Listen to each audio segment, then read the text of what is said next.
Saugus High School is...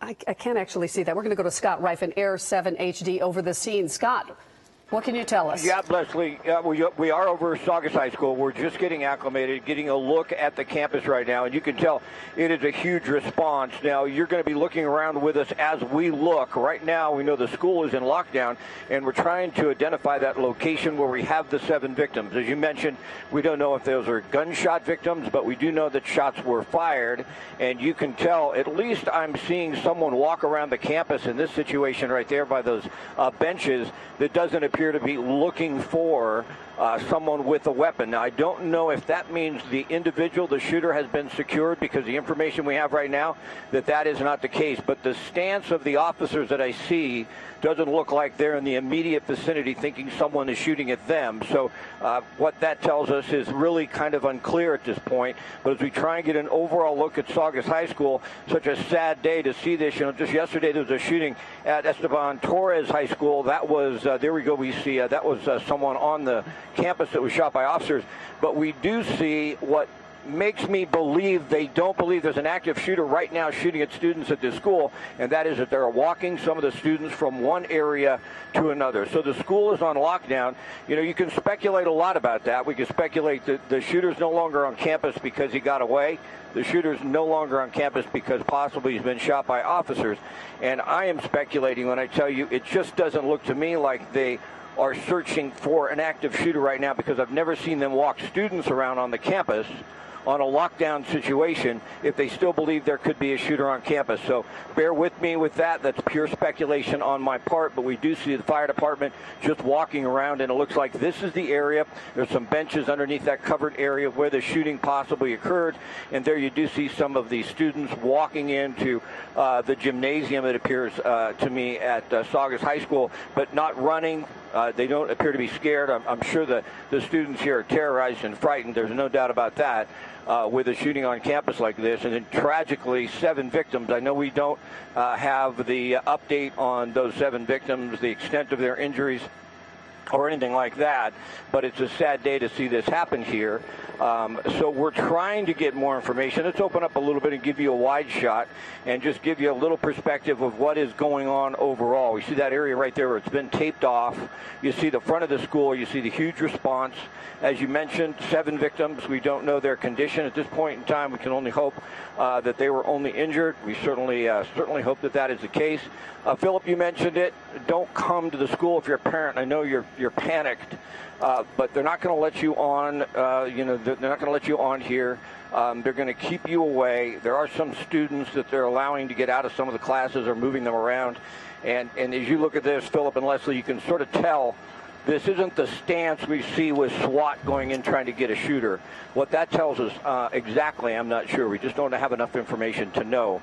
But this doesn't look like they're trying to find the shooter at this point in time. Scott, is there an area around there where it appears that they've done triage? Could you hold on 1 second for me? I'm really sorry. Michelle, You cannot do that to me, please. Okay, well, as Scott's doing that, let's to what you were saying. There's such a formula in place. You said it earlier about sadly, schools now have to train for something like this. You'll shelter in place, or you'll be on lockdown. You'll be in your room. Then authorities will come to the room, as we saw, and they will take you to the area that's set up. And it looks to me like they walked some kids into an auditorium right there. If you noticed in Scott's shot earlier, there were also people lined up along the fence line. Those two were all there. So they're going through planned procedures. What I'm concerned about is the fact that the sheriff's department continues to tweet that they are looking for the suspect, which implies, if I'm looking at Scott's picture here, it implies they may not be looking at him for this suspect on Saugus's high school campus. And that is why the demeanor is such that the first responders we've seen, but they might be looking for him somewhere else. So we're going to wait and see what they say. But everything Scott said, I totally agree with, because the demeanor and the outward nonverbal communication that we're seeing from these fire responders and sheriff's deputies. And Scott, you're zooming into another facility in the surrounding neighborhood. What are we looking at there? Well, we have some information that possibly a suspect has been taken into custody at this location. I don't know what that is. That almost looks like an elementary school to me. It's not on the campus of Saugus High School, I don't believe. Saugus High School is off to the right, and then this street over here. If we could push in for a moment, because we had some information to the left and push into the front that there could have been a suspect taken into custody at this location. So this may just be, though, you know, it's really difficult, folks, in situations like this when information starts coming to you from all different angles. This could just be officers locking down this school here. Can we push in? And you might be able to read that a little better than I can as far as what school that is. Yeah, that's Highlands Elementary. They are on lockdown. We can tell you that. Correct. So let's pull out for a moment. We were trying to find the location where they may have had, and go back to Saugus High School, where they may have had a suspect taken into custody. So give me a moment right now to try and figure that out with our desk, and I'll get right back to you. Well, Scott, while you do that, I want to pass along some information to our viewers who might be connected to this area in some way. Central Park on Bouquet Canyon is now being used as a reunification point for parents. So that is something that you will need to know if you have children that are potentially on lockdown as associated with this. But Central Park, according to the Santa Clarita Valley Sheriff, Central Park on Bouquet Canyon Road is being used as a reunification point for parents. I would caution, it's still not time to be going to that park right now, because you saw the heavy sheriff's presence, the first responders. Another thing that you mentioned, Leslie, when we were looking at the fire department there on scene, it wasn't as if there was a triage area set up. It took us 30 minutes to get Air 7 up and to that location. It is a very real possibility these kids were already treated and taken away, and they're not being treated on the scene there. So let's not make too much conjecture as far as where or how these kids might have been injured, but we do know there were 7 people, victims, reported with this active shooter situation. All right, and we're going to go on the phone. We have someone. I'm sorry, what is your name, sir? This is Austin Dave. How are you? Austin, how are you? Thank you for joining us. What can you tell us about what's going on? So it's very much a controlled chaos here at Saugus High School in Santa Clarita, where we're seeing several students and several contingents of students being escorted out by law enforcement. I want to talk a second about some of the response here. So we're getting response from the California Highway Patrol, units from the Lost Hills, Malibu Sheriff Station, Palmdale Sheriff Station, including the Santa Clarita Valley Sheriff Station. We're also seeing units from the California Highway Patrol working to escort students out with their AR-15s. And so you're seeing lines of students all holding hands being walked out of the school right now. But you're also seeing just next to them deputies and uniformed officers from different agencies who may live in Santa Clarita and just may have been here and heard the call. And they're working on suiting up with their tactical armor and whatnot. But you're also seeing ambulance after ambulance after ambulance. I can't tell you how many ambulances are making their way into here today. But we're seeing the American Medical Response escorted by the Los Angeles County Fire Department's paramedic units making their way into the scene here. But with every ambulance that comes in, there's another ambulance that goes out, their lights and sirens on. We're also seeing a police helicopter on loan today. We couldn't get a sheriff's department helicopter here today due to some factors involving the weather, and so they have a helicopter here on loan enforcing some law enforcement from the sky. So right now a search for the suspect continues, but you're really seeing parents rushing here right now, all, hugging their children. You're seeing multiple students hugging and bursting into tears, and that's, understandable. But if I can ask you a couple of questions here. One, sure. I see that you're a local photographer, so my initial question is, are you on the ground at Saugus? And then you mentioned watching the children being escorted with sheriffs who have their high-powered weaponry with them. A lot of times in a circumstance like this, law enforcement will do everything they can to not display their weapons so that the children are put a little more at ease. So do you see any kind of effort to make sure the kids are okay from your vantage point? Yeah, and so emotionally, emotionally. Not so far. And so right now I think what they're focused on doing is trying to get the students out and into a safer place. But so far, really, they're just walking them out. They have one law enforcement officer, whether they're from CHP or sheriffs, on both sides. So they have one leading the line of students and one at the very end of the line of students. They're really bookending them. And so far, you're seeing all the students just holding hands and really comforting each other. At this point, they're really just hugging, comforting each other. And you can see that most of them, you would expect students when something happens to have maybe their cell phones out and maybe documenting what's going on. But none of these students have had a phone out. They've all just been holding hands and very, very solemn. So it kind of gives you some indication as to the mood and, some of the emotional element of what they're going through. And, and many of us say, you don't expect something like this to happen here. And for them, it's kind of the same. You could imagine it was probably just a normal day at school for them before this all broke out. And so for them, they're probably still in shock. As far as emotional support goes, all they have at this point in time is each other. And Austin, we are looking at a live shot of the surrounding neighborhood and a lot of police vehicles in the neighborhood. Do you have any indication of what particular area officers and sheriff's deputies are searching for the suspect in? We do. We have some indications that they're moving to a neighborhood to the northwest of where the school is. No specifics on exactly what streets, but we're actually seeing something very interesting unfolding right now. We have fire department personnel with bulletproof vests and helmets on. And that's something I've never actually seen here in Santa Clarita before. But they have their bulletproof vests that say LA County Fire Department on the back of them. And so you're saying fire department, you're talking about rescue personnel are also wearing bulletproof vests and helmets? Yes. It's very unusual. I thought that was actually a police officer, but it's not. That person has the trademark yellow radio the fire department personnel typically carries, but they're also their vest is marked LA County Fire Department. But right now I'm looking from the ground. I'm in front of the Forum. It's a newer building on the campus. It's their Performing Arts Center, so I'm just to the southeast of that building. And so we're seeing several parents who were able to make their way in here on the grass field, just embracing each other, moms embracing each other, fathers embracing the moms. They have their small children here as well. But you can imagine, just the amount of heartbreak these parents are going through, and just they don't have really much information to go on. And we're getting more units here from other stations as well that are still rushing in. So it's been sirens and sirens and sirens all morning. When I first heard the call go out of my house, I thought maybe, this sounds like it could be a training exercise, but it sounded different. And so you heard outside my window, because I live off of one of the main roads here in Santa Clarita, you heard unit after unit after unit after unit, different types of sirens, CHP, sheriffs. You heard some from some off-duty police officers, and because a lot of police officers live here in Santa Clarita. And so you have a lot of those people who are, in plain clothes, have their vests and tactical gear here helping with the uniformed officers and deputies here at the school. And so you have a lot of response here in front of the school along the front main driveway here on Centurion Way. And so more ambulances coming in right now from the American Medical Response. I can't tell you how many ambulances have come in. Since I've been here, I've counted at least 10 to 11 that have rolled through here, and then about 4 or 5 that have left.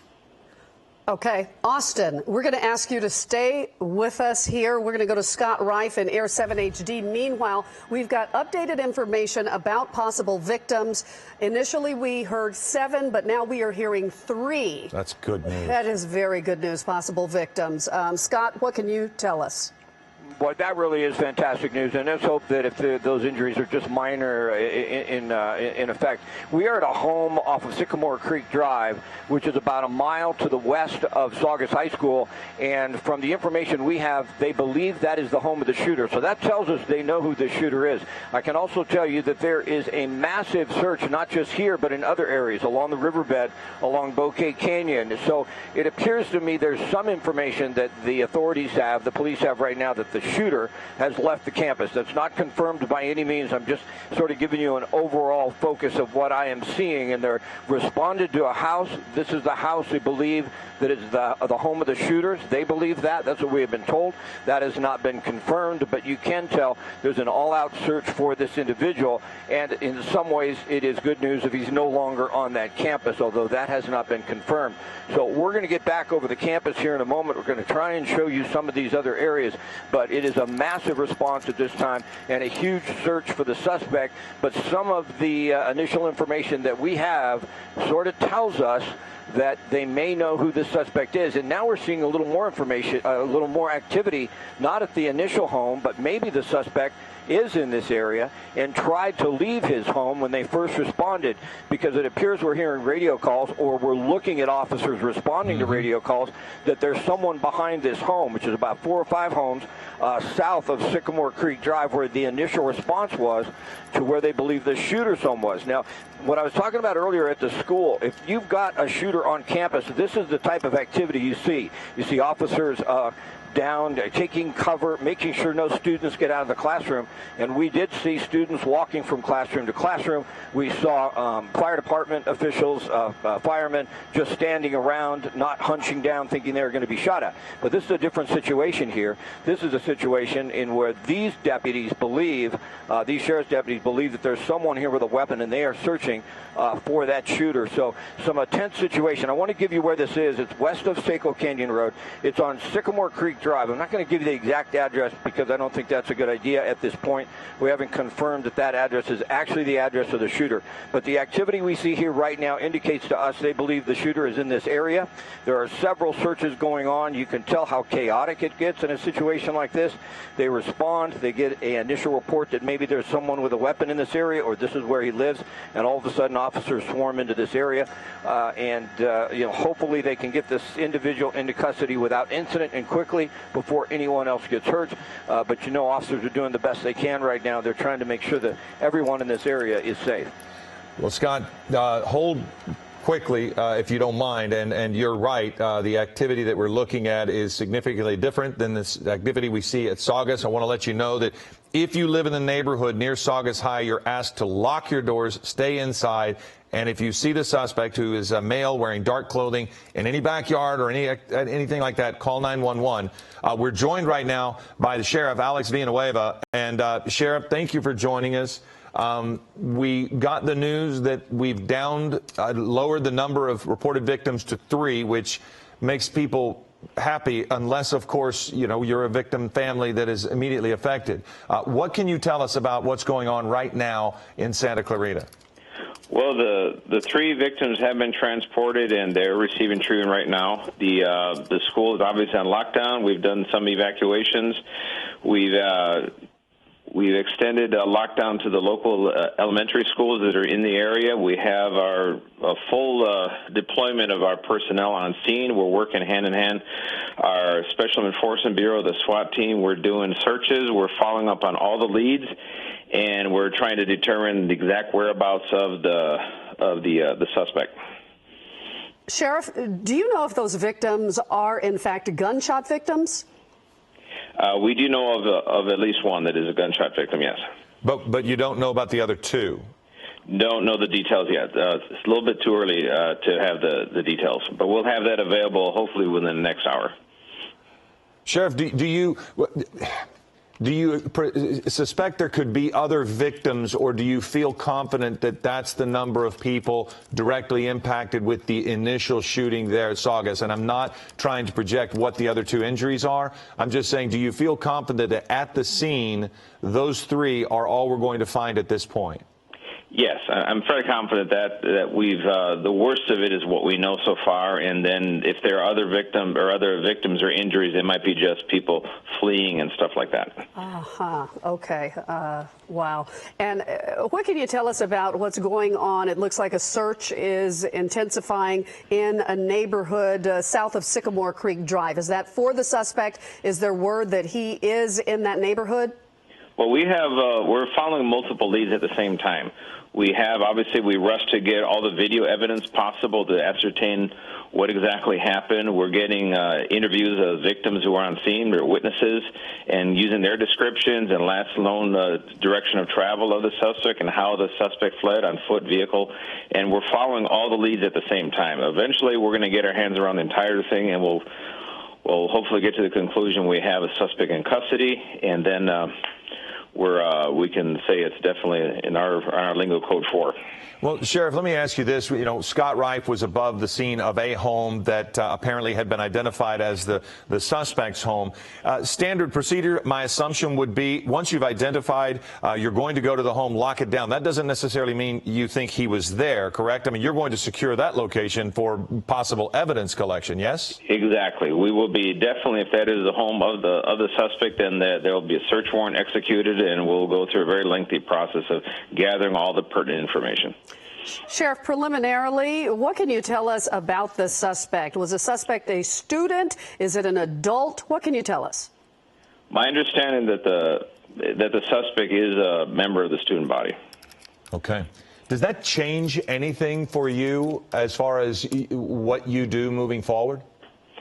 Well, unfortunately, it's something that every parent fears when they send their kids off to school. What could happen if it's in my school, for example, where my kids are at. And best we can do is just reassure everybody that we're doing everything possible and secure the location, secure the safety of every single person on campus, identify the suspect, and arrest the suspect, the responsible parties. And then we'll piece together and figure out a timeline of all the things that happen, and anything we can do different, that we can intercept these events before they become tragedies. And that's, as with any school shooting, that's always the case. But, Sheriff, I guess what I'm asking is, if you know that this was a student at that school and you now are projecting forward what's going to happen, how you get him in custody, do you feel more or less anxious with this person at large rather than just some random person that might have come and shot up a school? This was a person who might or might not have targeted these three people, but does it change your mentality as you look for this person right now? Well, the scope of it, yeah. If it's a person from the school, well, then I'm thinking it's a local issue, a local conflict. If it was a random unknown suspect who went to a school to shoot it up and left the scene, well, then that creates a greater sense of urgency with the possibility that there could be other, what's next on the suspect's agenda. That's the unknown. But if it's isolated to one school and within the student body, well, then a little more manageable. Sheriff, where did the shooting take place in the school? That I'm not at liberty to discuss right now. Okay, understood.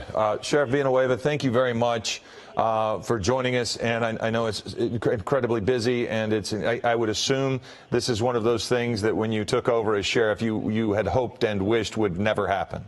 Exactly. Yeah, that's always one of my greatest fears. As a sergeant in patrol, I responded to a shooting by a school, and I even heard the screams of the young kids as they were running away from the gunfire, and it's something you just never forget. And now here we are. Yeah. Fast forward. Sheriff, another quick question. Are all of the victims students? My understanding, yes. Okay. Okay. Sheriff, thank you again. Thank you very much. And gosh, when he says that, you don't forget. Right, right, yeah. This takes me back 20 years to Columbine and being at that location. We now have some of the students there. Stephen Coleman, our photographer, who has arrived on the scene, he is listening and talking, and I'm not sure, Stephen, if you can pass along the questions or if you are going to ask them for us. I can hear him. So can you get this young man to tell us what's going on? What? Okay, first of all, can you say and spell your name for us? Yeah, Adam Eichenseher. The last name is spelled Eichenscher. And you're a student here at Saugus High School? Yeah, I'm a sophomore. I'm in ASB. And okay, tell me your experience this morning. Okay, so I was just leaving for school, and I was walking through these woods here, and I got a text from a couple friends to not go to school because they heard shots and coughs. At first I didn't believe it because I just thought it was maybe a generator blew up or something, because you would never think this would happen. And then I saw cops, and so I stopped and I called my mom, and she told me to come straight home, and so I did. And all my friends that I've come in contact with are okay as of now. So, okay, so you've been in phone and texting yeah. contact with your fellow students? Yeah. What are they telling you from inside there?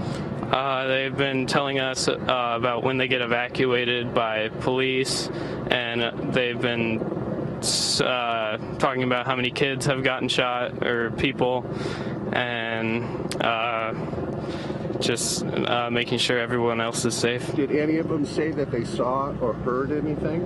A lot of people said they heard. One of my friends said he saw someone reaching into his backpack, but he's not 100% sure, so. Did they say that they heard the gunfire? Yeah, many people said they heard the gunfire, like loud booms. And at first they weren't sure if it was gunshots, but it was. Okay, so you said a lot of the kids left the school. They went over here a couple blocks to Yeah, where? they went to the Central Park, which is our big park, to get picked up by their parents and other family members. Okay, Stefan. you're here with your mom. Yeah. Hi, I'm Lisa. Yes, go ahead, please. Go ahead. Oh, Stefan, does Adam, were there any problems that he heard about on campus leading up to this? Does he also know any of the students who were shot or the shooter? Okay.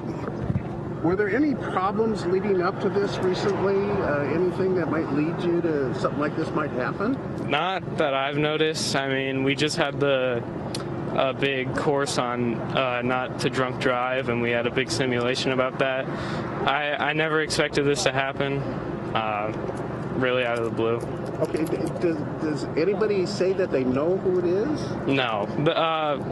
I mean, I've been watching the news, and it says like an Asian man, but I don't think anyone knows exactly who it is. Okay, and all right, so let's go to your mom. Okay. Hi. Hi. Can you say and spell your name for us? My name's Lisa Eichenseher, Eichensher. Okay, tell me what your experience was this morning. My son called me and said, Mom, my friends told me not to come to school. And I said, okay, come right home, because I never question it. And, you know, we always think that these are drills, that they don't really happen here. And unfortunately it did. And thank God he got a call.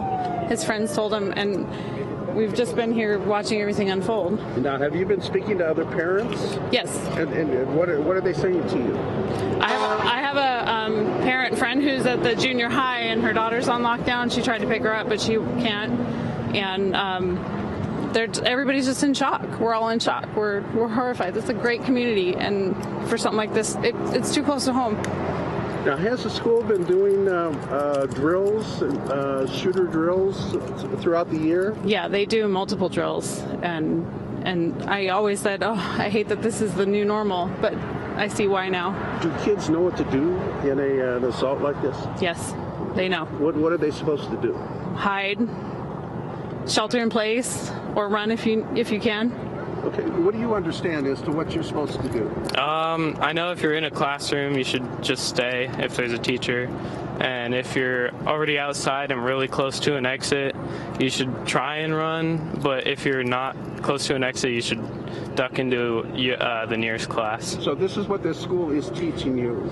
Yes, yeah. Yes. Yeah. These are the training classes you guys have had? Yeah, like lockdown drills and stuff. Lockdown drills. Yeah. So what are you guys going to do now? Well, I have to go to work. It's just, and I don't know. We don't know. We're just going to take it minute by minute, I guess. I don't know. Okay. Well, hopefully things will get underway and work out okay in the end. I understand that there has been some students that have been shot. And those poor parents. Talk to me about that.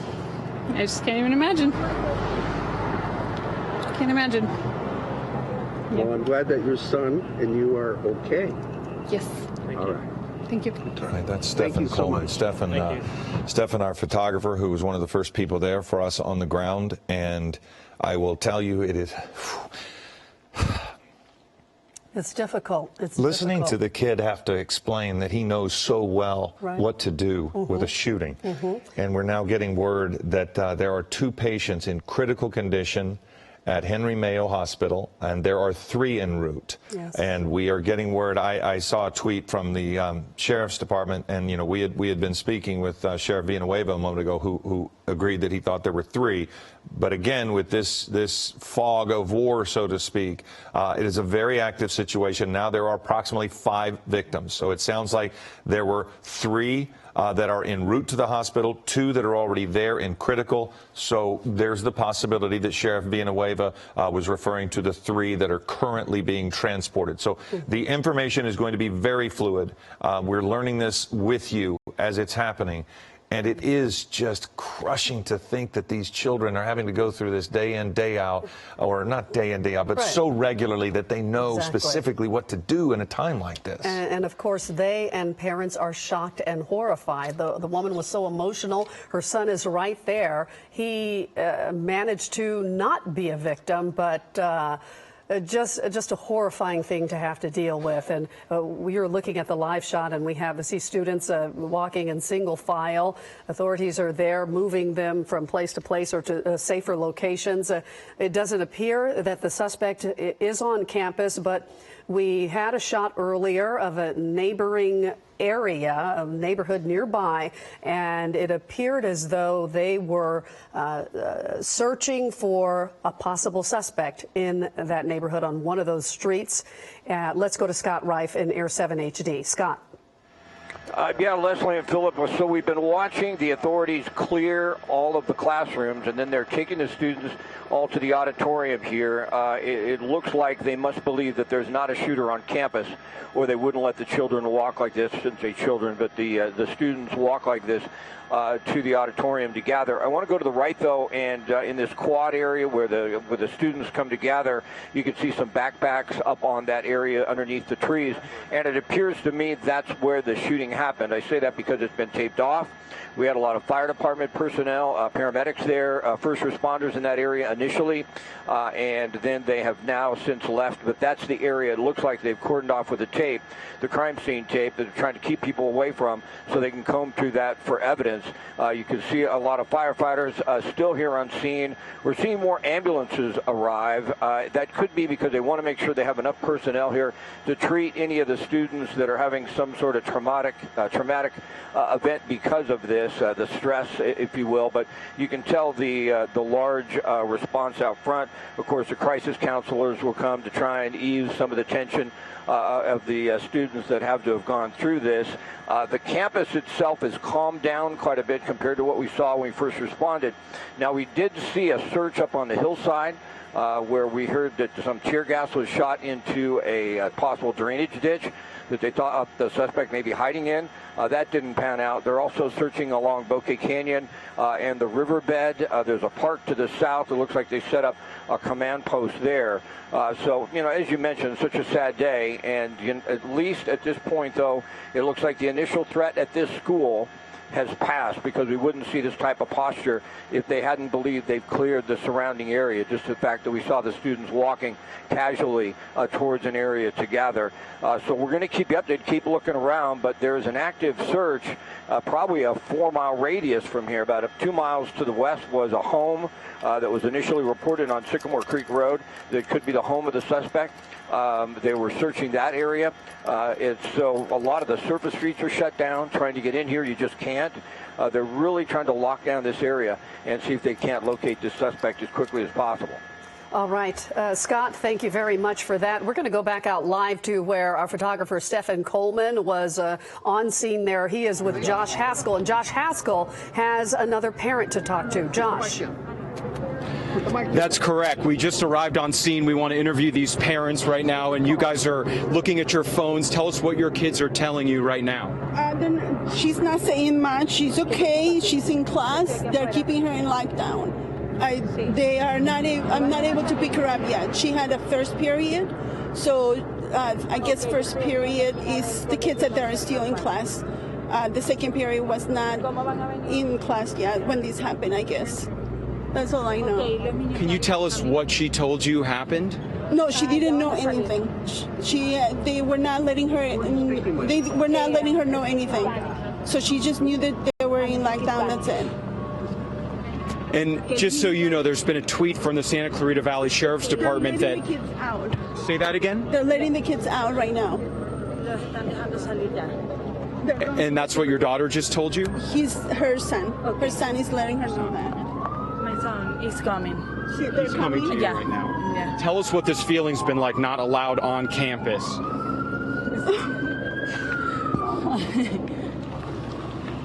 Stressful and just at least I know that my daughter is fine. I feel for the parents that don't know what's going on with their kids. You know, it's stressful and overwhelming. It really is overwhelming. The Sheriff's Department tweeted they wanted parents to know that they had such a large presence here on scene, that your kids were safe, but still we're seeing parents show up here and just the confusion of not knowing exactly what's happening on inside. That's what we're dealing right now with this situation, Leslie. Can you tell us what your son just told you about being let out? They're going to let them out. Is that what he said? Yeah. They're just letting the kids out right now. That's what he said. That's all he said. My daughter's not even saying anything just yet, so I have no idea. And has she been in the gymnasium? I have no idea where she's at. I don't know in which classroom. Josh, if we can pass along some information to these parents, it would be helpful maybe to them. The Children Unification Center is at Bouquet Canyon Church. Via pedestrian traffic only, so no vehicles. So they may want to know that as they're learning that the parents or the kids are coming out. Bouquet Canyon Church via pedestrian traffic only. We wanted to tell you that the Children Reunification Center is at Bouquet Canyon Church. And we can direct you there right now. I don't know if they'll allow the students to come right down this street, but I know that's where authorities wanted children and students to be reunited with their parents at that location. Okay. Okay, thank you. And any other updates, we'll definitely provide that. So that's the scene right now. Thank you. And I just want to come out wider and show you, Philip and Leslie. You can see that they've shut down this whole area of Bouquet Canyon right now. We continue to see a number of police officers and LA County Fire pour into this area as there is an active search going on right now. And at the same time, you have these parents that are doing their best to get in touch with their children, just not knowing what is going on, if their children are safe at this moment. And we just continue to see more law enforcement pour into this area. So definitely a very active scene as parents just try and connect with their kids. Philip and Leslie? All right. Thank you very much for that, Josh. And we want to remind everybody that it is 9 a.m. and this is a special edition of Eyewitness News. We are on the air right now due to an emergency in Santa Clarita at Saugus High School. There has been a shooting this morning at the school, and there are some conflicting reports. But our latest numbers show that there are at least 5 victims, 2 of them in critical condition. And 3 of them are in the process of being transported. So that, we hope, will mean that maybe they're minor injuries at that point. We just don't know. We do know the White House is monitoring this situation, and the president has actually tweeted already this morning saying that the president is monitoring the ongoing reports of a school shooting in Santa Clarita. The White House encourages all those in the area to follow the advice of local law enforcement and first responders. So nearby schools in the area also on lockdown as authorities continue the search for the suspect. We do believe through Sheriff Villanueva and some of the things that Scott Rife has seen, they've identified the suspect. They know who it is. They know where this suspect lived. And as the sheriff said, they'll lock down that home and conduct search warrants so they can look to try to piece together the puzzle of what has happened today. That's right. Let's go live to Scott Rife in Air 7 HD. Scott. Go to the right. Go to the right. Yeah, well, we're going to push in on this home here. My real concern with what we're doing is, would you push in and go to the right a little bit with the camera? Push in right there, that's fine. This is where the officers initially responded. This home right here, we have the address on Sycamore Creek. What they're doing now, about 4 houses to the south of this, is all west of Seco Canyon Road, is surrounding a home. Officers behind the home, officers in front of that home. My concern is if the suspect's inside watching us, he will see the location of those deputies, and we just cannot give that away. What they've done, though, is they've completely surrounded it. They have deputies hiding behind their vehicles with their guns drawn at that home in question. They also have deputies behind the house who are using ladders to go from one home to the next so that they can peek into the backyard of the house in question on Sycamore Creek Drive. So in situations like this, you know, you get a report that somebody spots a suspect, matches a description of this individual, they respond.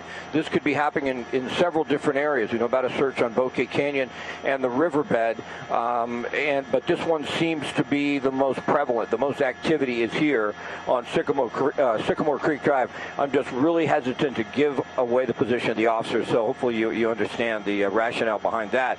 But there's an active search right here.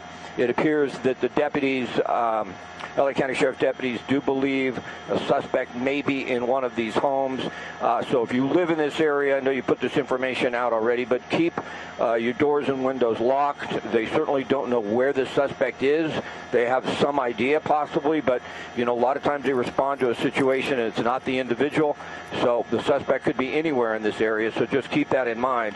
There you see the SWAT team, the armored SWAT vehicle coming in. That is so effective, so they can go right up to that house in question. Once again, I just didn't want to show that activity because it may give away their positions. But this is an area they're really devoting a lot of their attention, so the suspect could actually be here in this home or behind the home on Sycamore Creek Drive. Well, Scott, I completely agree with you. Let's not show anything that you worry about, but you can look at it and kind of tell the answer to my question here. One of the things I've noticed is they already have crime scene tape to the right of your screen, so clearly they have not only secured this area and it's a search ongoing, they believe there's something here to the point that it's now a crime scene. My second question, when you are looking at things, earlier we showed a couple of officers that had guns drawn, pointed at a location, and they kind of moved on to another place. As you look at what you're seeing, not showing us, but as you look at it, do you see them not diverting their attention away from the focus? Does that make sense? I mean, so the demeanor is consistent that they think they might have an identified spot? Exactly. You know, the demeanor is that they believe there's someone in that home in question who could be the suspect. You know, significantly different than what we saw at the school when people were walking around. The home in question, again, this is Sycamore Creek Drive. It's west of Seco Canyon, is about 6 or 7 houses to the left, which is south. And that's where the armored vehicle went, right to the front of that home. And they have surrounded that home, not only in the front with deputies behind their vehicles with the guns drawn, but in the back, there's a hillside. They have deputies up on the hill. The two adjacent homes, they have walls that separate the homes. They've used ladders so that they can get SWAT team officers up and they can get a good look into the backyard and the back of the house. So they're diverting all of their attention on that one home in this area. It must be their belief at this point in time, you see the LA County Sheriff's helicopter flying through, that the suspect is in that particular home. You can tell only 5 or 6 homes north of that where we're looking right now. It's very casual. There are people walking around. But remember, folks, if you live in this area, you have to have heard the helicopters fly by. I've seen a lot of times officers have responded. They believe that someone may be in the home, the suspect, and he's not. So that means he could be anywhere. We don't know for certain that individual that has been on the shooting rampage is in that home. If he is in the home, they're going to get him into custody. He will not get away. That is for certain. Well, Scott, it appears from your shot that there are cars in the driveways of these surrounding homes. So people are home in the neighborhood. So they are heeding the warnings to lock down as far as you can tell, right? Yeah, especially on this stretch. I think officers have already gone to all these homes right here in this particular area and said, hey, stay in the house. And I think the folks here probably feel fairly safe because all the officers are here. You see the police presence. It's the fact that if he's not on this street, this suspect, and he's 2 or 3 streets. Okay, Scott's audio went out just a little bit. Okay, Scott, we're gonna clear up your signal just a second because we want to go to Josh Haskell, but I do want to pass along this because I do believe you could probably hear us. We're getting this from the Sheriff's Department. They believe at this time there's only one suspect. So that is also something that a lot of times is on people's mind, but they believe there's one suspect. They are actively investigating. They're following all leads. And as Scott has been saying, it's not what you're looking at in the picture you see right there. A few houses away, there's a lot of focus by SWAT and other officers on a house. it could be the location where the suspect is. We do not know that. It is not confirmed. But let's go to Josh Haskell, who has a parent who I can only imagine, Josh, the stories that you're hearing over and over and over, concern, and then the compassion for the parents that are affected. Yeah, Philip, and since we last spoke, we walked closer to the high school. This is the high school behind me, and I just want to quickly let you and Leslie know exactly what is happening here. It is just an incredibly tense situation. You have parents literally mixed in with law enforcement, and they are just waiting outside the high school, desperately looking at their phones, trying to get in touch with their kids, and many of them did not want to speak to us at all. They are incredibly shaken up, as you can imagine. A deputy with the Santa Clarita Valley LASD Sheriff's Department, they just told us that parents should go to Central Park, that area, to be reunited with their kids. So that's what we just saw happen. I know that we've been hearing different things on a reunification center, but we just saw a deputy go up to these parents gathered over here. As I just want to show you, this is the scene. We've seen some parents crying, and they're just trying to get a hold of their kids. Some can, some cannot. Bill Myers right here. You did speak to your daughter. She's in 11th grade. Bill, tell us what she told you. Yeah, she texted me using somebody else's phone saying that she's all right, but that's the only information I've got. So apparently she doesn't have access to her own phone or her backpack. So what I've seen is 2 groups of 20 come out over the past hour, and I believe, yeah, they're collecting down to take a bus over to Central Park. So I know she's still in the gym, which is behind the school there, so I'm waiting to see the next group of people come out. And Bill, when you say 2 groups of 20, you're talking about you've seen students come out of the school, get on buses, and then taken to Central Park? I've seen 2 groups escorted by armed police officers walking down the street here, down Centurion, on their way to be picked up by a bus. How did you hear about this incident? I had a text message from the school, which Saugus High is really good about contacting parents when anything needs to be broadcast. And what did that text message say? It said, please do not come to Saugus High School. Further information will be provided by email. Since then, we've gotten many updates, and it sounds like students still remain on lockdown, and I'm pretty sure that includes my daughter. And Bill, in a situation like this, how, as a parent, did you feel like, how do I not come to the high school where my daughter is, especially when you can't get a hold of her cell phone, although you have been able to at least know that she's okay? I knew that my wife is at work right now and I'm not working, so I quickly got in the car and I came as far as I could, which is about a mile away, and then I had to run the rest of the way. So I had to be here because my wife couldn't, and who knows what's going on. And it's quite a heartbreaking scene here as parents are just completely shaken up, as you can imagine, including yourself. Many, it sounds like, haven't even been able to get a hold of some of their kids yet. Luckily, at least, your daughter texted from a friend's cell phone. What was your reaction when you saw that text, when you knew that she was okay? Well, that was extreme relief, because I was talking to a gentleman here that was giving me reports that he's heard about a girl has been shot and killed and 16 people were wounded. I don't know if those numbers are true at all. But yeah, those are unconfirmed reports at this time. Just to hear that a girl was shot was devastating, so it was great to see a text. And what did she say in that text, if you don't mind sharing with us? It was short. She says, "Hi, Daddy, this is Diana. I'm fine. I'll let you know what's happening next." So, yeah, that was my 16-year-old daughter, Diana.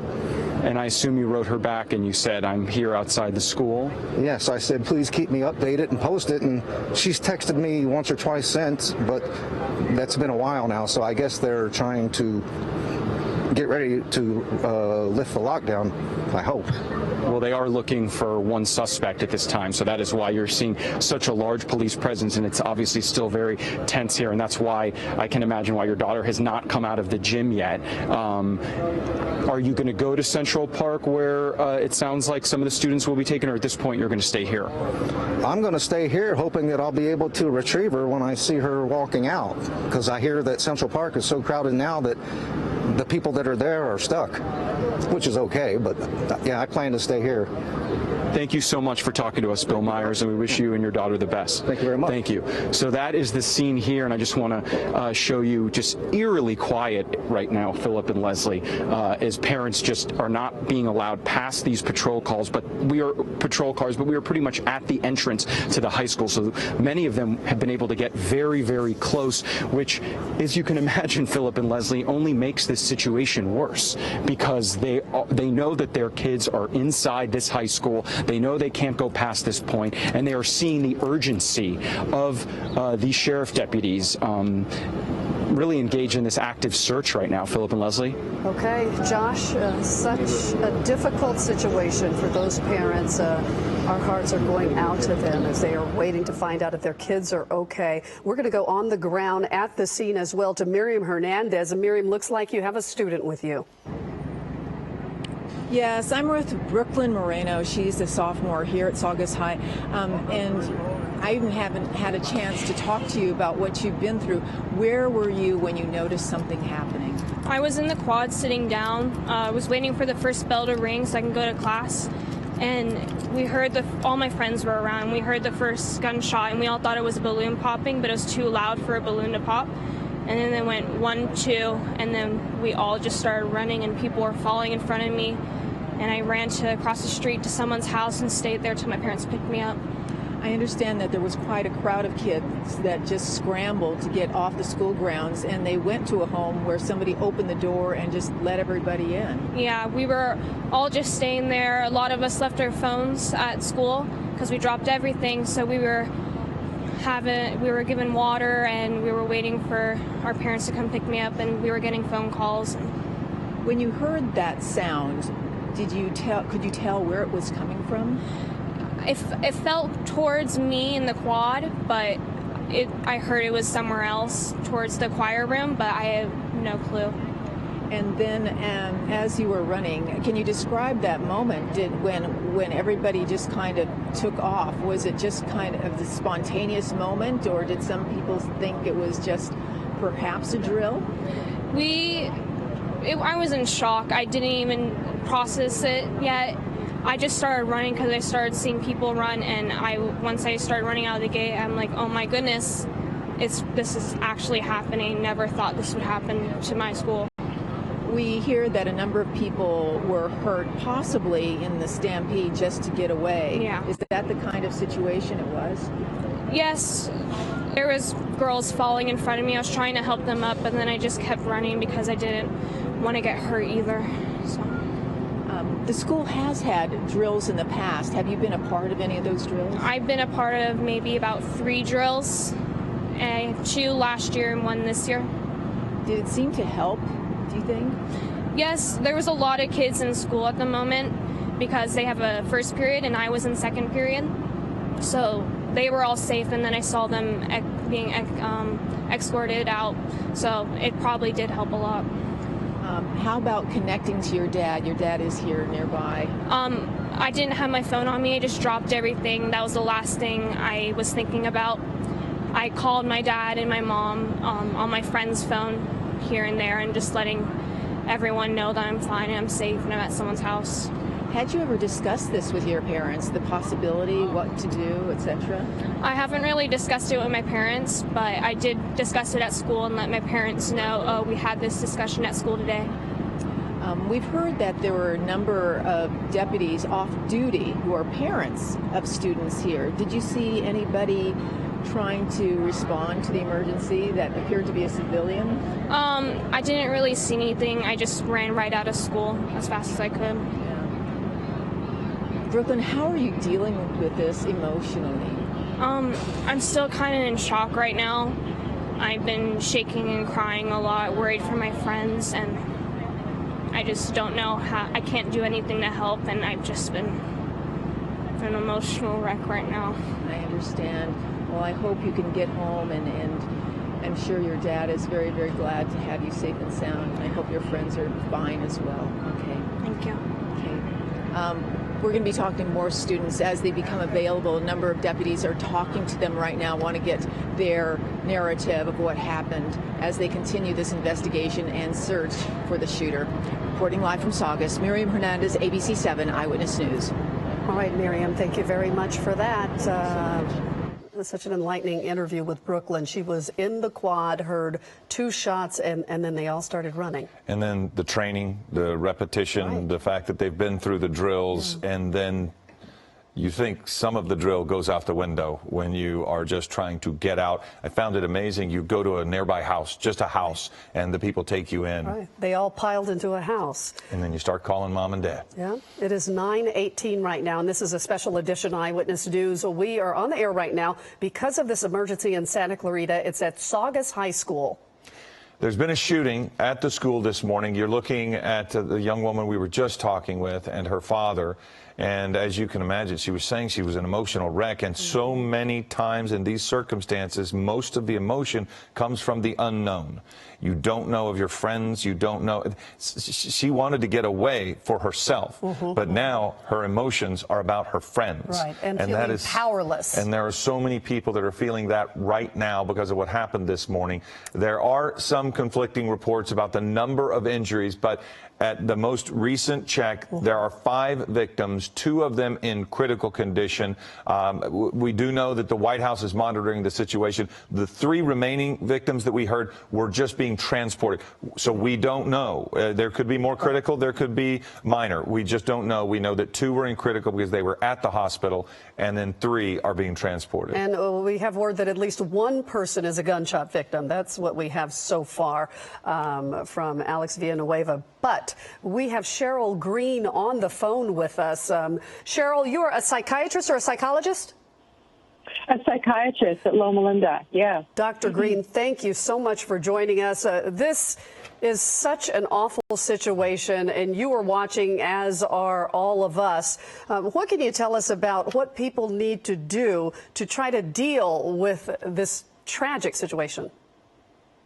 Oh, man, you know, what a tragic situation. You know, there are actually no real answers for this. What we once thought was that, you know, going over and over it was a good thing to do. Now we know that that kind of debriefing is not ideal.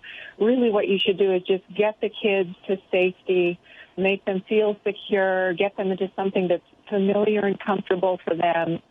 You know, just provide a lot of love and support, and that's really the best we can do. CHERYL, I want to ask a question. As we watch this scene right here on our left, the scene on our left are the kids walking out, and much what we heard from a witness earlier, you don't see a lot of them recording this. You don't see a lot of them on their phones. They're just following orders.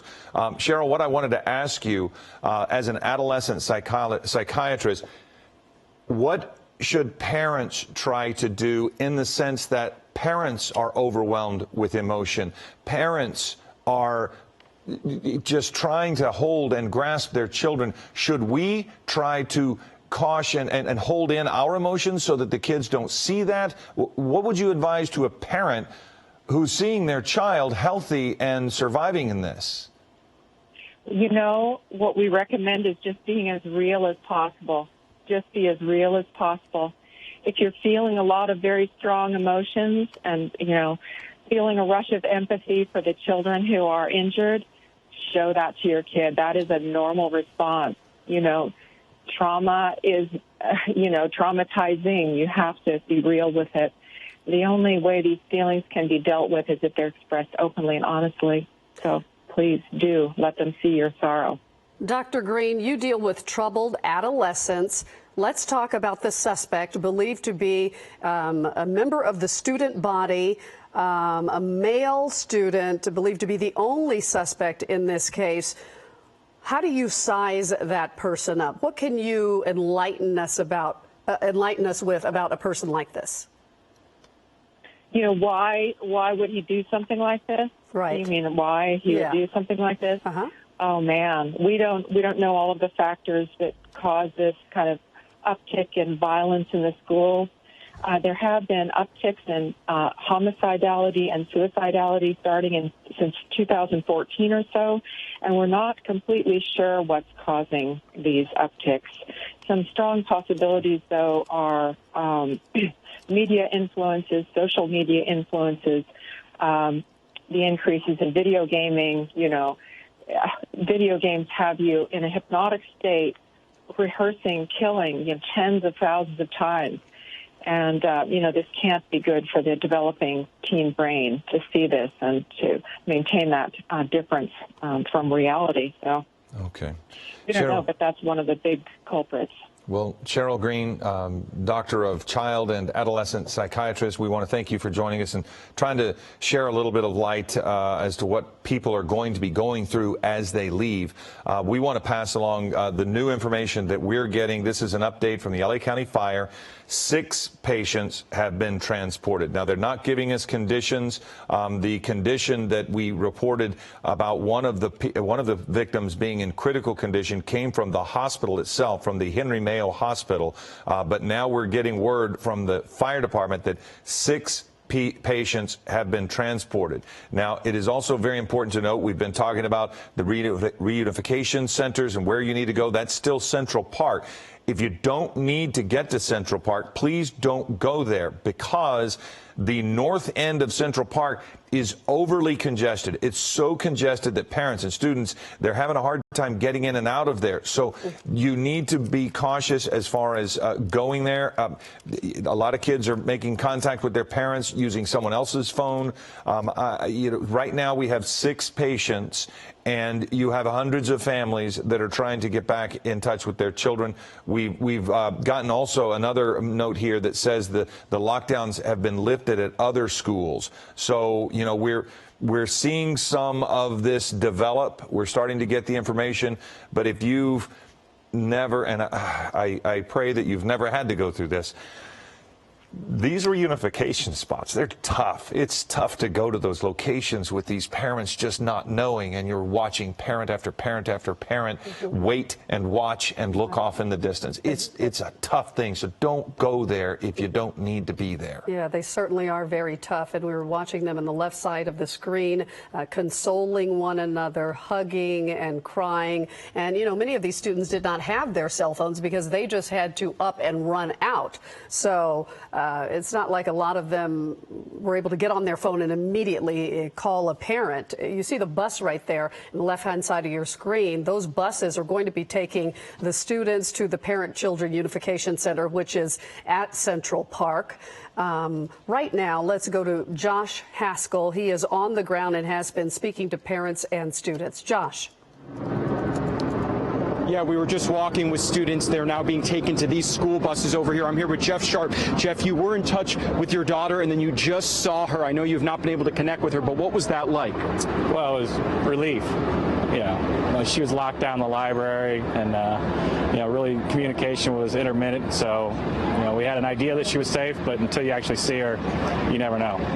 And tell us what you saw while you were waiting outside that school. I know you've been here for almost an hour. Yeah, unfortunately, we saw three people wheeled out on gurneys, and unfortunately, one of them they're doing chest compressions on. I hope everybody's safe, and I hope they secure the area soon. So. Describe that feeling to us as a parent. You're outside the school. You know your daughter's inside. You know she's okay, but then you are seeing her classmates be taken out on gurneys. Yeah, it's surreal. It really is. You know she's safe, or at least you hope she's safe because she's locked down in the library. But she hadn't seen any police officers yet, and there's the officers running around and SWAT officers with the high-powered guns and all that stuff, and it's just an unreal feeling. As we continue to talk with Jeff in our live picture right now, you're seeing students continue to be taken to these school buses, and then they're going to be driven to Central Park. That is where parents can meet up with their students. We're seeing a lot of students shaken up, crying, distraught. We have not spoken with this group of students yet, as we were instructed not to talk to them at this point, give them their space, and that's what we were doing. As you can just imagine, they have been inside the school not knowing what's going on, and their parents, like Jeff, who just saw his daughter walk by, but you weren't able to connect with her. I mean, waved and said hello, but, you know, can't wait to be able to grab her and hug her. And I saw you and your wife, you guys both met up here. How did you find out that this was happening today in your community? Literally a text message from my daughter saying that they heard shots and that she was hiding in the library. And then a couple seconds later, we got a text message from the school saying that there was an incident at the high school. So your daughter was in the library when this happened, and she said she heard shots. Did she tell you anything else what was going on? Yeah, just that she had heard shots and that she was in there with a few students and a couple teachers, and that she was hiding and didn't know anything else really that was going on. Well, we're going to go let you catch up with your daughter. Thank you so much for talking to us. And you can just see that these students that continue to come right now in our live picture, Philip and Leslie, being escorted by officers and heavily armed officers we've seen at times. And we continue to see members of what looks like different Los Angeles County Sheriff SWAT teams come here and set up. So as these kids seem to be getting closer to getting out of the school and getting to be with their families, they're also seeing this is still a very active situation and search right now. Philip and Leslie, is going to stay with our picture? Yeah. Thanks, Josh. And you know what? I want to clarify one of the things I said a moment ago. Let me use the language from the Twitter account of the Hart School District. With the exception of Arroyo Seco and Saugus, all schools locked down have been lifted. We will send regular updates. Encourage you to go to their Twitter account. But now they're maintaining people. They're maintaining their schools, and they're going to be safe at these schools. But that tweet has just been released from the Hart School District, hartdistrict.org. If you want to go there and follow that specifically. But I wanted to point out Arroyo Seco and Saugus are both still schools on lockdown. So this is an ongoing, very fluid situation, but we're continuing to monitor it throughout the morning. And the time is 9:29 right now. This is a special edition of Eyewitness News. We are on the air right now because of an emergency in Santa Clarita at Saugus High School. There has been a shooting this morning at the school, and LA County Fire says there are at least 6 victims. We know that the White House is monitoring the situation. We just talked about the school district. Hart school districts are on lockdown, specifically Arroyo Seco and Saugus, as they look for the suspect. We've seen Scott Reif's image that he thinks they're at least focusing on a location. Do not know if that's where the suspect is, but they are at least watching it. The Sheriff's Department says they do believe there's only one suspect. They're monitoring all leads. They believe it's one person they're looking for, but that person has not been taken into custody at this point. And that person is described as a student, as an Asian male wearing dark-colored clothing. We believe that the shooting happened somewhere near the quad. The students were in the quad. They heard the gunshots. We heard an eyewitness student tell us she heard 1-2 gunshots, and then they all just scrambled. They ran into the neighboring, the surrounding neighborhood, and they all just ran into someone's house, a stranger's home, and they were taken care of there by that person. But such a chaotic situation. Yeah, I want to point out there is we're getting an automated phone call that is going out to parents in the school district that the shooter is contained. Now, that is, I want to use their words, that is a, quote, contained. That is going to all the people in the Hart School District. They have given that note out. Maybe that's an opportunity to breathe a sigh of relief. We do know that the sheriff is active on this. Henry Mayo Hospital update says they have 4 patients, 3 male, 1 female. The female and 2 males are in critical condition. 1 male is in good condition. Now, that is from the hospital. Remember that. That is from the hospital because you also have County Fire saying there are 6 victims. We're also watching our cameras on the ground, and you can see that some of the schools are being very specifically evacuated. It's a controlled evacuation. You have a heavy law enforcement presence there. They're making sure that the kids are safe. Parents are, in many cases, what I find interesting is how some kids have just dropped their cell phones and taken off, but immediately, as soon as they can, they get a friend and they borrow a cell phone to let their parents know. Doesn't make it any easier for a parent. It is emotional, and we've heard from a doctor who says share those emotions with your kids. But again, the most recent information from the Okay, we need to clarify this one more time, and I apologize. The clarification from the district is the situation is contained. They did not say shooter. The situation is contained, and I deeply apologize for that quote. That was wrong on my part. The situation is contained. So I think probably what the school district is referring to are the schools and the evacuation process that is underway. Exactly. The sheriffs are handling the search for the shooter. Yes, and from what we know, they are still actively searching for that shooter. There was a lot of activity in a surrounding neighborhood on a particular street, and it was believed that the shooter was inside one of the homes there. We continue to monitor that. On the right side of the screen, you can see the students. They are lining up to be put into those buses, and they will then be bused over to the Parent-Children Reunification Center, which is at Central Park. And one of the things about Central Park that has been so difficult is the congestion. The north part of that park is just filled with people, and you're going to have these buses continuing to take the children there. And I do mean children, because these are the parents. Those will always be their children. Yes, they're young teens. They're about to go off to college in some circumstances. But when you see the sophomore talking to Miriam Hernandez and then hugged by her father moments ago, it's tough. Yeah. It's tough. Let's go back out live to Miriam Hernandez. She appears to be there with two students. Miriam. Yes, two students, a senior and a sophomore. This is Lauren Farmer and Hannah Shoping.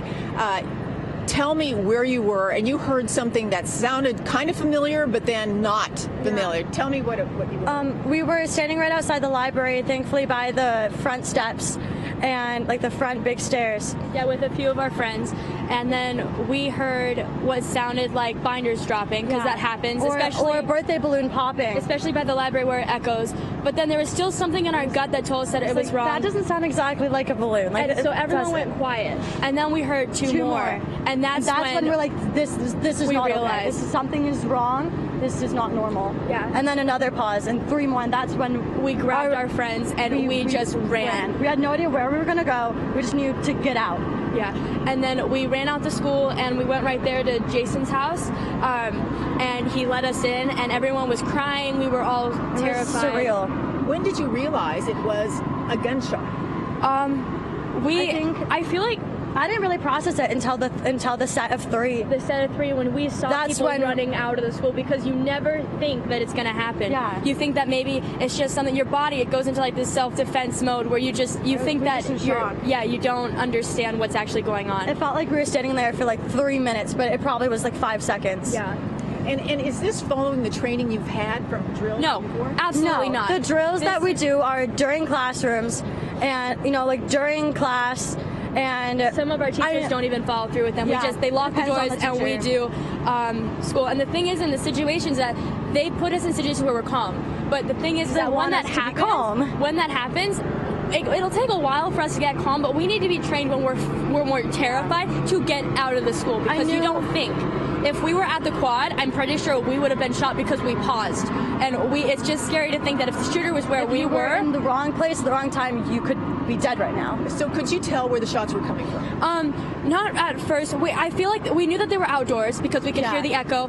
It sounded over by the quad area, and it would make the most sense because that was populated. And then we saw people sprinting and looking. We saw them running away from the quad and towards the front gate. Some of them looking behind them fearfully. And I'll never forget the looks on their faces. They were horrified. It was surreal. And so we just ran out of that school, and I was like terrified that a gun would literally, or I'd get a bullet to the back. Yeah, a bullet to the back as we were going down the stairs or in our shoulder, as we were turning the corner. It was just that fear that you can't outrun a gun. And you notice, you always think that you can as a teenager, but then when you actually hear it. You don't know how far the bullet could go. You don't know. No idea. You're blindsided, you're running, you're terrified, you're looking for your friends, but you're thinking about yourself. Is to get out. Exactly, it's to get out. And then when you hopefully end up somewhere where you know someone. Yeah, but and there was a concern for a brother who you thought was going to be in My brother, he's my twin. I'm getting emotional. He actually stayed home because he had a fever, and his name's Wyatt. And I thought he would have been in the quad by that time, and I forgot that he was at home sick, and I had a panic attack. I was crying. I was calling, but my brother doesn't have his phone on him. And then I called my mom, and my mom said that Wyatt was at home sick. But honestly, if someone's sibling got shot, I don't know how they would feel right now, because if Wyatt got shot, I can't even imagine. I can't imagine what would happen. I knew it wasn't a drill when I remembered we don't have drills when it's this early in the morning, because not everyone's on campus. You also don't have drills with gunshots. Yeah, for drills, they want everyone to be on campus so everyone practices. Not everyone has first periods. That's when I knew, like, this doesn't add up. Miriam, if I could ask the girls a question. If people got hurt. Yes, we're getting a question. Go Miriam, ahead. I'm just wondering, the girls are mentioning that everyone's not in class yet. Do they feel that was a positive or a negative with what happened? Because it was before classes began, do you think that was to the advantage of students in being safer than if they had been in class? Oh, yeah, absolutely. It was the second period. If it was during lunch, more than one student would get hurt. Yeah, because so many people around there at lunch. Exactly. It's at the student store. It's populated, you know. So you were more dispersed. Yeah, exactly. I don't know why he shot in the morning. Maybe it might have been a way of him, like, just getting out of there early without that huge crowd of panic. If there was suspicion, he could have been searched and caught before he had time to act. But I don't know why he would do that. I'm thankful that I'm not thankful for the situation, but I'm thankful that he did it before first period, because everyone was in their classes and only a few people show up to the quad area in the morning, so it was definitely an advantage for the students. Okay, well, I'm going to be carrying on a conversation with these young ladies about the suspect, the person that's being described, and for now, though, I'll turn it back to you. All right, Miriam, thank you very much for that. We're going to go right now to John Gregory. He is in what's believed to be the suspect's neighborhood. John. Yeah, Leslie, we're on Sycamore Creek Drive, a very big police presence here. Authorities have cordoned off this block. We believe this is where the suspect may be located. We're also hearing that this may be a situation where they've contained the situation. There's no longer a threat, but we're still trying to confirm that. Meanwhile, joining us, a neighbor here, Alexa Funk, and also a student at Saugus High School. You were there when these shots rang out. Tell me what you heard. I heard the first shot, which sounded like a balloon pop, and then I heard the second and third one, which then at that moment I knew that it was gunfire. And you live in this neighborhood too, and you came home and you saw these police cars. What'd you think?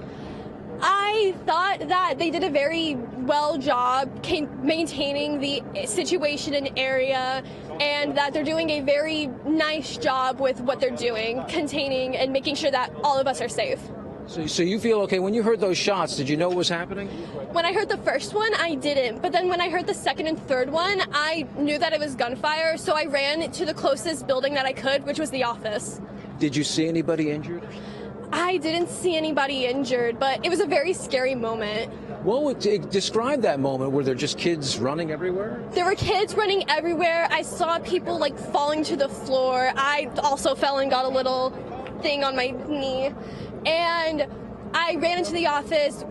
Some kids ran into the printing room, and it was me and 4 other kids, and we just hid and stayed quiet. I mean, they kind of train kids now to deal with this. Did you guys know what to do? It was thanks to our school news network, which we were able to fully understand the situation due to one of their broadcasts as to what to do in case of a school shooting. I would thank them for everyone and why everyone is safe. Now, how long were you in lockdown? Because they obviously let you out at some point. I believe we were in lockdown for about 5, maybe 10 minutes, but I didn't know. All I just remember was being there for the students who were absolutely terrified and texting my dad just, "I love you."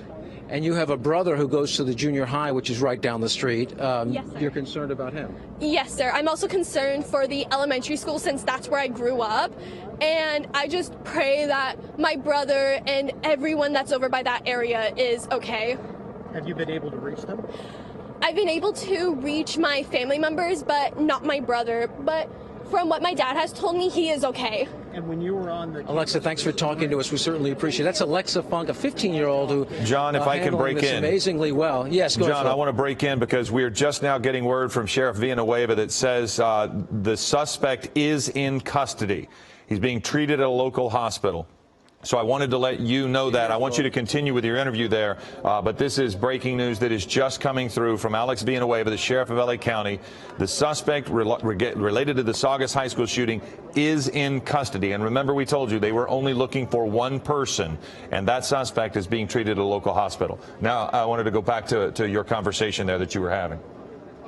Yeah, Philip, that's great news to hear. We were hearing unconfirmed reports that the suspect was in custody, but it's great to hear confirmation of that. And reportedly, a 15-year-old Saugus High School student is the person they were looking for, and now apparently in custody. That's good to hear. Sycamore Creek Drive, by the way, behind us, still completely cordoned off by authorities as they continue this investigation.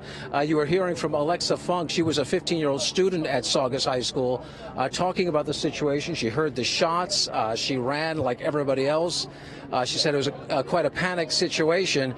And she says she did get training at the school. They did go over this sort of thing, how to prepare for this sort of thing. And she says it did help her. So that's encouraging to hear. But now, of course, the investigation will be underway, and I imagine it'll be a lengthy investigation. Another factor that we haven't talked too much about, just behind these homes over here, there's another junior high school, Seco Canyon, I believe is the name, and there's an elementary school. So a lot of kids were caught up in harm's way. You had the kids from the high school, the junior high, the elementary school, all in this area. By the way, I live a half mile down the street, so I'm pretty familiar with this neighborhood. So a really scary time for all of these kids. My daughter's school was locked down this morning as well, and that was difficult. Fortunately, she had not arrived yet. We were able to turn her around to get her home. But for all these kids in the Hart Unified School District to go through this has to be pretty traumatic. And you could hear Alexa over here clearly handling it fairly well, I have to say, considering everything. You see a lot of police units now coming out, and that's more an indication that the situation may be contained at this point. And we have been seeing a lot of police vehicles coming out of the location.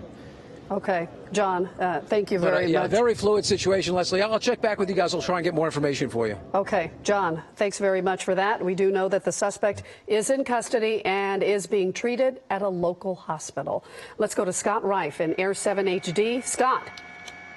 Yeah, we are just south of the school, and boy, it really seems like they had an orderly plan in case something like this did happen on how to get the students out. And the reason I say that is that's the Church of Latter-day Saints just south of Saugus High School, and they came in a line. Students came here, and they're getting on the buses, and then going about a quarter mile to the west, it would be where they're going to Central Park. You can only imagine if they'd let all the parents come to this location, all the cars would be piled up, and they wouldn't be able to get the kids out. So certainly they had this in place well before this happened. Sadly, that has to be the case. I'd also like to say it's interesting. We don't believe, or at least I didn't believe from what we saw at the home we were over, where John was on Sycamore Creek Drive, that the suspect was in that home. We saw officers go in and clear it. We didn't see him take a suspect out, and then they walked off nonchalantly like there was no more threat there. So it'd be interesting to find out where that suspect was taken into custody. But obviously, fantastic news, because that does deplete the threat to anyone from that individual. So we're glad to hear that. But you can tell there are a lot of students, a lot of buses. It's an orderly process. That's Bouquet Canyon Road right there in Centurion that runs to Saugus High School. And I'll just show you real quick to the left how crowded Central Park is. You mentioned that. As you come down to the left down Bouquet Canyon, there is Central Park, and you can see all the parents have responded. It's almost at full capacity. The helicopter has landed here, and boy, the parents are just so excited to get reunited with their children, and they're on the way. They're being loaded onto the buses, and they're headed there now. All right.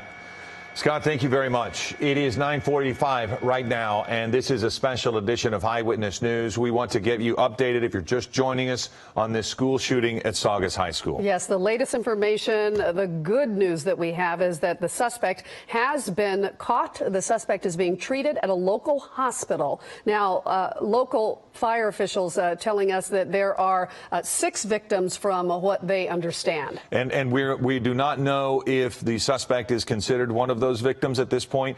In about 15 minutes, top of the hour, we are expecting an update from the Sheriff's Department. So that is also good news. They're going to give a press conference to let everybody know exactly where things are. You can see by our live cameras on the ground that the evacuation is ongoing. Clearly, school is going to be out for the day for Saugus High School as they evacuate these kids and they take them to an area that is a place where a reunification can be with their parents. But remember, there are so many kids here that it is going to take a while. And the best news that we can pass along to the families in this horrible time is that the suspect is in custody. And that reunification center is at Central Park. That's for parents and their children to be reunified. And again, the White House says that the president is monitoring this situation. So let's now go to Josh Haskell. Josh, we're hearing so many stories from so many kids who've, you know, one of the saddest things to me about this is how many of them remember and are aware of the training that they've had to go through for a school shooting.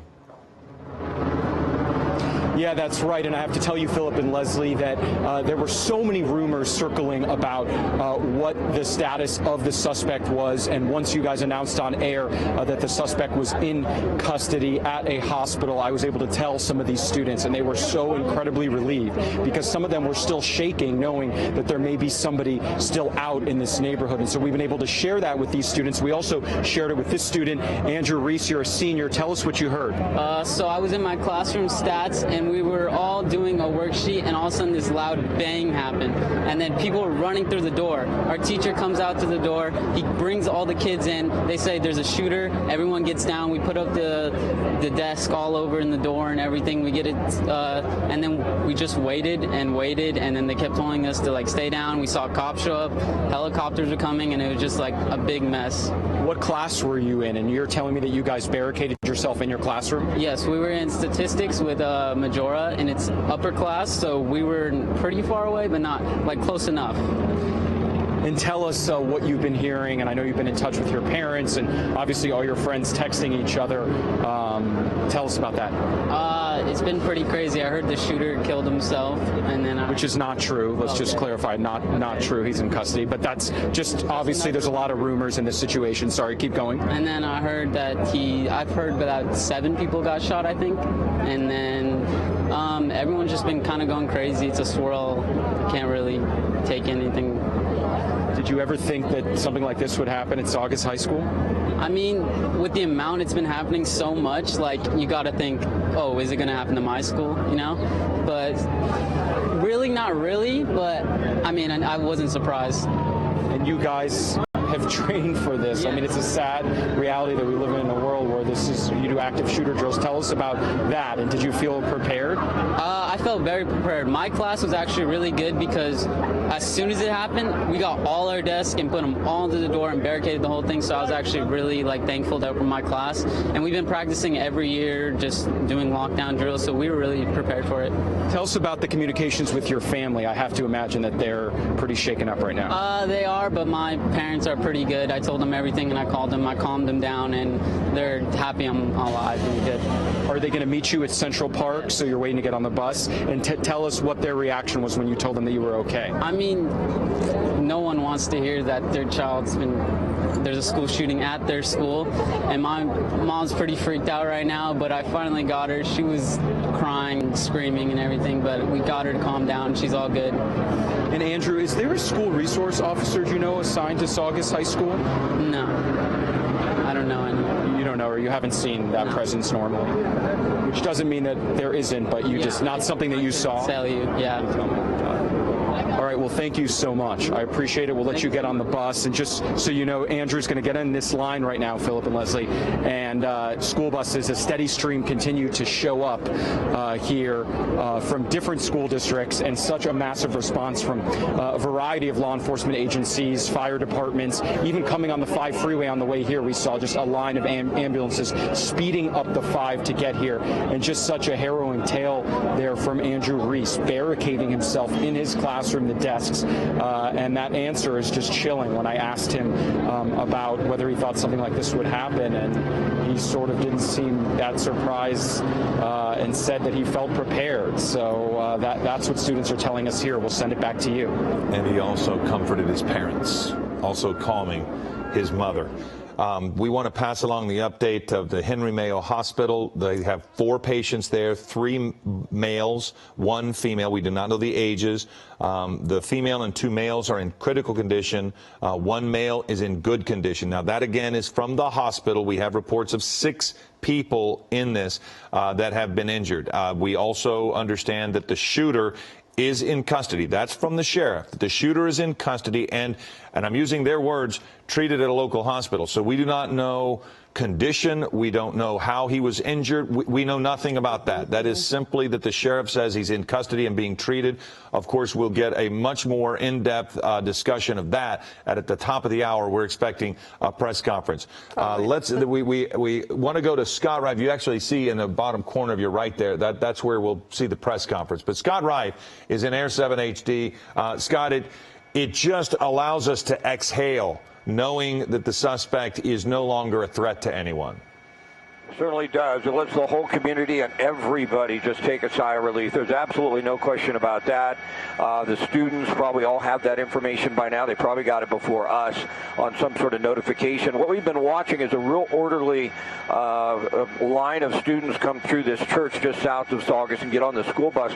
I want to tilt up a little bit. It looks like quite a few have already been transported to Central Park, but it gives you an idea. I wanted to look at the campus one more time. We've been watching as students, so I really hadn't looked at the campus itself, but just to give you an idea of the response, the amount of ambulances that are still there, the first responders that are still on scene, and the investigation that is going to have to be ongoing throughout the day. That will be extensive. Now, we were over the home that they responded to immediately on Sycamore Creek Drive. We did not see the suspect come out of that home. We did see officers go in the home and then come back out, so it's unclear if that was where the suspect was taken into custody. It didn't appear to be the case to me, but boy, just look at the response.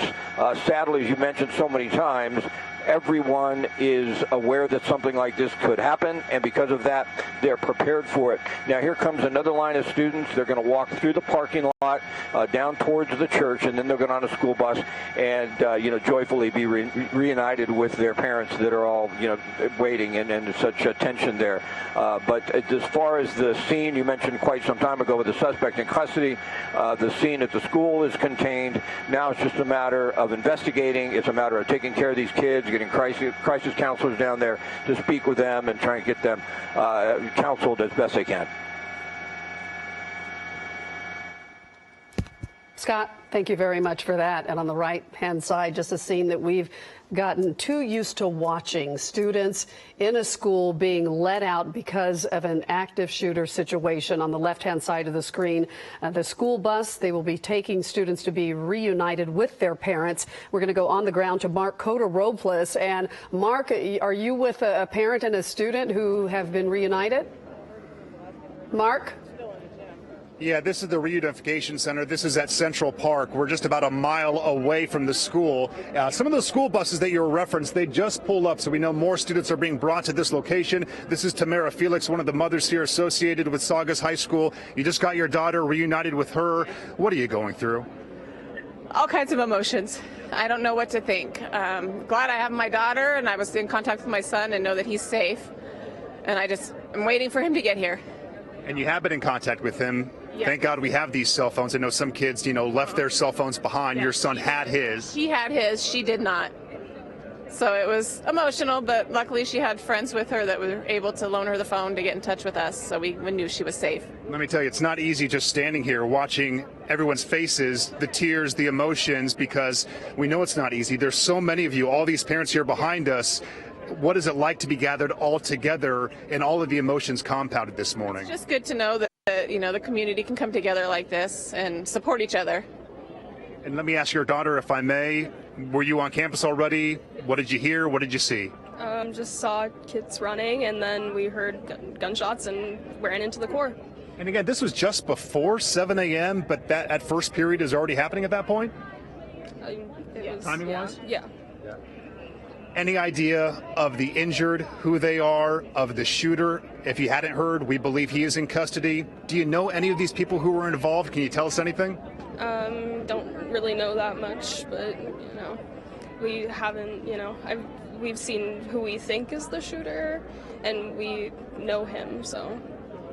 Anything about him? Not much. Any red flags? And people have been asking questions. Were there signs? Was anything off this week that would have indicated that something like this could have happened? Not that I knew of, not that I would think of. And as you stand here with your mom, you're waiting for your brother. Have you spoken to him as well as a sister? What are those emotions like? It's stressful because you just want to know that they're okay. And this is your senior year. Never any issues before over the past 4 years here at Saugus High? There was an issue my freshman year that was not nearly like this. How do you prepare? Training? Absolutely. You can't prepare for something like this. Even if you think you're prepared, you're not. That being said, what kind of training has the school done? We hear that it is each semester you'll go through these drills. What was the training?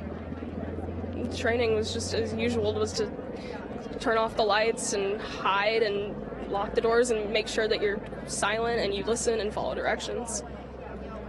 We are absolutely so glad that you are okay this morning. Your brother as well. We thank you for taking the time. What do you do now? You wait? Have you been given an estimation when you're going to see your son? Anytime. They keep telling me he's on his way. Okay. Tamara Felix, thank you so much. Your daughter as well, a senior here at Saugus High School. Those school buses right now arriving at Central Park. They are loaded. More and more students coming this morning, being reunited with their parents. As they arrive here, they're kind of being separated to one side of the park. Parents are waiting on the other side. I have to tell you, this is about as orderly as it could be given the circumstances of what's happened this morning. We'll continue to talk to students and parents this morning. We'll keep you posted, but it seems the worst of what occurred this morning is now over. Philip and Leslie, back to you. All right. Thank you very much for that, Mark. Let's go to Josh Haskell down on the ground there. Josh has a student with him.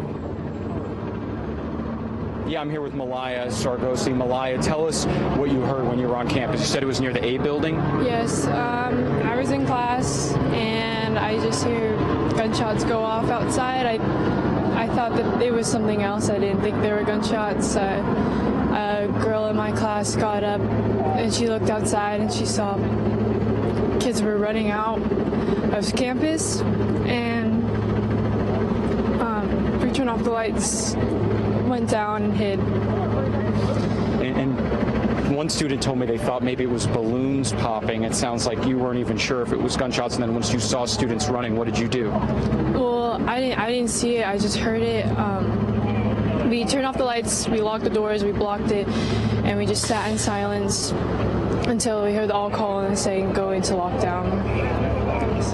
And just tell us what the last few hours have been like for you inside your school. I can't imagine how excited you are to see your family. It was just a long 2 hours. I'm ready to go home. I'm scared, but it's going to be okay. And you've talked to your parents and they're waiting for you. Can you just tell us what they've told you? They've just been keeping me updated, telling me that everything's going to be okay, that they're waiting for me at the park. So I'm excited to get to them. We'll let you get on the bus. Thank you for talking to us. You can see just a lot of people incredibly shaken up.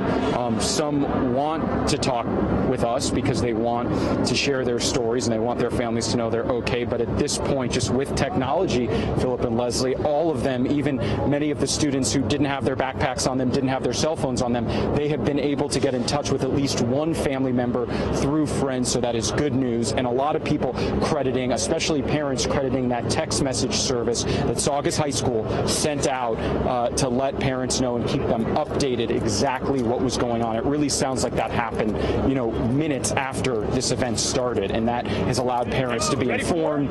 Many of them came down here even though they weren't supposed to, and now they're being directed to go to Central Park. And one of the more heartbreaking scenes I've seen has just been parents from a distance seeing their kids be escorted by officers with these long guns, just trying to keep these kids safe, and the parents not able to get to their kids yet, but at least knowing that their kids are okay.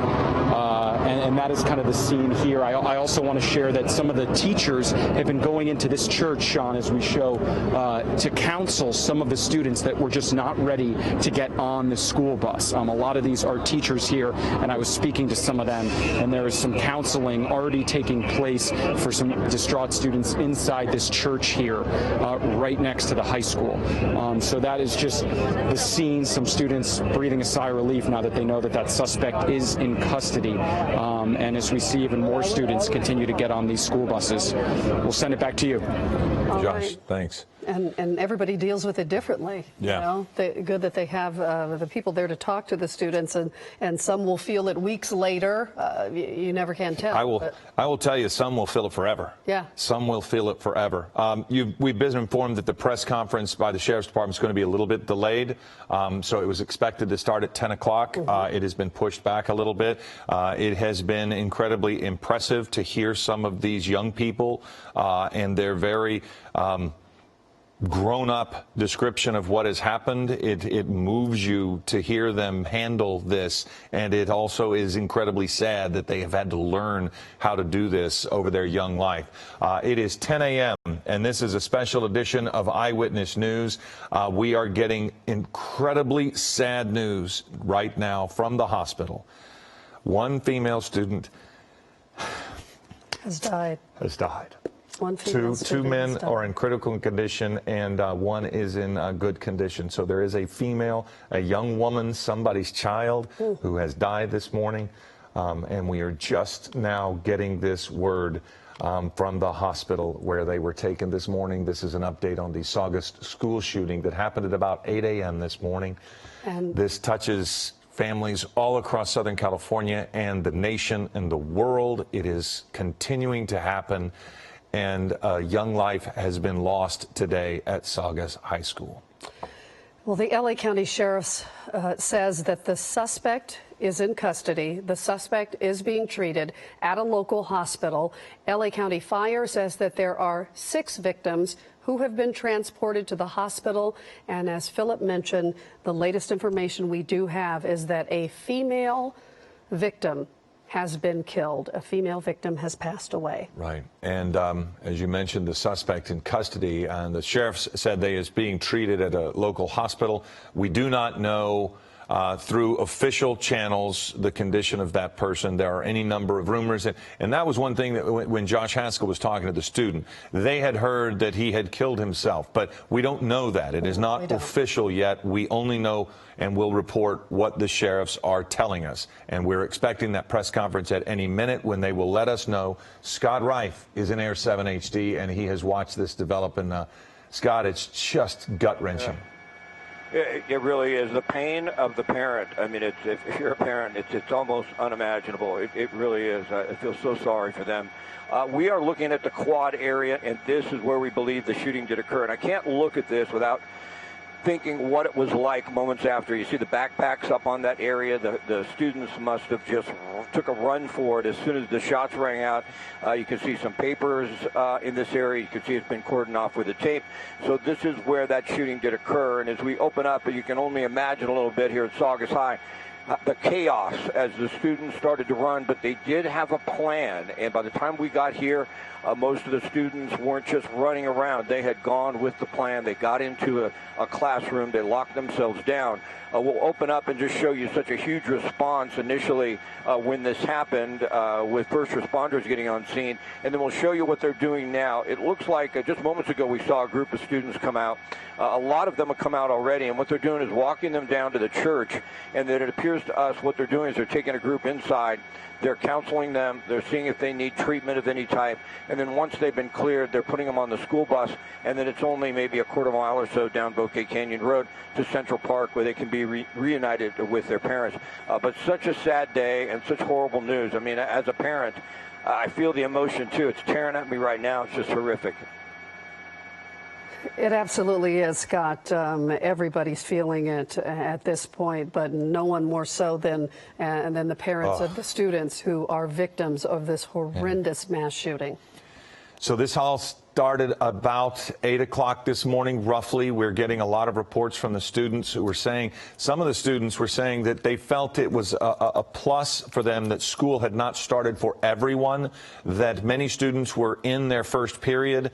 Some were beginning with a second period, and so some were out in what they're calling the quad and the areas that are more communal for the high school kids. But they did mention by some of them being in class, that allowed them the opportunity to lock things down very quickly.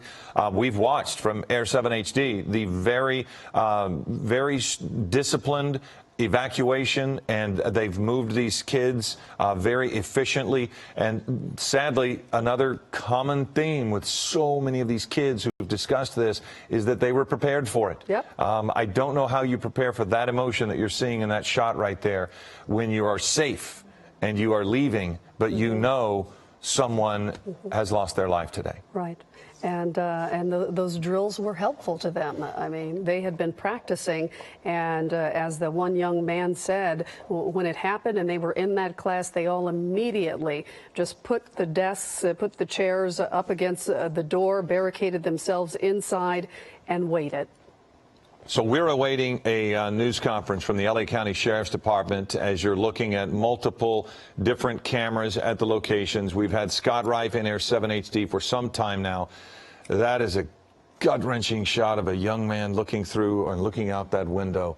And the thing is that so many people in this community are going to realize that those reunification centers, my hope is that the parents who have one of the children that have been injured in this, they know right now. But there is this incredible uncertainty at these reunification centers as these parents await the children to come, because if they haven't all been notified, they don't know. And that unknown is horrible for any parent out there. And so many of them, they know that their kids are safe because of cell phone communication, and the kids have taken great pains to find a phone if they'd left theirs in some way and get in touch with their parents. So that is the good news. But for a parent at those reunification sites where they're surrounded by all of these people and they're just waiting on these buses to arrive and these kids to get off, it is difficult. It is a tough, emotional venue because of that just intense sadness that is on that location. And then when the word begins to spread about this lost life, it just gets so heavy. Yes, and we spoke to the psychiatrist earlier, and she was saying the best thing to do is not to have the children replay play by play what happened, but just to let them know that they are safe and they are taken care of and it's okay. And but don't have them immediately talk about everything, but certainly to offer them support as they need it and to allow them to express themselves in the coming days and weeks, and to provide any professional support that they may need. We want to go to Josh Haskell, who is still on site talking to a lot of the kids. Now, Josh, you're at the location where kids are leaving and getting on the bus, correct, to go to the reunification center? Yeah, Philip, we're just a few hundred feet from the high school. I'm going to just show you really quick. That is the high school in the distance right there. And I can report that things have calmed a little bit here, which gives me the sense that most of the students that were in the gym, locked down in classrooms, they've been able to get out, get on those buses. One student that has not been able to do that yet is Julian Bourne. We were just chatting with you. Julian, you're a junior, correct? Can you tell us what you heard today? Well, I was in a classroom with the entire football team. We're all in the coach's room, and one of the kid's older brothers called the kid on the football team, and he said that there was an active shooter and that he heard like 5 gunshots go off. And so we all just went to the core and just turned all the lights off, and everyone was quiet for about, like, I think an hour. Yeah, and then we got released by the sheriff, so yeah. Did the football coach or the administrator that you were with, did they lock the classroom door, and can you talk about that a little bit? Yeah, well, he was the only one in the classroom at the time, so we locked all the doors and shut all the doors on the outside, and we were all just in the core, so. And have you been able to get in touch with your parents? I take it you spent an hour in there, and now you're waiting to go meet them? Yeah, well, my dad was in the classroom with us. He was the coach. So, yeah, and my mom, already talked to her, so we're good. So your dad works at the school. He's the Saugus High football coach? Yeah. Got it.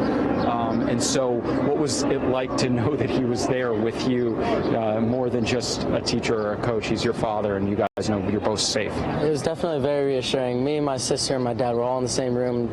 Just knowing that they're with me just helped a ton. So, yeah. And talk about that feeling of not exactly knowing, because we've talked to some kids that knew. We talked to some kids that knew what was going on, and then others just didn't know for over an hour. Yeah, well, even still, I don't even know what fully happened. So, got it. Yeah, not knowing hurts. We're going to let you get on the bus. Thank you. So sheriff deputies here, they are trying to move all the students out of this area, and that's what just happened here. Philip and Leslie Julian got on a bus, Hart Union High School bus. He's walking over there now, and you can just, as you heard, his dad is the football coach, and he was with his father during this whole ordeal. But for one of the students, one of the many students I've spoke with just in the last 30 minutes here, they were in lockdown in a classroom, so they're still learning and not knowing exactly what happened.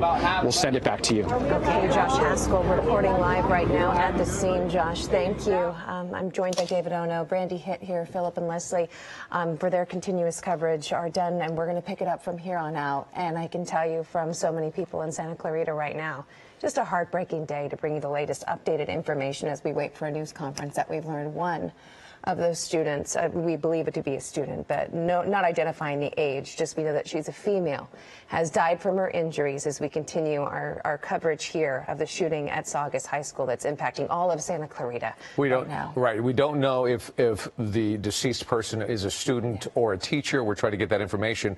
The gunman is in custody. He is in the hospital. We don't know where. We're trying to get that information as well. Mark Corderolas is standing by at Central Park right now, and he has somebody to talk to. Mark? Yeah, David, Brandy, good morning to you. This is just the worst. Heartbreaking when all the news comes out. You hope that the injuries are minor. Maybe those situations where kids are injured during the evacuation. Now that we know that one has passed away, just the absolute worst. This is Danny Jabas, one of the fathers associated with Saugus High School. Tell us what you're going through. Tell us about your son. My son Evan texted me this morning approximately about 8 a.m. telling me that there was shots fired on campus. That they were on lockdown. He told me he was 100% okay. I want to send our regards and prayers to the families whose students have been injured, and absolutely the student who has passed away. You know, I pray for their families.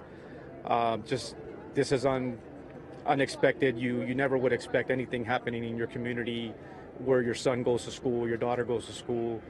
I think we're all just relieved to know, most of us know that our kids are okay, but it's just, it's unreal. It's unreal. Any indication how close your son was?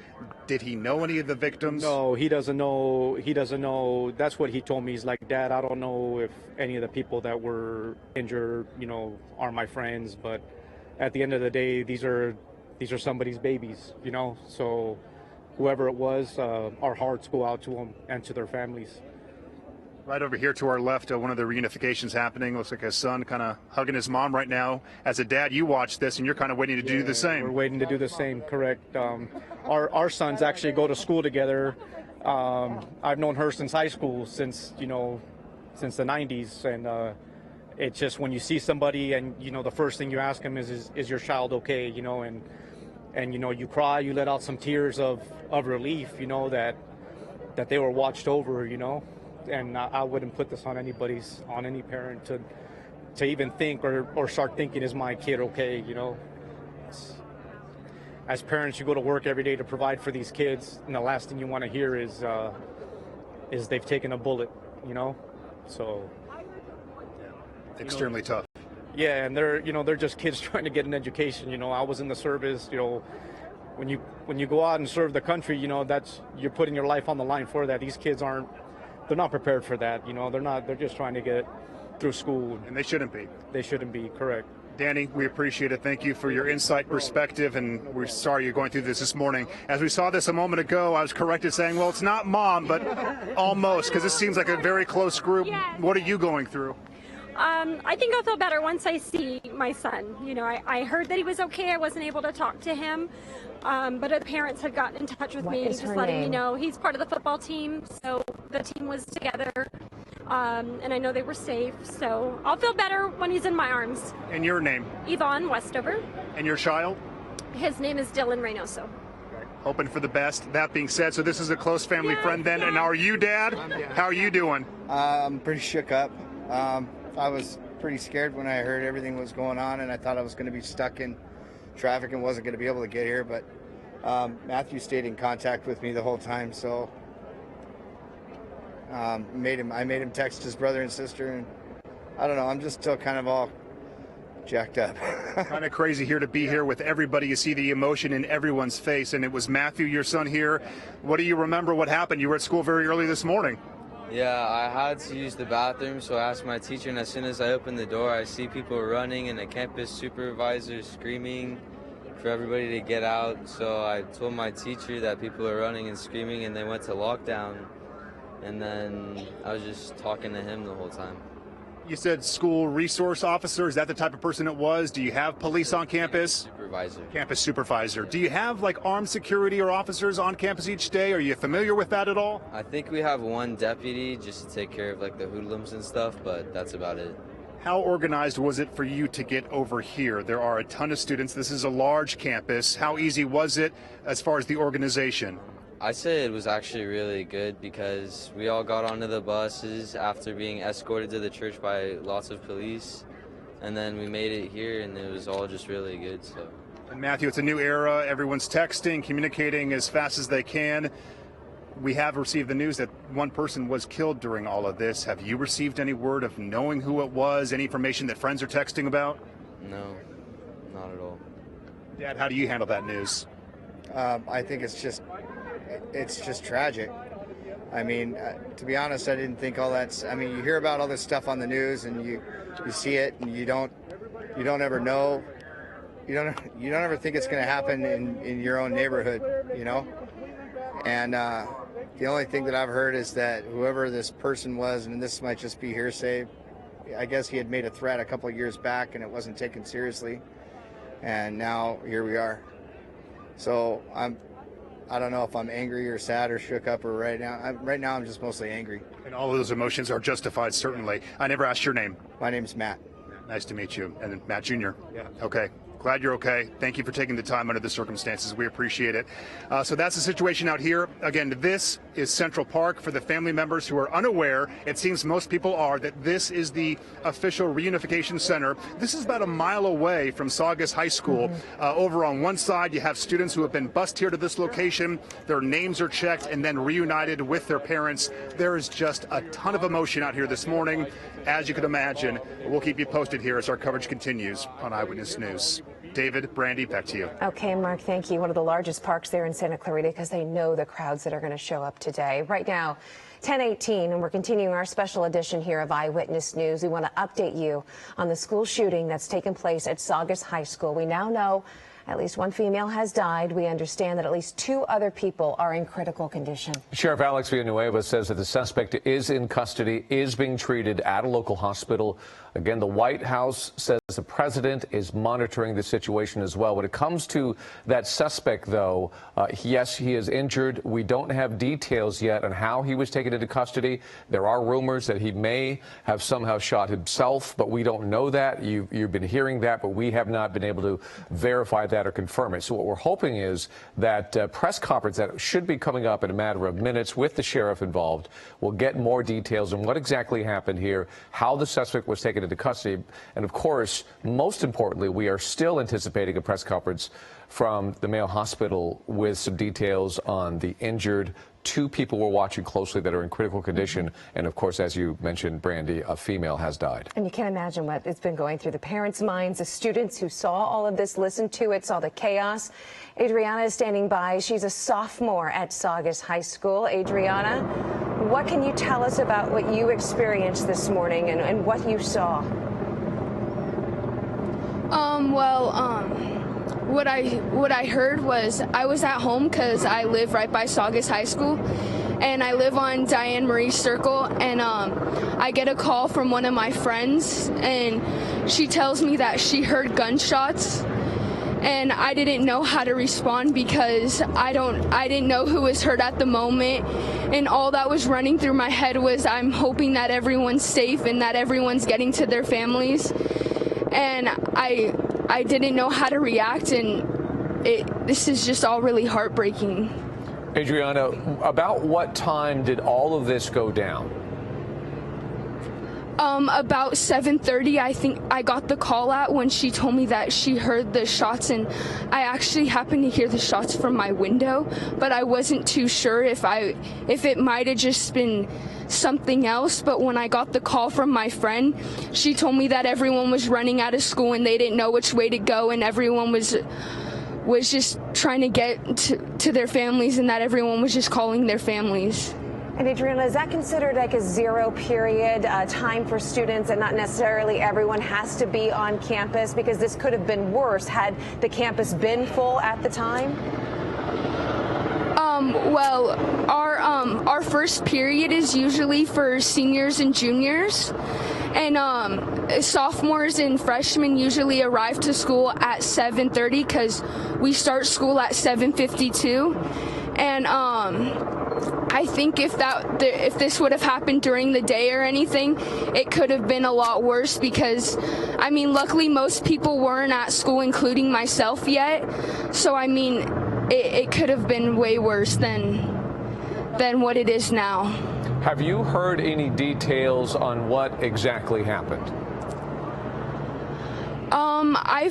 I've been keeping up with the news, and I've heard a little bit of details from people, but I mean, I don't know if they're fully accurate, but I heard that that there is this one girl that was confirmed dead, and I'm really sorry for her and her family, and I pray for you guys and that you make this through, because this is really something that hasn't ever happened in our area, and we were not prepared at all for this.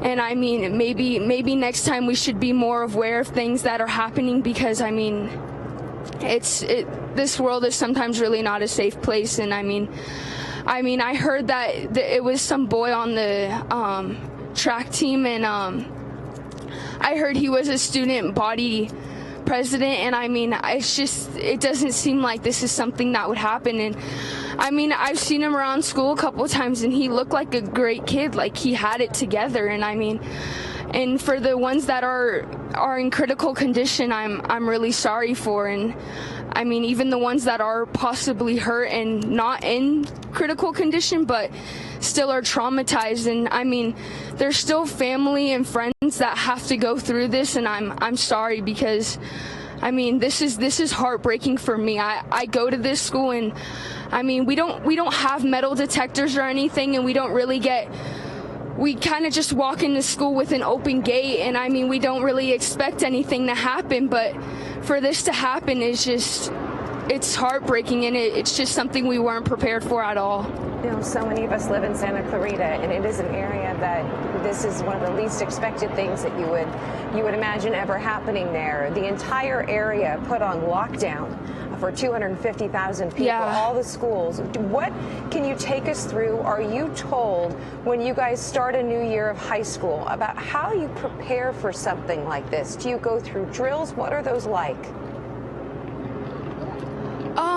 If I'm being honest, we've never really prepared ourselves for something like this, and our school has never really taken us through this. I mean, we have lockdown drills sometimes for if anything were to happen, but I mean, we really weren't expecting anything like this to happen. But ever since we had that earthquake over summer, that's really the only thing that we've practiced this school year. How do you think you would be better prepared? What, in your opinion, should the school do and have done to better prepare you for something like this?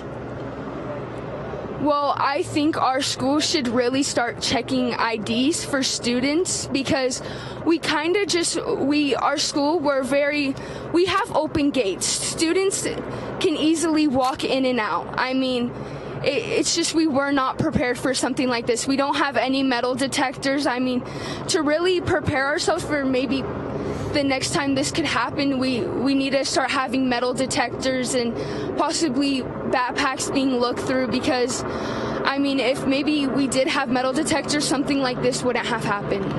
Adriana, how old are you? We do have a school. I am 15 years old. I am a sophomore. You're 15. You do have a school police? Yes. We do have a school police, though. You do have an officer there. I'm trying to yes, imagine.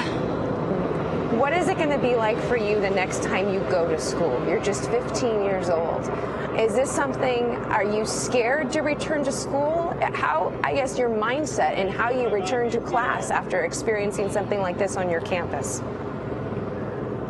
I'm honestly terrified to go to school, because I mean, you never really know if something like this could happen again. And I mean, I had my parents calling me, asking me if I was okay. I had family.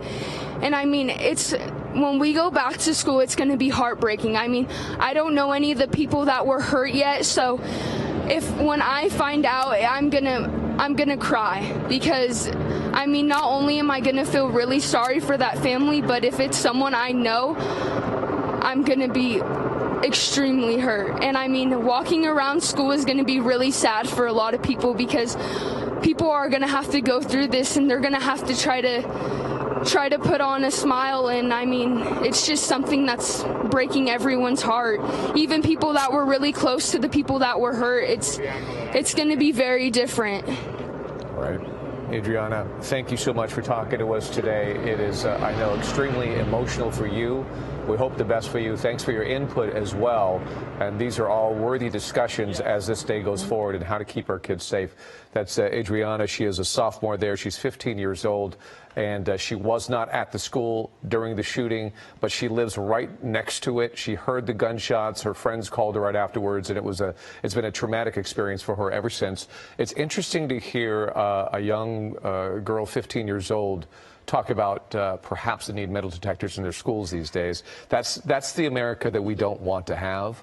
But if our own kids are saying that's what's necessary to keep them safe, that's a very loud statement on where we live and the times that we live in. We all got lockdown notices on our phones for families who live up there today, and I had to call and make sure, because of all the schools that are impacted. What do you tell your kids at what age group? What did they get told during their lockdown? If they're at, let's say, Hart High School or any of the other elementary schools or Canyon, what kind of discussion do you have, and at what age is that appropriate? As you look live right now, we have Air 7 overhead. There are two scenes that we're kind of watching right now, waiting for a news conference to happen at Central Park, just really in the heart of Santa Clarita, where all of those family reunifications are taking place. We're expecting an update from the Sheriff's Department, mainly to find out what is the total number of victims who are injured here, because we had reports from LA County Fire that there were 6 people who were hurt. Henry Mayo let us know that they had 4 originally taken there, 3 in critical, 1 in good condition. And as we've learned as the time has progressed, one of the female victims in critical condition has died from her injuries. The other 2 that may have been injured, we're still trying to find the extent of theirs from when we talked to LA County Fire. And then there, of course, is the whole question of the gunman on campus. The sheriff reporting about an hour ago that the gunman was in custody but taken to the hospital, and trying to find out what the extent of that really is at this point. It's said to be 2 critical, both males, but that's early details. We're hoping to get official confirmation on a lot of these details when this press conference is supposed to get underway. It was said to start at 10 o'clock, but then there was, this is a fluid situation, so obviously this is being pushed. The hospital is going to have a press conference as well, so we'll be getting these details pretty soon. The good news is there is no longer a threat from this gunman in this community. He has been taken into custody. They do say it was one gunman. We did hear that student who's had a theory on who it might be, but we don't want to further push those theories until we get better confirmation. Definitely, when you think about all the students who are texting each other and messaging each other right now, of course, communication with parents, a lot can sometimes get lost in the mix, playing that telephone, so to speak. So we want to bring you the facts as we get them. Right now it is 10:30 a.m. and this is a special edition of Eyewitness News. We're going to continue to update you on this ongoing emergency that's been developing in Santa Clarita at Saugus High School since early this morning. Again, just had to report that one of the students had student or a possible faculty member. We're waiting to get confirmation, but we know that a female has died following this shooting this morning at the school. And just, again, conflicting reports on the number of the victims from LA County Fire, from the Sheriff's Office, from Henry Mayo, but we're working to get as much information to you as soon as it comes into our newsroom, and it is confirmed. Right. So we're going to be getting more information as it comes. We'll give that to you as quickly as possible. Again, 6 victims that we know of. 2 males in critical condition. That female has passed away as well. A reunification area has been set up at Central Park, which is, I've never been there, but you've been there. You said it's a large facility. It's a big place. There might be some logistical difficulties of people getting in and out. However, Mark Robles is there right now. He's watching these reunifications take place, and he's talking to some of the people, both parents, and look at that, parents and students. Emotional times, and Mark joins us right now as he's witnessing all of this happening before our very eyes. Yeah, for Eyewitness News here at 11 a.m. Mark, what do you have? It's tough because the reunifications are happening every single minute. We had another round of kids come over across the street. This is Gary Schertz joining us. You're kind of seeing this from multiple angles. First, tell us about your wife. So my wife's a teacher at the school. And she was there this morning. Our son is a student. He's in the band, so they start extra early. So she was there waiting in her classroom and saw kids kind of dropping their stuff and running. So that was her first alert that something was not normal. She's okay. Your son's okay. But you talked about the training that she has to prepare for. Yeah, they have. They have trainings. They've had other lockdowns. They have training every year, but I don't think anything really prepares them for this, other than just the mechanics of it. Lock the doors, do this, don't do that. But before I came on the air here with you, I mentioned there must be a couple thousand people out here. You said it's like the whole town. Yeah, it is. It's every student and every family member.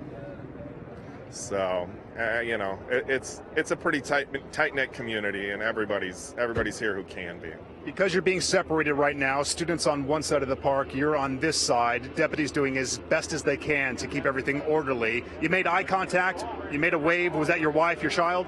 I've been able to speak to my wife, and I just saw my son before we came on here, and so I'm waiting. We're just kind of, they've got us all queued up, and everybody's kind of trying to do their best to keep it orderly and organized, I think. The best possible emotions for you as a father. That being said, you heard the news that one student, we believe, a female student, has been killed. I should say student has not been confirmed, but we fear that that's the case. How do you deal with that as a dad? I have no idea. I'm really at a loss today. And it's just a really helpless feeling. I feel just very overwhelmed and lost for what am I going to say and do with my son when he comes across the way, and my wife. I really just don't know. I really don't know. Gary Schertz, we appreciate it. We know it's a busy morning for you, a lot of emotions. You took the time. We thank you so much. Sending the best to the family. So again, more of the reunions happening here. The buses have been dropping off kids for the past hour or so. Just incredible emotion. I'm careful not to put people on the spot. May we touch base with you, ask what you're going through? We know it's a difficult morning. Students or family, friends who you're here to find? My daughter, she's on dance team, but I can't talk right now. Too much. Thank you so much. Just a lot of emotion, as you can see, raw emotion. These families, in some cases, they've been communicating with their children for the past couple of hours via text and phone calls, but to see them, to hold them, it's a whole different set of emotions, and we're seeing it live right now. It's not easy, but for so many of these families, they're getting that best case scenario of seeing their child. And then we know those few who were injured, including the one who was killed, and that is just the worst. What can you say? No, you can't say anything, Mark, as we continue to look at your live camera there on the left. It's got to be so hard, because you have to imagine there were parents waiting by their phone constantly, and some who have yet to receive communication was difficult too, because a lot of kids said they left their phone behind, so they had to find a different way to let their parents know that they are safe. And boy, that's the first thing you're going to be looking for as a parent, is some confirmation from your child, especially if you gave your child a cell phone, you know she or he has a cell phone, yet when they are told to get out, they got out, which is a good thing. They drop everything and they go. You have to prioritize. And that's the thing right now. So this is what you're looking at, is at Central Park in Santa Clarita with the Air 7 overhead and our ground shot on the left there with these parents. Now at Saugus High School, we should mention with our colleagues at ABC Network News, the LA Sheriff had called in the FBI and LAPD for additional resources and support, including bomb experts. And they've been on campus. We've seen a massive presence there all morning long. There it is on your screen. And imagine all the backpacks that were left behind. They've had to go through, especially around what would be considered the crime scene area, and make sure that there's no explosives, nothing left behind. We are happy to report that so far nothing like that has been found. They have to collect evidence at the scene as well. So, I mean, Saugus High School, I can't imagine, is going to be reopening anytime soon. Well, and keep in mind, though, this is protocol. This is standard procedure. It doesn't mean that they've received threats that there are bombs at the school. They are just going through their standard protocol when it comes to something like this, to make sure that whoever the gunman may have been and whoever was trying to create this chaos and this violence didn't have another level of it. So they're being especially safe and cautious about that. And by the way, we want to bring you to the hospital now as well. You've been watching these reunions at Central Park, but let's take you to the Mayo Hospital. And Rob Hayes is standing by there trying to gather what information that he can get. Rob?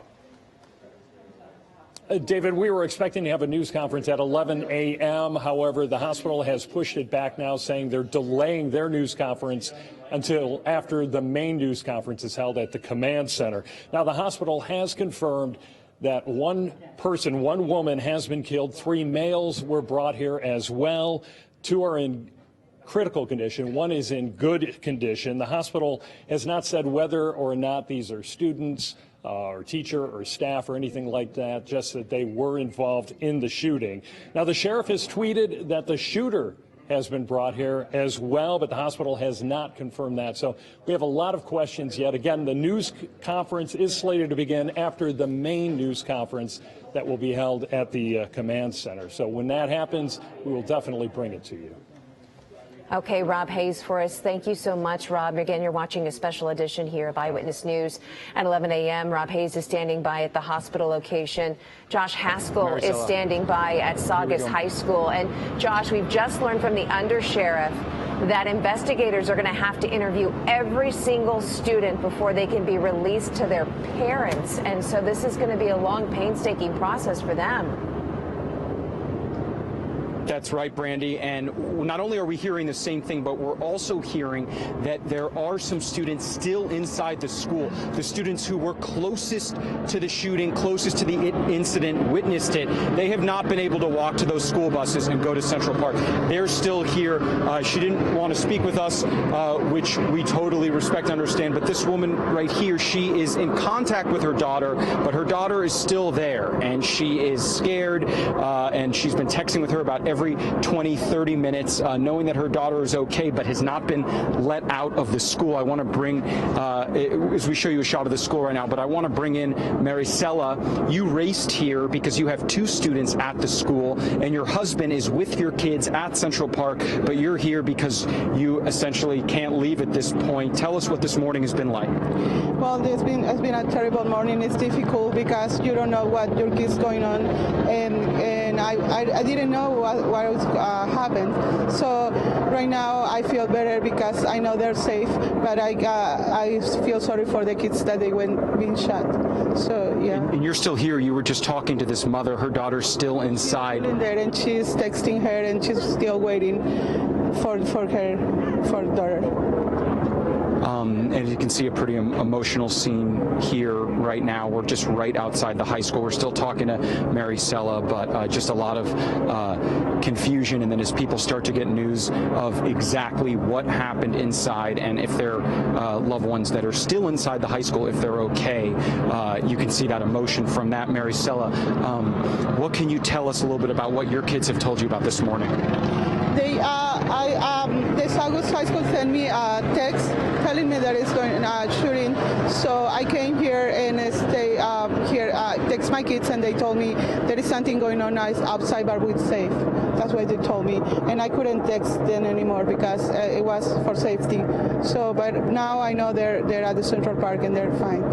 Mary Sella has 2 kids at Saugus High School. She drove here, even though parents were told not to come to the high school. How do you not at least try and get in contact with your kids? She came here. Now her car is trapped among all of the law enforcement vehicles, so you can't get out right now, but you're going to wait here. And as you wait here, you see this tragic scene on. I'm sorry about that. We lost Josh's mic right there, but you get the gist of what they're dealing with in the extreme stress that they're dealing with there at Saugus High School. There is a mother who's waiting for her child who is actually blocked in. She can't get out, but more importantly, she needs to get with her kids, as all these parents do. And as you said, as we were going into Josh, there's an interview process going on right now. And Josh confirmed that there are people still in the school. It's the ones that were closest to the incident that are still there. They're probably going through a fairly intense interview process while it's fresh in their minds, and it's just part of what has to happen. In the meantime, so many parents are waiting. Hopefully they've been able to text or hear from their kids, but not if they're in the middle of getting questioned right now by investigators. Mark Cota-Robles is standing by, and Mark again is at the reunification area. This is at Central Park there in Santa Clarita with another parent. Mark. Yeah, Brandy, I'm talking here with Dorinda Sprague, one of the moms here associated with Saugus High School, and you were just telling me here, as they were coming to us, about the text message situation which came from your daughter. First of all, your daughter's okay. How are you doing? I'm good. It was scary, but I'm good. Dorinda, tell me about the text message. I got a text message that just said, "I love you," and that there is an active shooter, and I'm okay. And then after her message, I got the text from the school letting us know that there was a shooter, truly a shooter on the school. And I texted her back and said, just hide and stay safe. And then I pretty much immediately got in my car and drove to the school like a crazy woman. No, not like a crazy woman, like a mom. Like a mom, yeah. We were in constant communication with each other the whole time, which gave me some grace, but just watching, you know, the things that I saw, it was horrific. It was sad. The amount of law enforcement and just the response, and knowing so many students were injured, and then again, I don't know if you have heard that one did pass. Yeah, I actually saw them trying to resuscitate the young person, and it's hard to watch. It's hard to see that, and it's hard to know that your kid's, you know, inside there and not really sure where the shooter is. I mean, to my knowledge, I believe they've caught the shooter. But I'm just glad. I'm glad she's safe. I'm glad that the kids that are safe, and I pray for the parents that lost their lives. I mean, not the parents that lost their lives, but the students that lost their lives. It's been 3.5 hours since the shooting first occurred. The fact that it took that long to have that hug with your daughter that you had just moments ago, was that just excruciating? That was the longest 3 hours of my life. And her dad's in Africa right now and probably watching on TV and seeing this, so she's safe. But yeah, it was very difficult waiting and not knowing whether they had caught the person and hearing all the rumors. There was a lot of rumors going around. We apologize that you're having to deal with this and with us. That being said, how is it being handled this morning as far as busing the students over, the organization? I mean, it feels chaotic, but at the same time, I don't think anybody's prepared to deal with this kind of situation. I'm so grateful for the law enforcement that we have here. They've been excellent. They've been doing their very best to communicate and to communicate, you know, respectfully. So it's been really good. I can't complain. I'm happy that my girl is alive. And let me ask your daughter, I'm sure it's all kind of sinking in. It's all very new. This is something maybe you train for but don't fully prepare for. Are you doing okay? Do you think you'll maybe let the emotions sink in by tomorrow, later next week? It was definitely like shocking when we got the first original call. We all just went into lockdown and we didn't really know what was happening. And then eventually while we were waiting, because we waited for about an hour just like in a closet, just trying to wait out and make sure that everything was okay. And that's kind of when it sunk in that what was happening was actually real. And so that was definitely tough. I think the hard part's going to be having to go back to school tomorrow, maybe the next day, and just having to deal with the fact that it happened, but it's over. And I think that part's going to be tough. There have been some questions about what was happening here when you came to the park. Simply, your names are checked. What's happening with the segregation? Because we kind of keep the students over to one side, but first, before you're reunited with the parents, what was happening over there? Once from Saugus, we got onto a bus from the church. So we got into the church. They like filed through everybody, and then we got onto a bus that took us here. And then from there we just got onto a bus that took us here and got into a large area of students where they just kind of sorted through all of us, got our names, asked us if we saw anything, and then we just waited for them to say, it's okay, you can go to your parents. We're so glad you're okay. Thank you for taking the time. I know it was an extended period of time. You want to probably get home and on with your day. Thank you so much. Thank you. Have a good day. Okay. So David and Brandy, countless stories just like this here at Central Park as more and more of these students are being reunited. As I say that, though, over on the far side of the park, there's next to almost no students left over there. So maybe this is the last group of students being reunited this morning, which is fantastic to see for these families. Yeah, I don't think any of those parents want to let go. And that text message that mom mentioned, I love you and you're safe, that look on their face, Mark.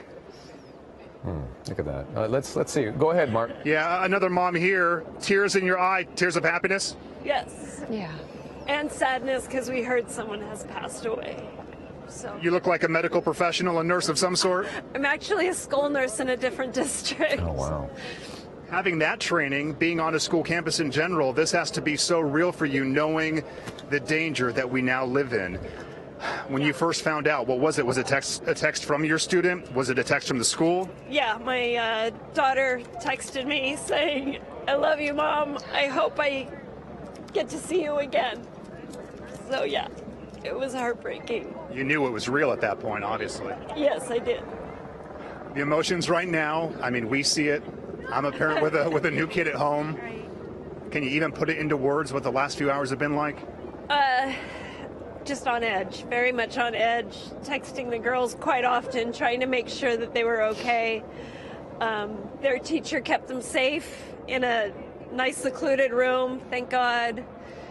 They did what they needed to do to stay safe, and I'm very, very happy and grateful for all the school staff that kept our kids safe. Look, we love all of our communities here in Southern California, but standing here this morning, this community seems really special. It is. It's a wonderful community. It's a very tight-knit community.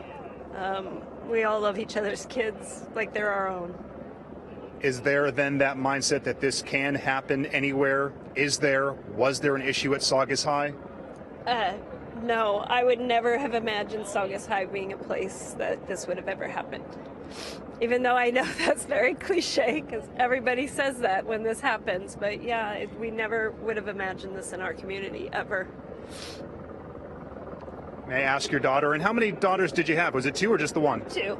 That one there and this one here. May I ask you, now that you're here now with your mom, it's been a few hours, maybe take us back to the beginning. This was early in the morning. What do you remember? Did you hear the gunshots? I didn't hear it, but I was sitting in our room, and then one of my good friends came in, and there were a couple of them. They all looked really panicked, and one of them started crying, saying there were gunshots, and so my teacher reacted very quickly, and we were all ushered into a locked room.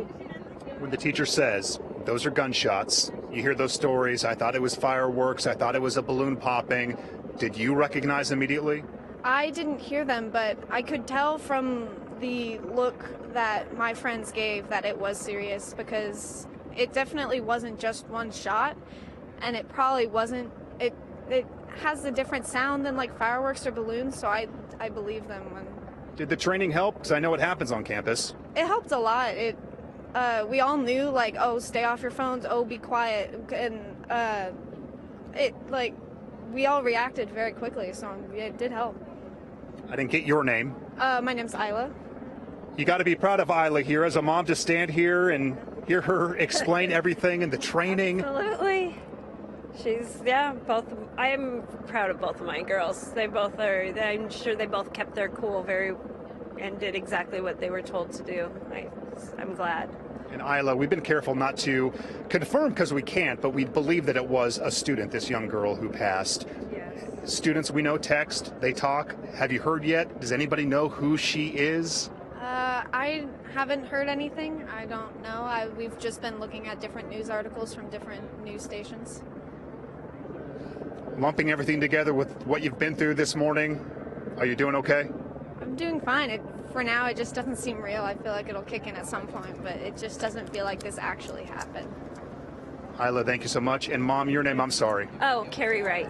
Nice to meet you. Nice Pleasure. to meet you. Glad you're okay. And I always say not under these circumstances, but what a community of support out here. Yeah. Everybody who rushed out to be reunited with their loved ones. Thank you so much. Thank you. As I mentioned a moment ago, it kind of seems like most of those buses have now arrived. Most of those reunifications have now happened. We're live here in Santa Clarita. Mark Cotarobles, ABC7 Eyewitness News. We'll send it back to you. Can't imagine a parent getting that text. I hope I get to see you again, Mark. Thank you for that update there. A joyous reunion. You're watching Eyewitness News here at 11 a.m., a very special edition of Eyewitness News with our continuing coverage and the tragic update on that school shooting at Saugus High School earlier this morning. Henry Mayo Hospital again confirming that one person, a female, is dead. At least two others there, men in critical condition, male patients that they're taking care of right now. Who they are, we're still waiting to learn, but the sheriff, Alex Villanueva, does confirm the suspect is in custody, and he is also being treated at a local hospital. Well, because police have deemed there is no longer any threat to schools, all lockdown orders for Hart School District have been lifted. The reunification point for parents and students still is Central Park in Santa Clarita. That's where you saw Mark Cotarobles reporting from, and very emotional reunions, too. You sense the stress that the parents are going through, and then you also sense their relief when they're finally able to meet up with their children. We're going to give you more on that, but first we want to take you over the scene of the high school. There you see it in split screen right there. Law enforcement personnel, they're combing through the entire campus right now, bomb-sniffing dogs. Let's check in now with Scott Reif in Air 7 HD to give us the details on what he's seeing. Scott?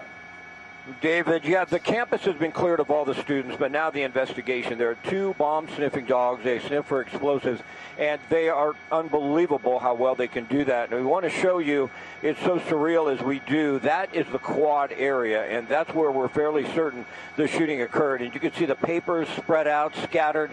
You can see the backpacks laying on the sidewalk there. You can see a lacrosse stick, and you can tell it was a mad rush and a panic, chaos when the shooting occurred. And then you can also figure that's where a lot of those students did not have their cell phones. Any student that was in here when that shooting occurred, they didn't have it in their hand. Obviously, they're just going to start to run. Now, when we got overhead, it was pretty orderly already, so they had a plan in place in case something like this happened, where to go, and it looks like they really followed that well. But this is the area where those dogs are going to have to come in and clear all of this area where the gunman was. Now, when we got on scene, as I mentioned earlier, we did not see an active search for an actual shooter. It's almost as if the sheriff's department had some information that the shooter had already left the scene. They were here armed, but they were moving students around. I don't know if they've got the information that the shooter had left immediately and how he had left. We're still waiting for some of that information. But now we have swarms of SWAT team members, explosive experts. The dogs are going to have to go through the school and make sure it is clear before anyone gets back on, and that is certainly going to take some time. But you can only imagine as you look down at this wide shot here at Saugus High School what it must have been like just moments after those shots rang out for these kids. It must have been terrorizing, chilling. Oh, my goodness, Scott. No, you're right. And I know when you were live up over the scene earlier this morning, I went back and looked through some of the dispatch calls that were going out at the time. And amid the chaos and, of course, the deputies responding, they mentioned immediately that the suspect may have been heading in the direction of the elementary school that's located right across campus. So that's why all of the other campuses were immediately put on lockdown. Again, the update that we now have, the good news that we can report today is that the suspect is in custody and has been taken to the hospital. Scott, as you look live over this scene, as far as, you know, the campus goes, do you see everyone searching just that one focal area, or have you seen officers surround the entire campus looking for any other evidence that may have been left behind? At this point, we're seeing them focus on this area where the shooting occurred. Now, earlier we saw them go through each schoolroom and make sure the students were okay and then get them out.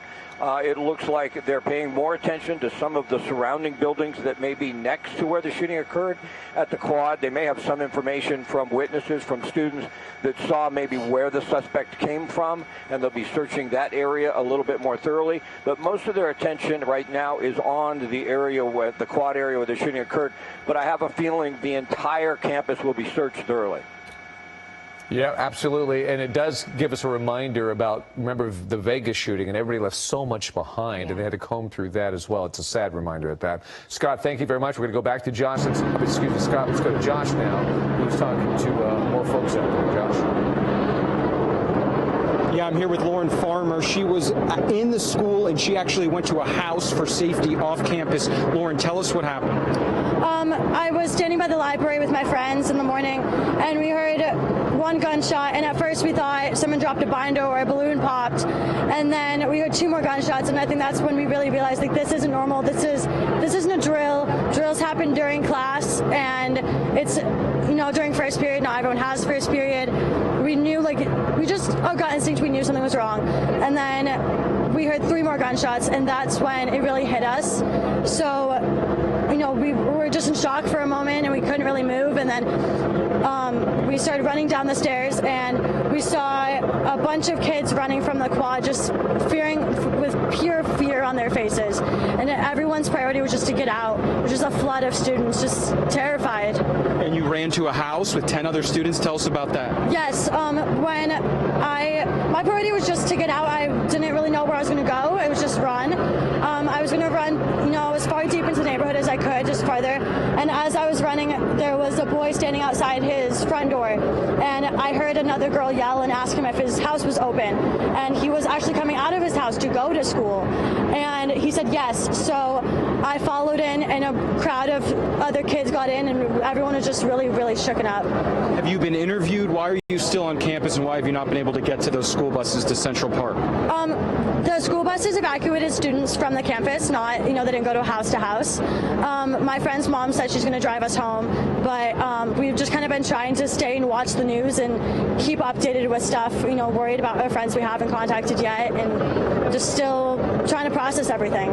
So you still have some friends that you've not been able to get in touch with? Anyone that you know that is directly impacted? Not that I believe so. I know I have one friend who has a first period, but it was on the different side of campus, so I'm hoping, you know, she drives, so I'm hoping that she got home, and I'll see when I get home if I can get in touch with others.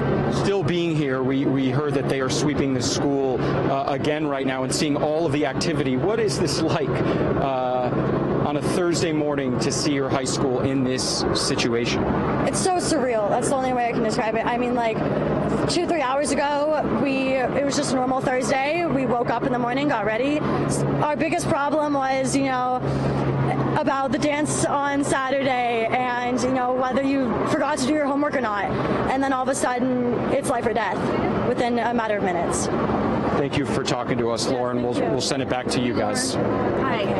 Thank you to Josh Haskell out there right outside Saugus High School, where you can see some students are still there in the mix of things. It appears that most of them have evacuated the campus. There may be a couple of people that investigators want to speak to there at the scene. But as you look from Scott Reif's view from Air 7, the backpacks are just an eerie sign that those kids had to ditch them in a minute. Right now, we begin Eyewitness News at 11 a.m. This is Eyewitness News with live breaking news. And this is our continuing coverage here at 11 a.m., the special edition of Eyewitness News. In that breaking news we've been following for the last several hours, the ongoing situation in Santa Clarita, the shooting at Saugus High School, and we know that shooting suspect is now in custody. We do have a sad update for you as the morning has progressed. A female student has died following that shooting. There are some conflicting reports about the number of victims. The LA County Fire Department says 6 victims were transported to the hospital. The hospital says 2 males are in critical condition. 1 male is in good condition. And according to the Hart School District, the situation is contained and all school lockdowns have been lifted. So right now, that is a live picture from Air 7 HD. As you can see, a lot of police activity still going on campus. Let's check in now with Scott Wright. Yeah, David, a lot of SWAT team members, and they all just congregated in this area next to that quad area where the shooting occurred. There's a couple of explosive sniffing dogs, bomb sniffing dogs, if you will, and this is the area I believe they're going to concentrate on. Now, it appears, from what I can tell, that all of the students have been evacuated from this area. I don't see any area where they're actually interviewing any students, although it could be in one of the rooms that we can't see. But again, as you look at some of the school in its entirety, we have so many officers pouring into this area from other corners of the school. They've already searched it. They've been through every classroom. Now they have to go through and look through these backpacks because it's entirely possible, depending on what the suspect, his intentions were, that he may have dropped a backpack with explosives in it. And so that just brings up a whole new area that they have to look at and be concerned about, because there's so much that was just thrown and left behind after the shooting and when the students took a run for it. So I'll show you a wide shot of the high school, and it's calm compared to what we saw earlier. Again, I think all the students have been evacuated, but look at the response still. All the fire has left, but all the patrol cars and those who were originally responded on the bottom of your screen, I don't know if you can see the LA County Sheriff's Air Rescue 5 came in, but they surrounded the area quickly. I think they may have had some information, though, that the suspect had fled, like an eyewitness had said that he had fled in a certain direction. That has not been confirmed, nor has it been confirmed, at least I didn't get this information, and maybe you did, where the suspect was taken into custody. We did go to what we believe was the suspect's home off a street about a mile from here. I believe that was on Sycamore Creek Drive. They surrounded a home. They went inside. It didn't look to us like they came out with a suspect, so it's unclear if that's where he was taken into custody or not. But the authorities will be here all day. This is going to be a painstaking operation. They have to go slow. They have to make sure they don't miss anything, and that's going to take a lot of time. Okay, Scott Reif overhead in Air 7. And Scott, you were asking about exactly how the shooter was taken into custody. We are still waiting to learn that information from the LA County Sheriff's Department as you look live overhead right now. They were supposed to hold a news conference sometime around 10 a.m. That has now been pushed back. We will bring that to you once it happens. We're also expecting to get a news conference and an update on the victims who were taken to Henry Mayo. We have Rob Hayes standing by live there, and we'll get to him the minute that news conference begins. All right. So let's bring in former Sheriff Jim McDonald right now, our law enforcement expert. Sheriff, we're so glad to have you here. And I understand that, it's still a fluid situation there, so we're not going to ask you specifics on what's happening here, but you have extensive experience as not only the sheriff of LA County, but also the head of Long Beach PD. You've been part of LAPD. How has our world changed in the time that you've been here in Southern California when it comes to dealing with these kinds of situations?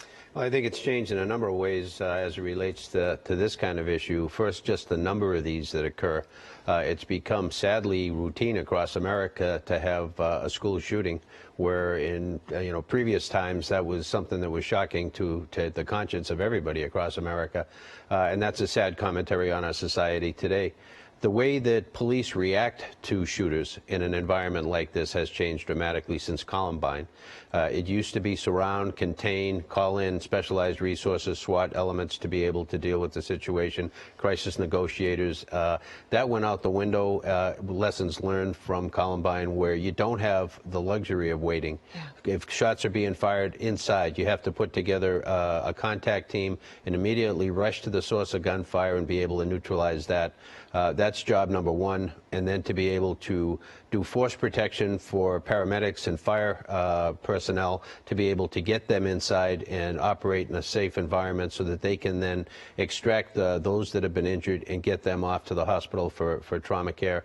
And then start to deal with the issues as they play out of dealing with so many different things that all occur at one time before the investigation even starts. And then once the investigation begins, that is a very long and onerous process that not only takes place at the scene, but also then looking at all the tools we have to be able to deal with the individual suspect. Was he connected to others? You know, what did his history look like? What were his relationships like? As well as then whatever we can exploit from his, you know, digital life as well. And we heard from so many students throughout the morning describe what they witnessed, kids running into classrooms, panicked faces, saying, I heard shots being fired, teachers locking doors. How much is it today when you talk about not being able to wait? Is it reliant on the teachers and the staff there to be able to lock themselves in place to protect themselves? You know, when you see some of the interviews here with some of the students involved, they say that the training went a long way that they've received over the last several years in realizing that something is happening, first of all, and then to be able to have a plan in mind as to what to do, to be able to secure the classroom that they're in, to be able to barricade the doors so nobody can come in and harm them, but then also to be able to make notifications and to be able to get to a safe place, to have reunification centers set up between so that students and parents can come together, and that has to be off-site so that you're not bringing the parents to the place that they're, I think, drawn to where their kid is, but rather to a place where, you know, things can happen in an orderly manner. The last thing you need is everybody rushing to the location that is the target of the activity, because it just creates a greater level of chaos for everybody. Yeah, that's a good point to make. But as parents, it's so difficult to keep from doing that. You've seen a lot of emotional folks out there. But while you were sheriff, we worked closely with you. You put out a great video on what people need to do. It's run, hide, or fight. It was so informative. This only reiterates the need for people to be prepared for that. Yeah. So give us more about the motivation that you had to make sure people knew what to do in case of a shooting like this. Yeah, we had a tremendous team that put that together at the Sheriff's Department. They won an Emmy for it. In fact, it's still available on YouTube and probably now on the LASD website as well. But what it runs through is just exactly as you laid out, what your obligations are when something like this occurs. If you can get out of there, do so as quickly as you can and get to a safe place. Make notifications from there. If you can't and you're in a place where you don't know what's occurring around you, to hide, to barricade yourself in a safe place. And then should, as a last resort, should the suspect then breach wherever you are and get into the environment, do everything you can to fight and neutralize that suspect before you can then get out of there. Can I ask you a question then, just because Saugus High School is right next to an elementary school, and we heard the radio traffic of all the lockdowns. Obviously, teenagers, older kids can probably handle more of that on their own. Right. What do you tell somebody who has a kindergarten class? I mean, there's no way those kids are going to be able to fight. How do you use those same tactics? Is it just on the teacher to try to help them? Yeah, really it is. When you're looking at very young children, you know, they can't do the same kind of things, and you don't want them running in 100 directions either. In a case like this morning, where they did a lockdown of all the surrounding schools, a very good move tactically to be able to help contain and protect the students at those locations. So if you have a suspect who's outstanding, you don't know where he is, then you know you have an obligation to protect whoever you can in that environment and shelter in place. And that's exactly what they did, and that worked out very well today. But it's very difficult. An awful lot falls on the teachers and the principals of the schools and the school district staff to be able to do what they can for those who are unable to because of the age. You know, this is, I'm gonna throw this out there, and you don't have to answer it because it's tough and it's not really within what your expertise is. But we did talk to a student who's 15 years old. She's a sophomore, and she says she feels that after this incident, it's very clear that they need metal detectors in our schools. What's your thoughts on that? You know, it's a difficult one because wherever you put up the barricade there, or you know, the safeguard, if you will, whether it's a school, whether it's an airport, whether it's any kind of a public assemblage place, wherever you put that, then all you do is move back with the place where the threat's going to occur. So it potentially you do that. It may be safer in the schools, but it's also there's a cost to doing that as well, not only in monetary cost, but also in the environment that you set up. And if you do that, then if somebody is inclined to do something like we saw today, do they do it just at a location where people are coming to check in at the you know, the check-in site there at the metal detector. Right. And so anything you can come up with, certainly there's people who are going to try to exploit that for their own gain. We see that when you try and harden a target anywhere, whether it's you know, a ball field, or it's you know, a major stadium, or any kind of a major concert event. What we learn is that wherever it becomes the funnel, wherever it's hard to get into, then the individual looking to take advantage of that just goes to that location. Yeah. That's the soft target. That's where people are gathering, and that's where they're capable of inflicting whatever damage they want. Yeah, unfortunately, there's no easy or ready answers to any of these situations. We have to work with what we have and do the very, very best we can. Education, training, and awareness is really one of the best tools we have out there. We appreciate your expertise and being here with us to kind of give us an overlook, because it's not just Santa Clarita, as we've seen. We've seen this time and time again, and so many parents, they've had enough. Right. We want to bring in Josh Haskell right now, who's standing by with another family, with a student who went through this whole process. Josh, what can they tell us? That's right. We actually have made our way to the front of the high school. We're here with Hannah, and I want to just give you guys, while we interview Hannah, a live picture of kind of what is going on at the school. You can see a number of sheriff deputies, SWAT team members, and the FBI, and they've been gathered. It looks like they're getting briefed right now. Hannah, tell us what happened when you heard those shots, and where did you go? Okay, I was by the library with my friends. We were having just a normal day, and then I was with I think like 4 other friends, and there was a gunshot. We heard a gunshot, and we didn't really know what the gunshot was. We thought that maybe someone like dropped their books, because there was someone like behind the planter, like covering their head. Well, I thought they were like grabbing something, and then we heard 2 more, and there was just something in my gut that told me that this wasn't right, and I thought that I was actually gonna die. So my friends and I, we all just grabbed we didn't even grab our stuff, we left our stuff, and we just sprinted out of the school, and we ran all the way up to Jason's house, whose parents were nice enough to let about 10 of us in, and we just waited there for our families. But the first shot, I didn't know what it was. The 2 second shots, it was just when we heard it. I never heard a gunshot before, but I could tell what it was. It wasn't anything like I've heard before. And just hearing that go on, and knowing that there are kids out there, getting emotional, knowing that the kids are out there, it's a very traumatizing experience.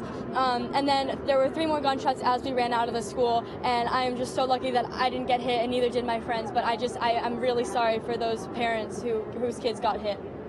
I can only imagine, and we really appreciate you sharing that story with us, because I can't imagine for you what it was like being inside a house. You don't have your cell phone on you, so you don't know exactly what's going on. What were you guys talking about? What was going inside that home when you knew what was happening at your school? There was a lot of crying. There was, surprisingly, I think I went in, normally I get emotional, I start crying, but I guess this shock, I'm still in shock a little bit, and I didn't cry. There were kids calling their parents, they were freaking out, we were all talking about the gunshots, we were comforting one another, and then the news went on, and we looked, when we turned the news on, all we saw at the first sight was someone giving CPR to a kid, and that broke all of our hearts, because we knew that kid wasn't going to make it. And just right there where that happened, it was where kids sit, it was where kids have fun, it was where lunch and friends come together, and knowing that someone basically was fighting for their life right there, someone was shot right there, it's very sad. And it's also just seeing everyone else. A few of my friends said that they saw the shooter shoot. They didn't see anyone go down. And then a few other people said that they didn't see the shooter shoot, but they saw a few of their friends go down too. And they were traumatized, and I was trying to comfort them, but at the same time, you can't really do that, because there's just nothing that you can really say, because you weren't there to see it.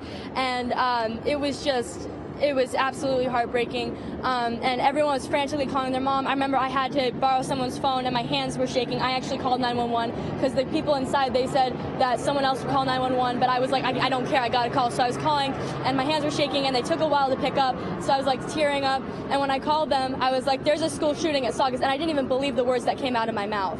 I said, there's a school shooting at Saugus, and they asked me for a description, and I didn't have a description, so I started like frantically yelling. I'm like, did anybody see the shooter? What's going on? And then when I finally figured out when I got a description, then they're like, okay, well, stay safe. So they hung up, and I heard the sirens, and I felt a little bit better. And Hannah, now that you are still at the school, I know you have been in contact with your parents. Tell us what they're saying, and are you waiting for them, or why still stand here outside your school? Well, my parents are up at the front of the house right now. They're waiting for me, but I went to the front of the house, or the front of school, because I saw on live television one of my friends, Adolfo Ramirez. He was right outside the front of the school, and I ran up to him and I gave him a big hug because I was just so happy that he was okay, and yeah.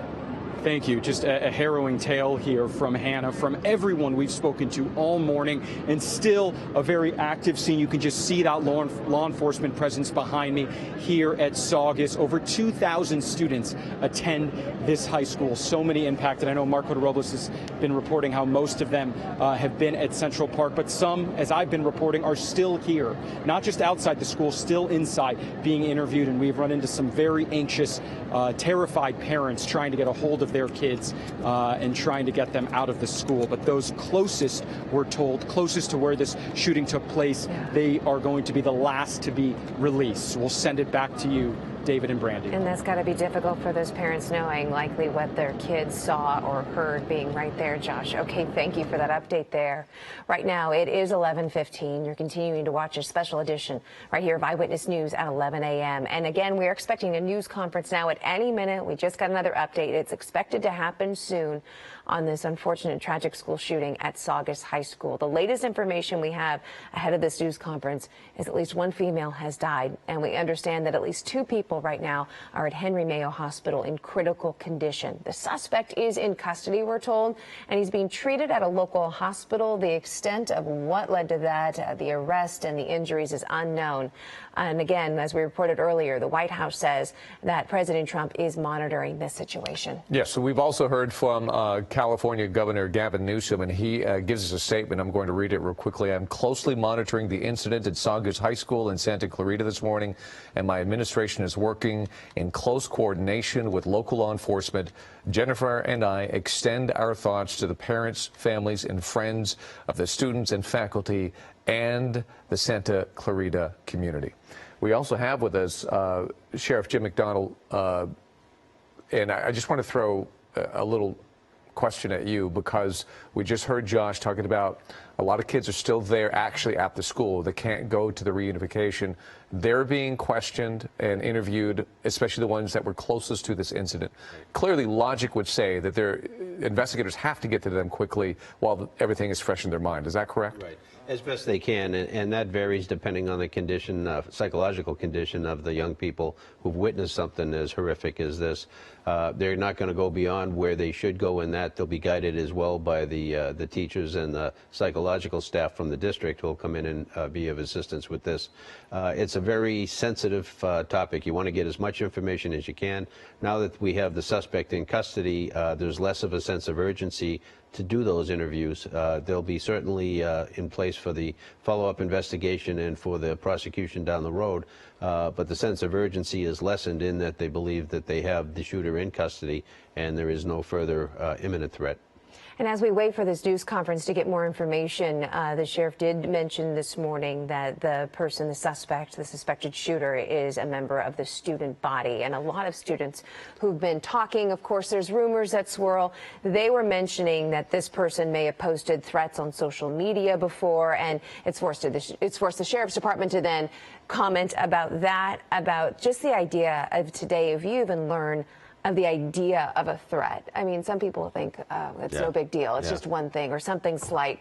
It's to the point now, should all of these, every single threat we ever hear, be investigated?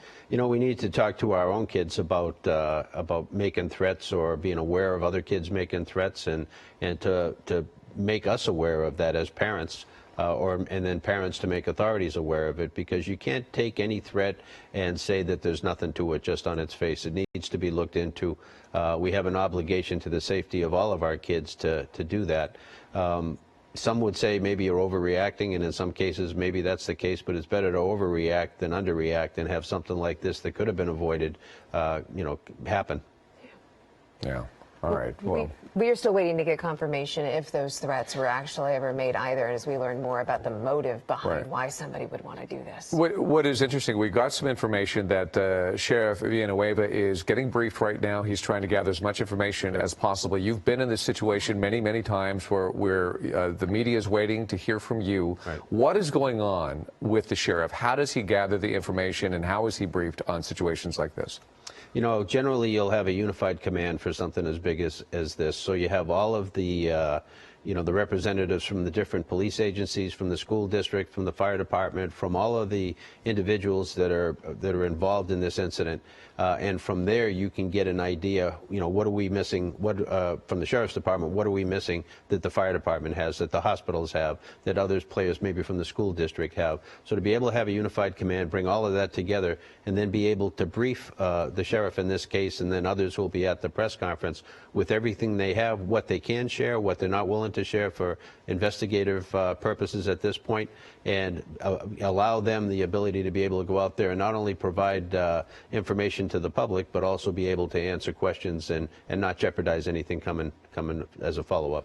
And obviously, you have to be extremely careful with the vetted information. Because we always say that this has not been confirmed yet, right. And we try to hold back info as much as we can, even though sometimes it does get out there. How are you super careful about making sure the information is as accurate as possible? You go out there and you try and make sure that everything's as vetted as it can be before you go out with it. But the reality is there's a lot of information coming in from a variety of different sources. You have a limited amount of time, and you mentioned that the original press conference was scheduled for 10. Now it's 11:15, and we haven't seen that happen yet. And there could be great reason for that additional information is coming in, and when they go out in front of the cameras, they want to be able to ensure that they share whatever they can. There's always the opportunity for them to do follow-up press conferences if further information becomes available throughout the day and night, and I think you'll probably see that in this case.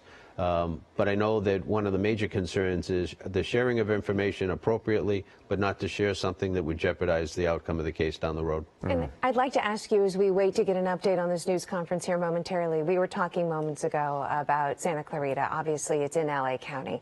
And you talk to the families who live there and everyone who lives there. This is another one of those communities that's going to say, why did this happen here? Yeah. This shouldn't have happened here. Yeah. This community is so amazing. Yeah. And we talk about law enforcement, not just your expertise with LA County, but elsewhere. Right. And the number of officers that we have. I mean, you have a swarm there right now that we're all, watching.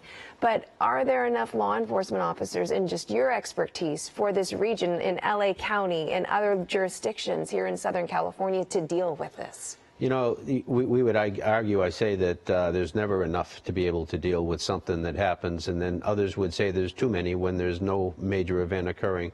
But when you look at just the numbers, New York, Chicago, Philadelphia, Boston, a lot of the major cities across the United States have a cop to population ratio, if you will, of 4 to 4.5 per thousand population. Here in Los Angeles, LAPD has about 2.5. The Sheriff's Department, who also has the responsibility for the jails, the courts, the colleges, the hospitals, and others, many of those are fixed post positions. So the deputies that are out there are stretched very thinly.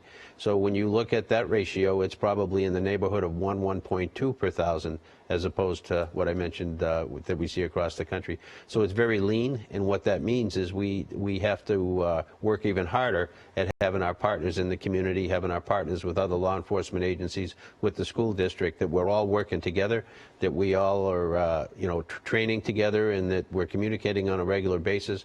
We know what each other's capabilities are and what each other's expectations are during a crisis like this. And so by doing those things, we're able to do more with less, but it is certainly still very challenging. So the protocol, what is that? As we look at this live picture from Air 7 and we see these units out there, we see bomb-sniffing dogs, is it automatic then when you hear about a shooting in a school or something like this that these guys are going to mobilize and say, be ready to go because this is standard procedure? Yeah, the SEB, Special Enforcement Bureau in this case, would roll immediately on any active shooter type situation. When they get there, their assumptions are, plan for the worst and hope for the best. So when they get there, they not only are looking at the shooter, the individual that is the focus of attention, but also what did that person potentially do? What did they put in place? Explosive devices, booby traps, other things, before they pulled off this. Because what we've seen and learned from other locations around the country and around the world, and we study these, is that these types of events are oftentimes pre-planned. And it's not just the single activity, but other issues around it, such as explosives. So the bomb squad rolls out there as well. The dogs are brought out, and whatever resources that are available, if they're not available immediately right in the area, we get them from where they are available, and to include flying in bomb detection dogs or whatever resources we need from anywhere else we need them.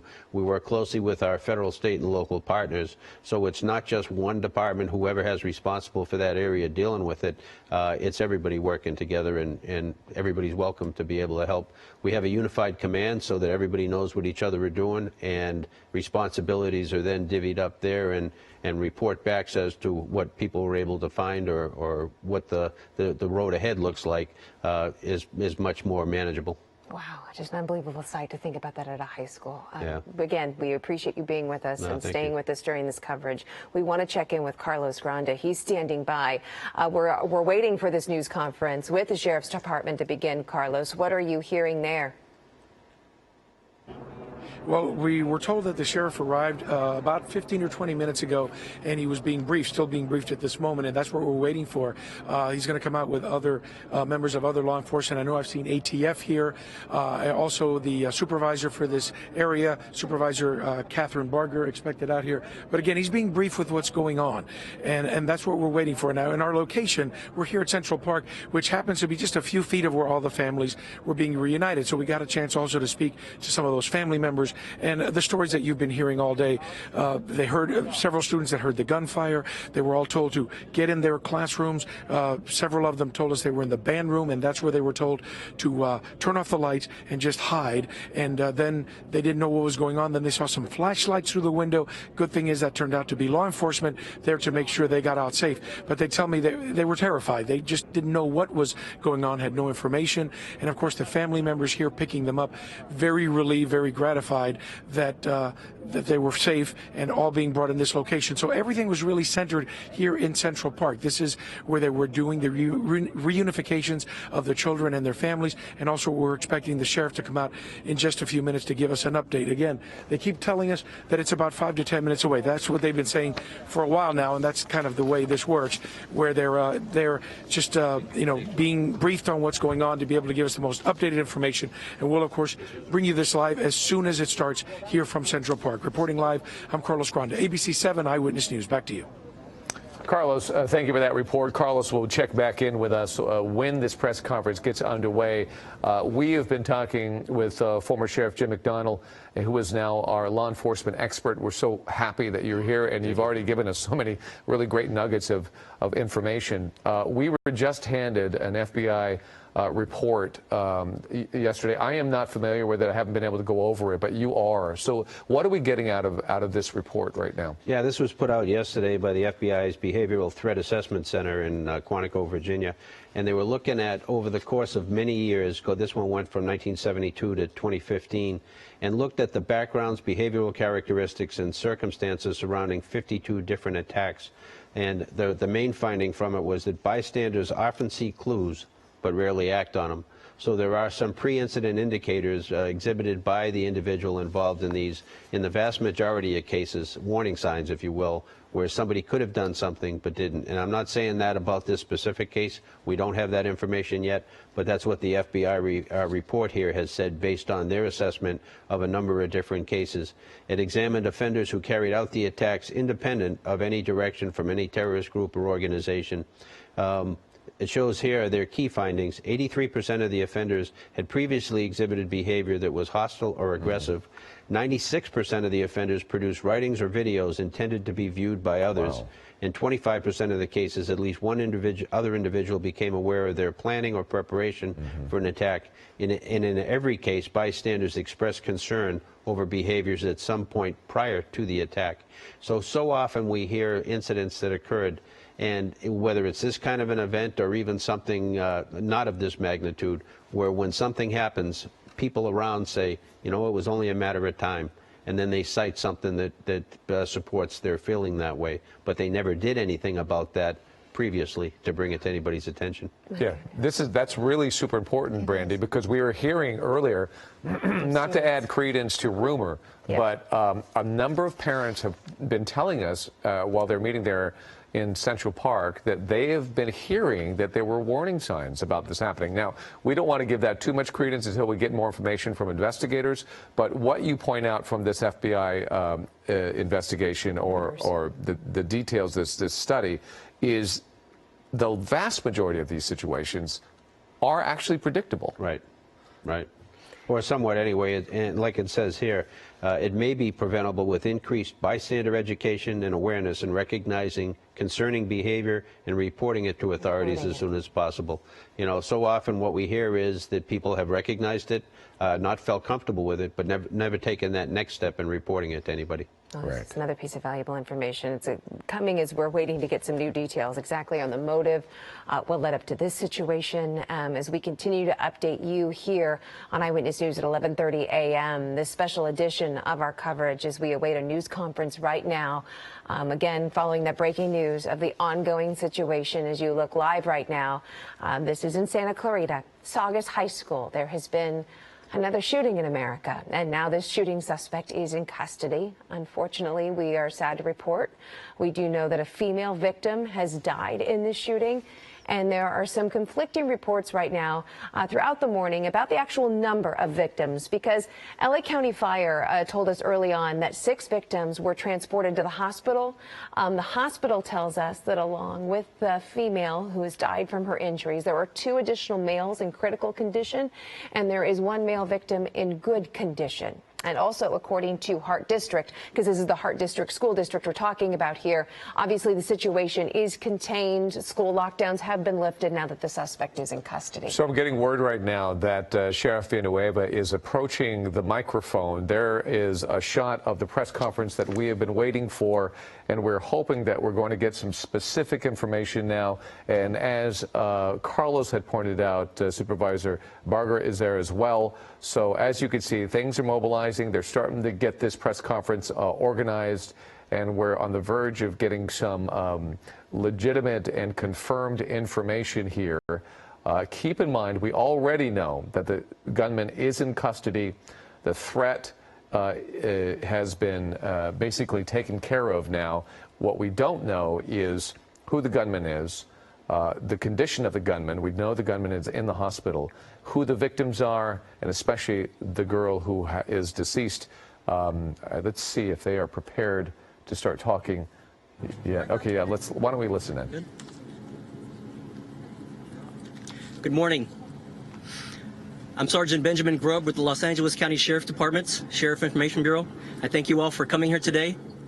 I want to get right into it regarding this incident in Santa Clarita, specifically Saugus High School.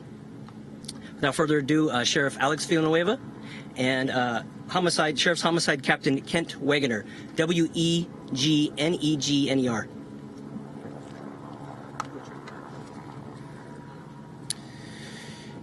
I regret to inform it's a sad day in Saugus, it's a sad day in Los Angeles County and the nation for another tragic shooting at a school.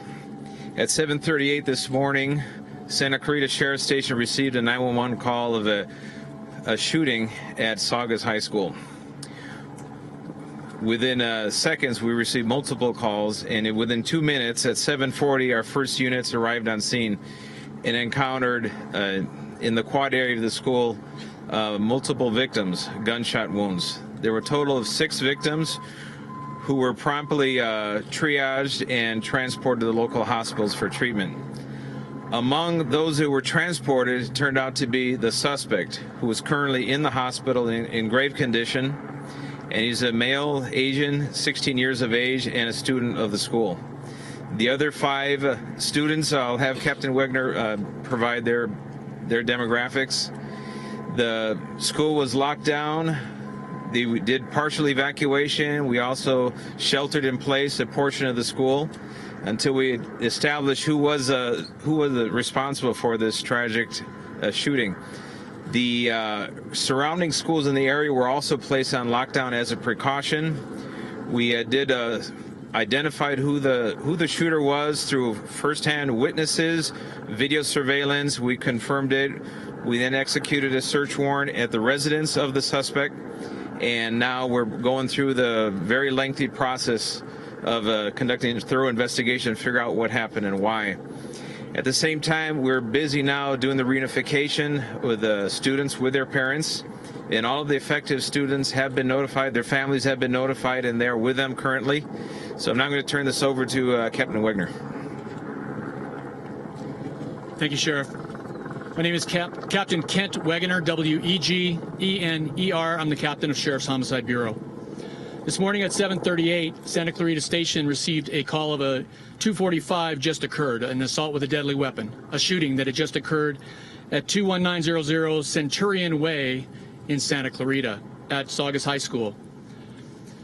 Upon arrival within 2 minutes, Santa Clarita deputies recognized that it was an active shooter situation and conducted a rapid deployment onto the school premises. When they reached the quad area, they discovered 6 persons who were suffering from gunshot wounds. These were all students of the high school. All the students were triaged and transported to a local hospital. The suspect was later identified as one of the victims who was found in the quad.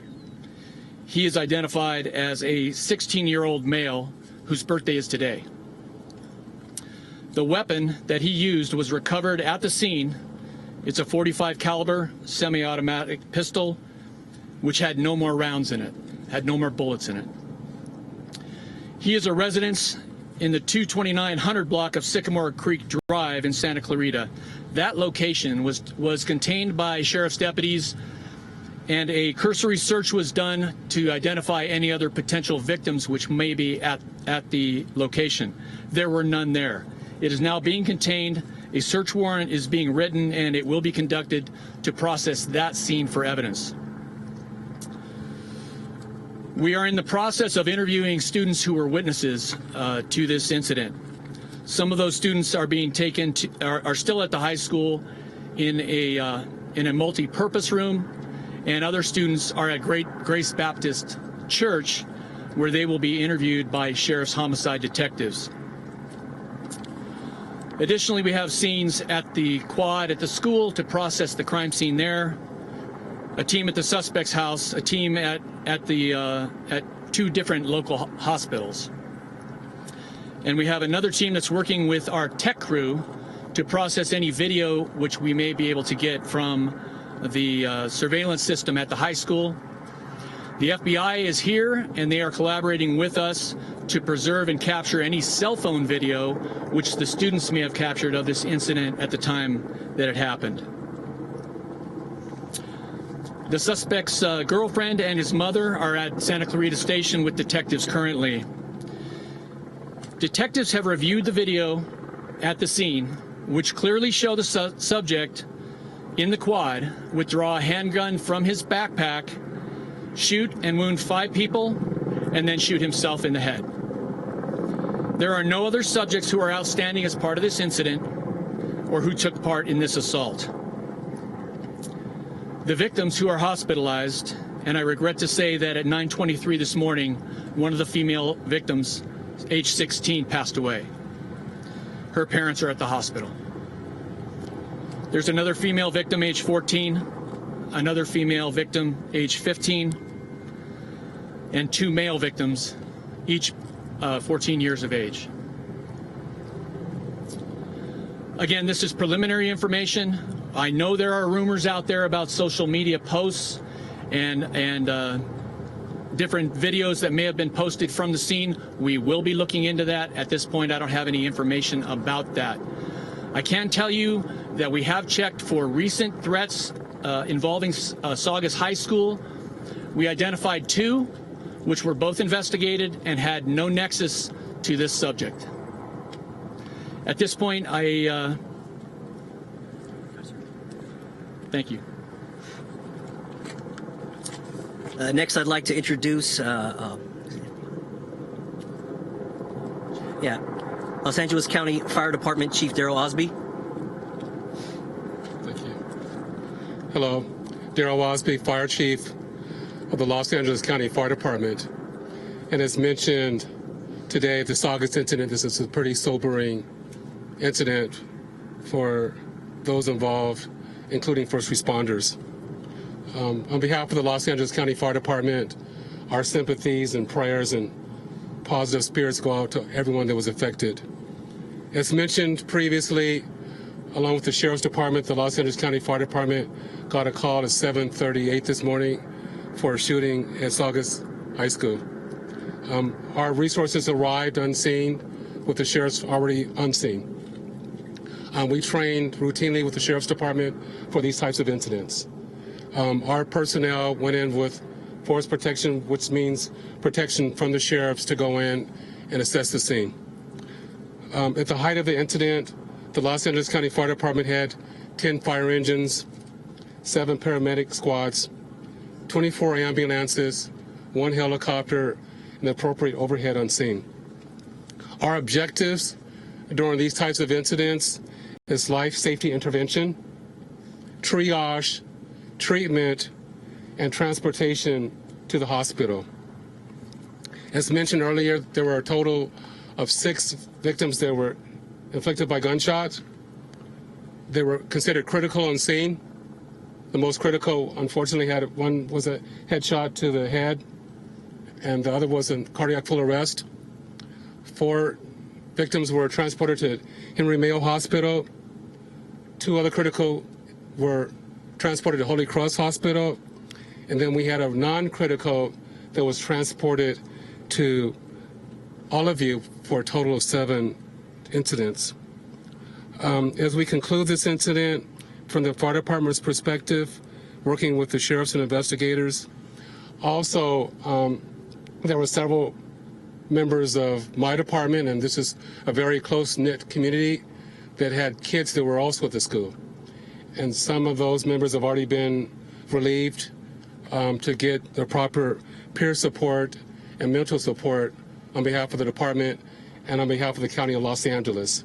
So our department will continue to support our personnel with the appropriate mental, spiritual, and behavioral support along with their families, and we will keep everyone else involved in our deepest thoughts. Thank you. Now from the Los Angeles Field Office of the Federal Bureau of Investigation, Assistant Director in Charge, Paul Delacourt. Good morning. I'm Paul Delacourt, the Assistant Director in charge of the FBI's Los Angeles Field Office. We are once again here in front of you, another somber and sobering press statement. We're talking about something that no parents should ever have to go through, no high school students should ever have to worry about, and yet we're here to talk about it again. The FBI rolled crisis response resources. We are here in support of the LA County Sheriff's Department. At this time, we are collaborating on victim and witness interviews and digital media exploitation. We have begun a social media scrub. We have our evidence response team and our victim witness services teams on standby, ready to assist. We have resources available from Cyber Division and our Laboratory Division, if necessary, to assist the LA County Sheriff's Department in this investigation. I can report to you that at this time we have no known additional threats. We have no threats to this or any other school, or no threats to this or any other area.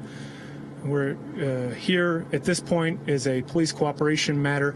We will run all the leads to ground, but at this point we have no indication of any motivation or ideology.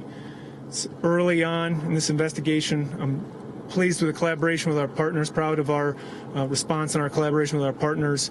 But once again, it's sad that we have had to bring those resources to bear in another situation like this. Thank you.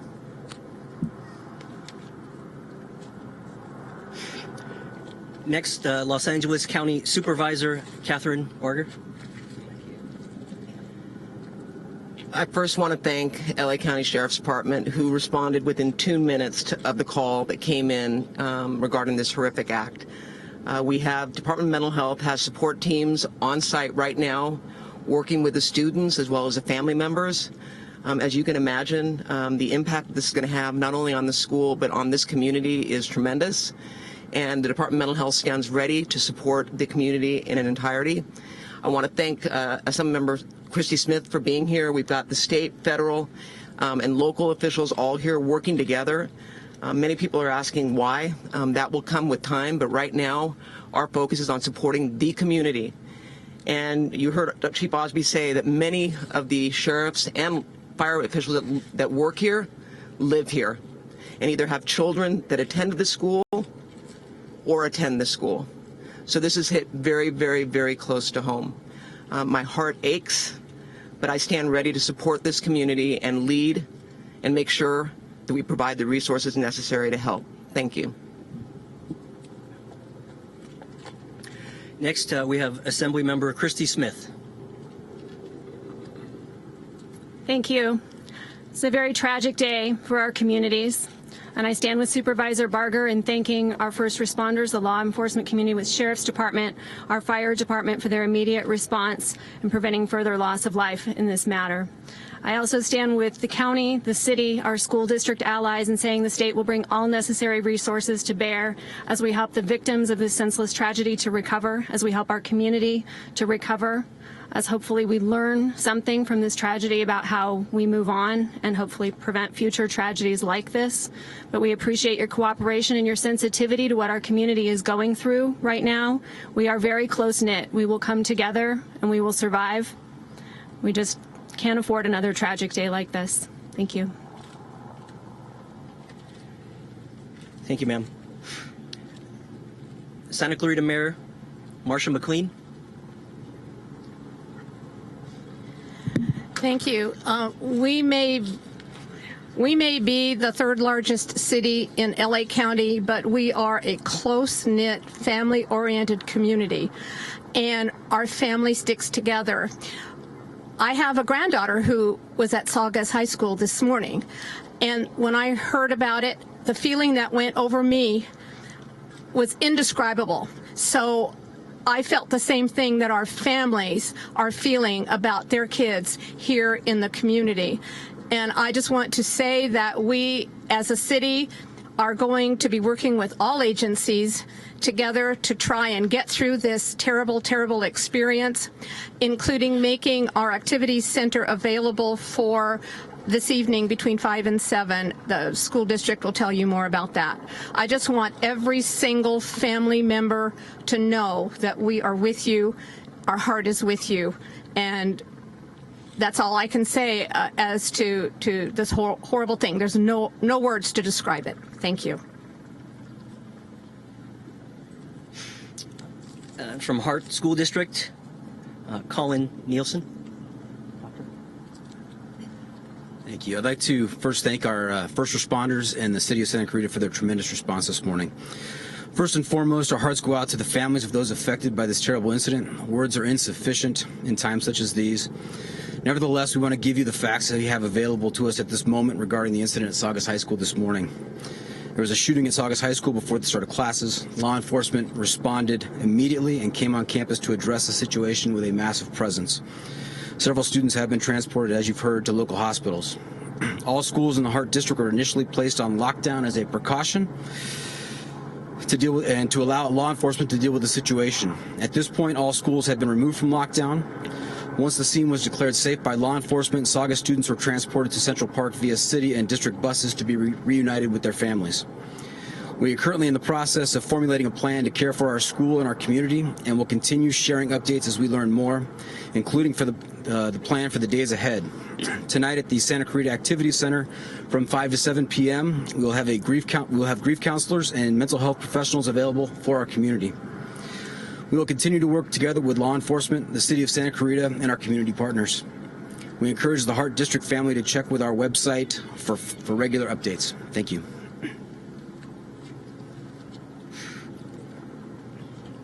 Again, we're going to do one more speaker, and then we're going to do Spanish. Santa Clarita Sheriff Station Captain Rondos.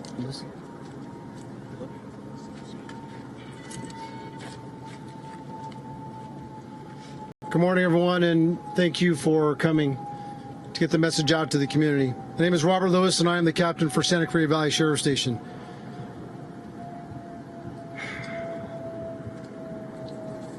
This is a tough day for Santa Clarita. I've been a 52-year resident of Santa Clarita, and I grew up in the Saugus area. Santa Clarita is a very, very strong community, and I appreciate everyone surrounding themselves around us this morning and helping as much as possible from the community. We are working through this event over the course of the next few hours and the course of the next few days. Currently, we have a reunification center here at Central Park. We want to make sure that everyone knew that that was the reunification center for all parents and children who went to Saugus High School. As well as I want to make sure that the community is aware that we, as Captain Wegener had spoken, we have several people that witnessed this, and we are going to be talking to them, and we've been in contact with them and their parents to make sure that they know that they are safe. So we're getting the communication out to the public as quickly as possible, and getting the information out to everyone and all the residents. As we move forward over the course of the next few days, I'd like to look in every single camera's eye and look in every eye of every resident of Santa Clarita and the surrounding area and everyone who helps us. Santa Clarita is a very, very, very strong community. I ask the parents and I ask everybody in the community, in the days ahead and in the years ahead, the main thing we need to do is wrap our arms around each other, make sure we keep in contact with our kids, with each other, in our relationships, in our families, so we know what our family members are going through, so we know what's happening in everyone's lives. As a strong community between Santa Clarita and the unincorporated area, 294,000 residents, we all 294,000 residents need to gather around this incident. Tragic, and tragedy struck, but how do we come out of tragedy? We come out of it by surrounding each other, holding hands, saying prayers, and spending time together to see what's going on, see what's happening. And then my last thing is we need to say no more. As the FBI special agent said, this is a tragic event. It happens too frequently. And across the nation, I hear frequently, no more, no more, no more. When are we going to come together as a community, Santa Clarita, and the rest of the communities to say no more? It really has to be put out there through you, the media, to get that information out. All right, thank you very much for being here. We'll be taking some questions in a few minutes. I think we have one more speaker. We're going to have one more speaker that's going to come up from Henry Mayo Hospital. Patrick Moody. Okay. All right. Thank you very much for coming. I appreciate it.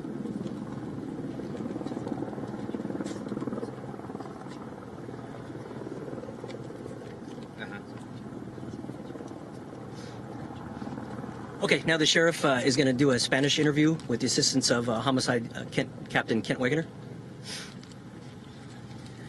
A las 7:38 de esta mañana recibimos una llamada de emergencia en la estación de Santa Clarita del Alguacil, y esa llamada indicó que había una balacera, un tiroteo en la escuela de Saugus High School. 2 minutos después, los alguaciles llegaron a la escuela superior y encontraron 6 víctimas que habían sufrido heridas de balas. Ellos lograron, con ayuda de los bomberos, rescataron a los 6, los transportaron a los hospitales locales, y resulta que uno de los 6 víctimas era el sospechoso de la balacera. Después pudieron revisar toda la evidencia en video y encontraron evidencia de que sí, el estudiante fue el culpable de la balacera, y él en este momento está siendo tratado por sus heridas. Él sufrió una herida en la cabeza que fue inflicto por él mismo, un intento de suicidio. Los otros 5 víctimas son 3 niñas, 2 niños de edades entre 14 y 16 años. Desafortunadamente, a las 9:23 de esta mañana, la niña de 16 años sí falleció por heridas que recibió en la escuela. Sus padres están con ella en ese momento y pues extendemos todo nuestro cariño y el amor que podemos darle a esta familia en su momento de tragedia y a todos los que fueron involucrados en este asunto. Y we're gonna go. Jefe, ¿nos podrá decir cuáles son las medidas que van a tomar las autoridades para evitar una tragedia que cueste la vida? Las medidas que sí estamos tomando en este momento, que siempre estamos alerta a cualquier amenaza, ya sea por las redes sociales, amenazas dirigidas por carta o un testigo que puede identificar a alguien que está haciendo una amenaza seria. Lo tomamos toda la información en serio y entonces estamos revisando cada amenaza para averiguar tan de serio sea la amenaza. Y entonces hemos podido prevenir varios tiroteos en las escuelas por la advertencia de que hay una amenaza. Hay comentarios de que este chico supuestamente en las redes sociales hizo un comentario amenazando a este plantel educativo. ¿Qué medidas o cómo reaccionó la autoridad? Esa información lo estamos desarrollando en este mismo momento y no tenemos información para confirmar eso. El tipo de arma fue una calibre 45 semiautomática. Y la evidencia de video demuestra que él sacó el revólver o la pistola de su backpack y entonces inmediatamente disparó a los 5 y después se disparó él mismo en la cabeza.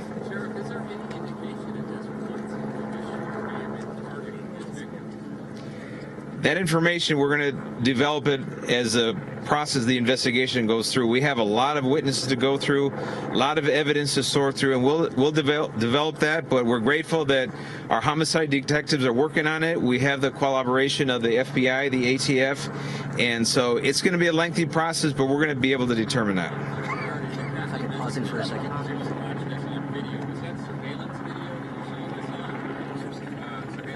The investigators looked at the surveillance video from the school, not cell phone video.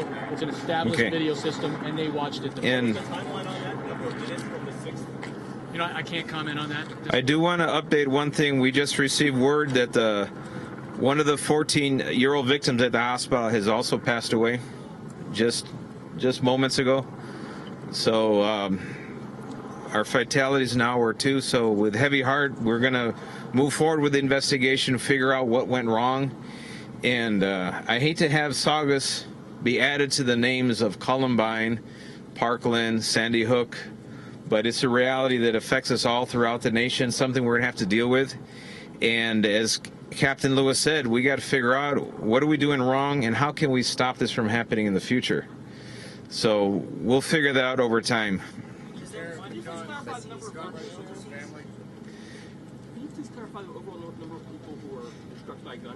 We have 6 struck by gunfire, and that includes the suspect. Somebody said there was a 7th person who was transported. I believe it's that was a non-critical, non-shot victim. Not a gunshot. Not a gunshot. Yeah.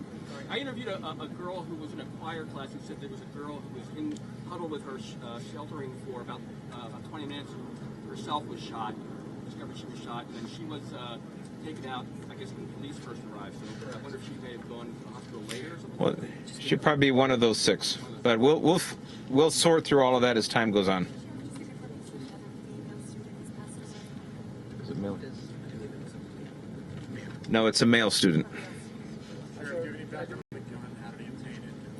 That we're still working to develop that. Okay. Is there any evidence there was any kind of bullying that might have been? We're way too early in the investigation to be able to figure that out, but we'll be able to get to that, sir.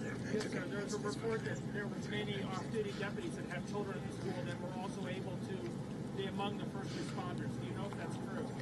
Yes, as the fire chief said, this school, a lot of our local, from our department, from the fire department, from other police departments, this area has an awful lot of law enforcement presence there, so it would not surprise me if they were available and did respond. No, I have not seen it personally. Can you clarify whether the suspect was one of those critically injured or whether he is also arrested? He's one of the ones, he shot himself in the head, so he's in grave condition. He is not one of the ones that has passed away.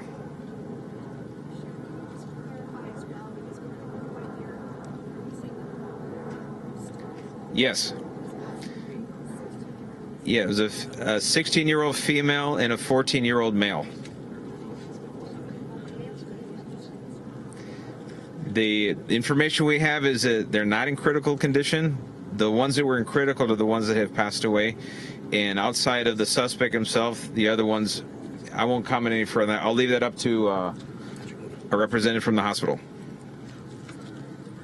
And from Henry Mayo Hospital, Public Information Officer Patrick Moody, MOODY.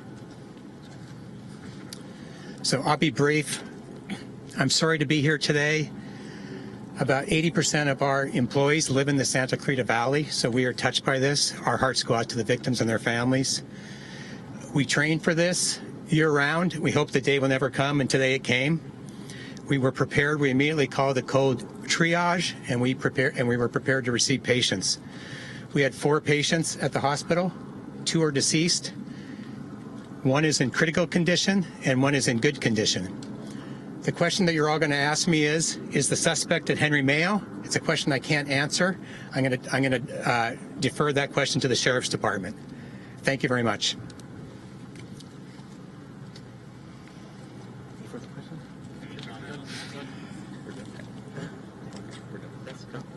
Okay, without further ado, that's going to be it for this evening's press conference. There will be updates put out later. Please follow social media and Los Angeles County Sheriff's Department's Facebook and internet pages. We'll try to get any updated information out as soon as we can. Thank you. All right, you've been listening to a live press conference. We're getting some details now. It is now just about 12 o'clock, and you are watching a special edition of Eyewitness News. Officials just wrapped up that press conference, updating us on the school shooting at Saugus High School. I'm David Ono, by the way, with Ellen Leyva, who is in for Brandy Hitt. Right, and that tragic news, 2 students are now dead, a 16-year-old female and a 14-year-old boy, while at least 1 other student is in critical condition at this time. The suspect, a 16-year-old Asian male who was also a student, carried a .45 caliber semi-automatic pistol onto campus and shot 5 students before shooting himself in the head. He is now in custody. He is in grave condition at a local hospital because police have deemed there is no longer any threat to the schools. All the lockdown orders for Hart School District have been lifted. All right, so we gleaned a lot of new information from that press conference, and it's tragic news is that because it was during that press conference we got word that the second student, the 14-year-old male, has now passed away, and now we are closely watching the other student who is in critical condition, as well as the gunman who is said to be in grave condition. We have with us former Sheriff Jim McDonnell, who watched the press conference with us. And Sheriff, we gleaned some information. There's a lot of pressing questions as well, especially when it comes to motive. It's way too early for those answers. Is that correct? It is too early, yeah. I think it'd be speculation at this point to try and say why he did what he did. I think some of that will come out certainly from interviews with students who knew him, by looking at what he had posted, if anything, on social media, and then whatever is in his digital life as well will be probably very telling. And so a lot of work to be done in putting this case together. You talk about the interviews of the students, but it must be a really tough job with, they're so shaken up and witnessing what they did. Yeah, particularly right away. I mean, when the suspect's not in custody, there's a sense of urgency to be able to get as much information as quickly as possible. So you might want to force an interview on somebody who might otherwise not be ready for it. Fortunately, there's a comfort in, the suspect being in custody. That sense of urgency is not as immediate, and so hopefully some of the school psychologists and others that they would bring in to be helpful in this case will weigh in on what their thoughts are in that regard, and then the Sheriff's Department will work along with them on that. Yeah, you knew the protocols going into this because of your experience, and you mentioned the FBI, and we did hear from an FBI official who says that he is there. He's going to help us assist in getting cell phone interviews, cell phone video, anything else. So they have a long way to go. Right. But there was also some mention of some social media rumors that they cannot confirm yet. But as you said, and you showed us on this really interesting data from the FBI, a lot of times, the vast majority of times, there is some indication that this was going to happen from this person. Yeah, the study that came out yesterday looking at it's called the Lone Offender Terrorism Report, and it looked at terrorist attacks in the United States from 1972 to 2015. So a lot of data to look at, and what they found overwhelmingly was that in 96% of the cases, the offenders produced either writings or videos intended to be viewed by others. So they were telling their story and had maybe told it many times before, and people heard it but didn't share it. And so they didn't get the help that they were in some cases crying out for. And there's a good lesson there to be learned, because while we continuously say to the point where people don't want to hear it anymore. Sheriff, I understand that we have a new development going on right now. We are hearing from a friend of the gunman. Okay. So we're going to listen into this real quickly. Any kind of behavior. John, are you there? Yeah, David, we have Ryan McCracken here. He's a neighbor of the suspect. Let's listen in and hear what he has to say about what happened here. I guess just like he wouldn't really come outside and talk to anybody, but some people are just like that, I guess. I don't know. Ryan, you knew him at a young age. What kind of a kid was he? Quiet kid, to himself. He was a Boy Scout. Do you have familiarity with guns? I'm not sure exactly. I just know how his father was in the guns. How was his father with the guns? He'd make his own bullets and stuff like that. And did Ryan ever talk about guns or doing something like this? Suspect. No. When was the last time you saw him? So we are hearing more about the suspect from Ryan McCracken. Describes him as being extremely quiet, family quiet as well. Apparently the father passed away a couple of years ago, and a number of people have told us the father did have a lot of firearms. You heard Ryan talk about the father making his own bullets. We don't know if that was passed on to his son in any way. The suspect lives maybe 4 or 5 doors down on this street. Authorities still keeping us a good distance away, so we've been having trouble talking to neighbors. The neighbors we have spoken with describe him as just being an extremely quiet young man, not seeing him very often, not seeing him playing outdoors or anything like that. So it's been difficult to really get a sense of the young man, other than what we just heard from Ryan. He said he knew him as a young child. He was in the Boy Scouts, kind of a normal upbringing, and then they got disconnected over the years, and he hasn't really kept in touch with him in the past few years. He, though, is shocked by what happened at Saugus High School. He can't believe it. He can't believe his neighbor is the person authorities suspect in this case. We should update you. The suspect was one of the people transported from Saugus High School to the hospital, now in grave condition. Authorities believe he shot himself in the head, and now he's at Henry Mayo Hospital in grave condition. So we're piecing together details of his life and what may have led to this tragic situation. And right now, there are a lot of blank spaces we're trying to fill in still. A quiet young man. Nobody can talk about a motive. Nobody can say, oh, he was always talking about guns or always talking about doing something terrible like this. It's just a lot of question marks right now for this neighborhood as well. Everybody describes it as a very quiet neighborhood, a nice neighborhood. Very few people can talk about the suspect as being someone they knew in any way other than maybe seeing him pass by occasionally. We did hear in the press conference authorities talk about him having a girlfriend. Nobody here can confirm that. They don't know anything about a girlfriend. So again, it's a difficult situation in terms of piecing together the details.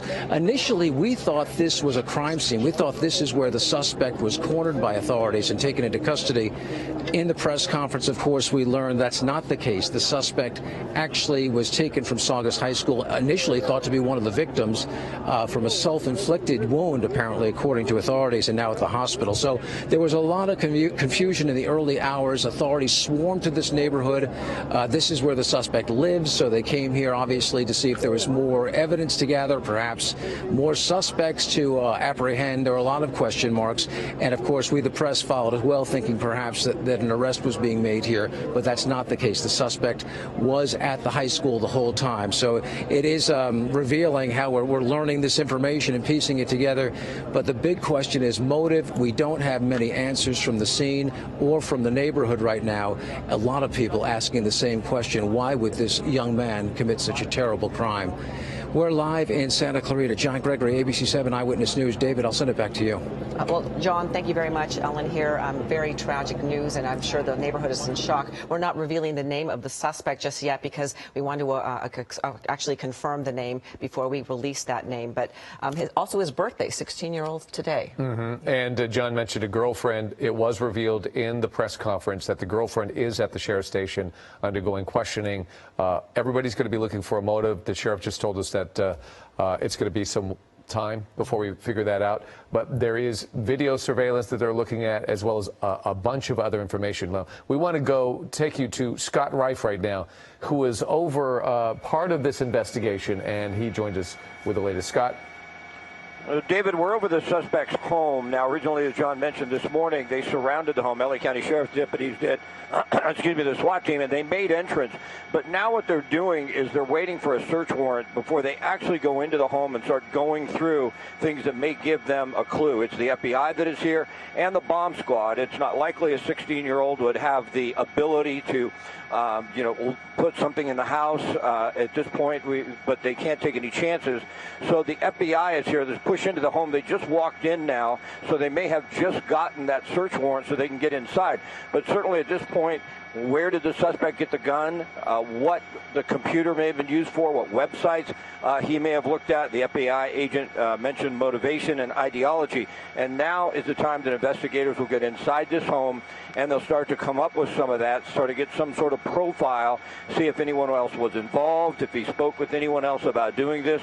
There's a lot of things they need to find out. As John mentioned, a lot of question marks at this point in time. We saw a couple people walk towards the home, but you can see the investigators as well as the bomb squad for the most part are outside on the sidewalk. And we did hear in the news conference they're waiting for a search warrant. So even though they were able to go in initially just because they thought someone may be in harm's way, to clear this home with the SCB agents, with the Special Enforcement Bureau detectives, they came back out, and now they're waiting for that warrant. Once they get inside, hopefully they can get some sort of clue to exactly why this suspect did this, and then to try and make sure that something like this never happens again.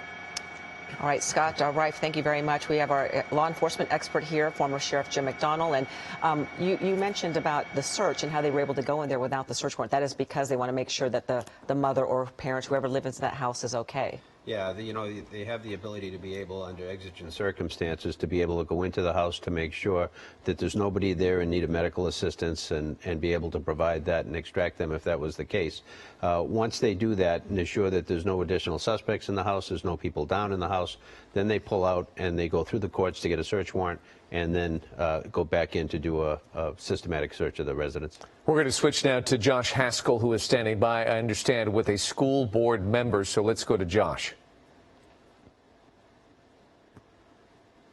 I'm here right now at Saugus High School. We've been here all morning, and I'm joined by Joe Messina. He's on the Board of Trustees for the WMS Hart School District. And Joe, I understand you're very close with many people. Your kids went to the school, but you know some of those directly affected by today's tragedy? I do, and I just got news that my very close friend's daughter was shot twice here today, and the hospital is taking care of her. She's in critical but stable condition, and she's doing well. And it's like, like we're brothers and we know each other up here. We may not always get along with political issues, but we are a community. We come together when this stuff happens.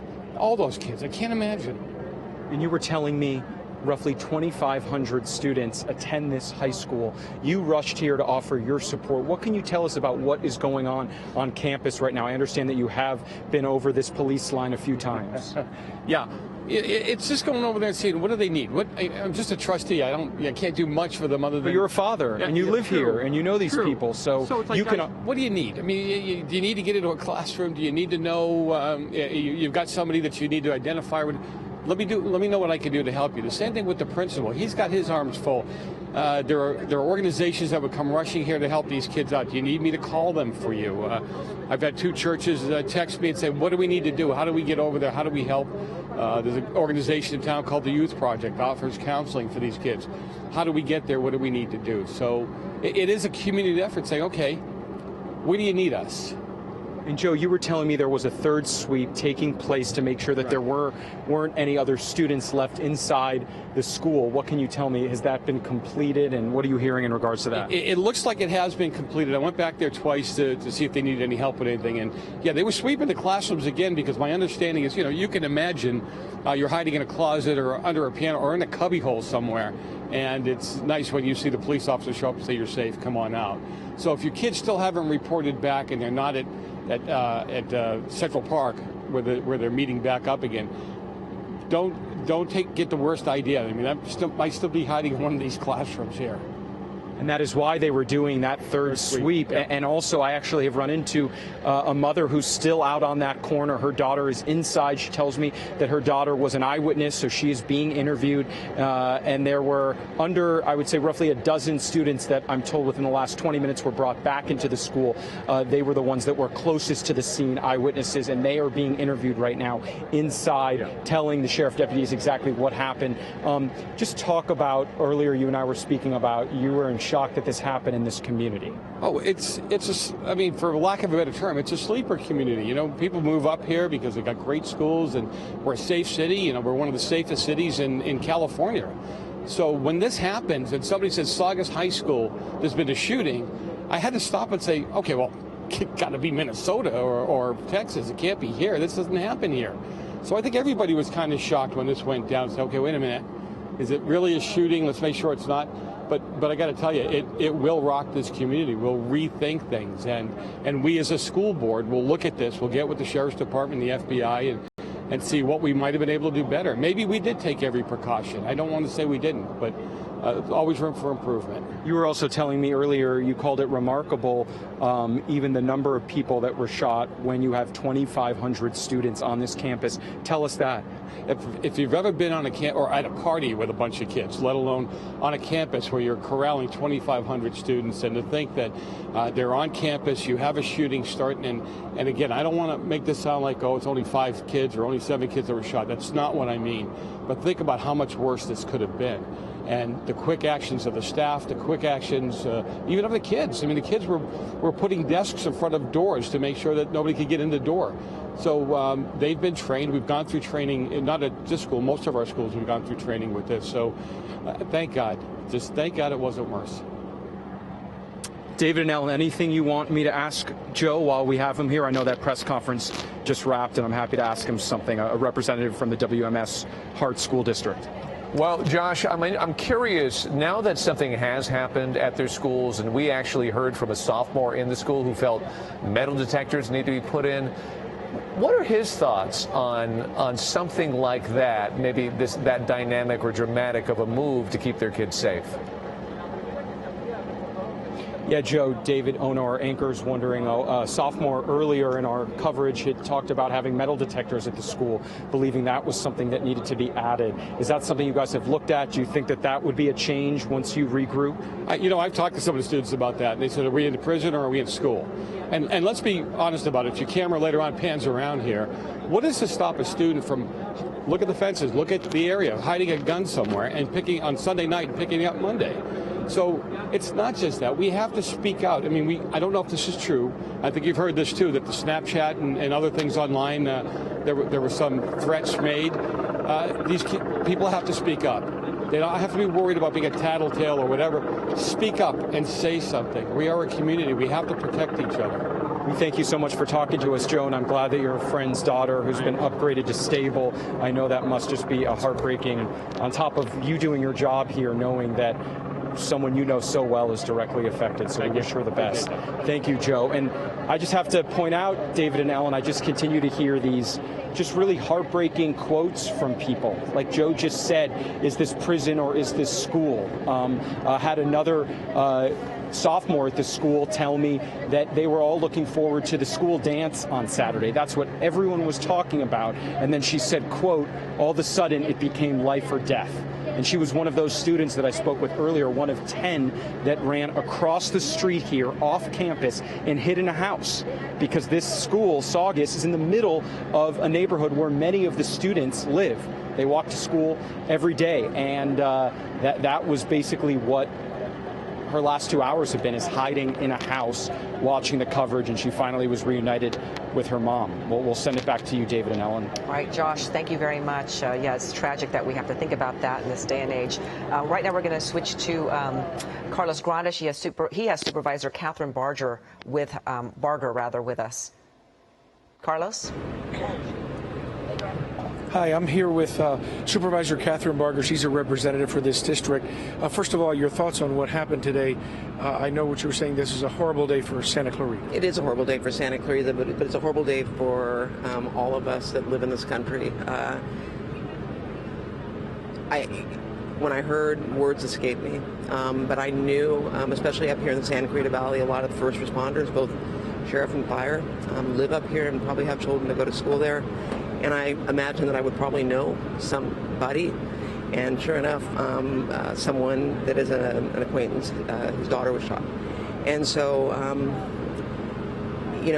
someone said, are you angry? The anger hasn't hit yet, and I think I'm in shock over the fact that this could happen, and that this could happen in this community. But at the same time, I stand tall with the community to provide the resources necessary, especially for those kids that were there that may not even have seen it, but are traumatized by it, to make sure that they get the support necessary to deal with this horrific situation. Now, you said to try to stop it. I know that the student, he was a student at the school, so some people are saying, well, metal detectors, but that adds a whole other issue to the whole thing.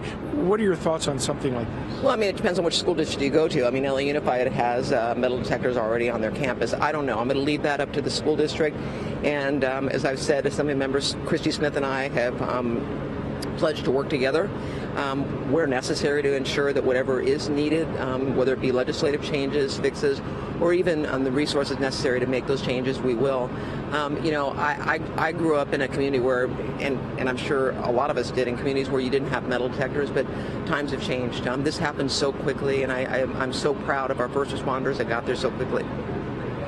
You also worry about mental health issues. I mean, in situations like this, no one knows yet, but this is something that maybe could be looked at ahead of time. What do you think? Well, first of all, I would stake,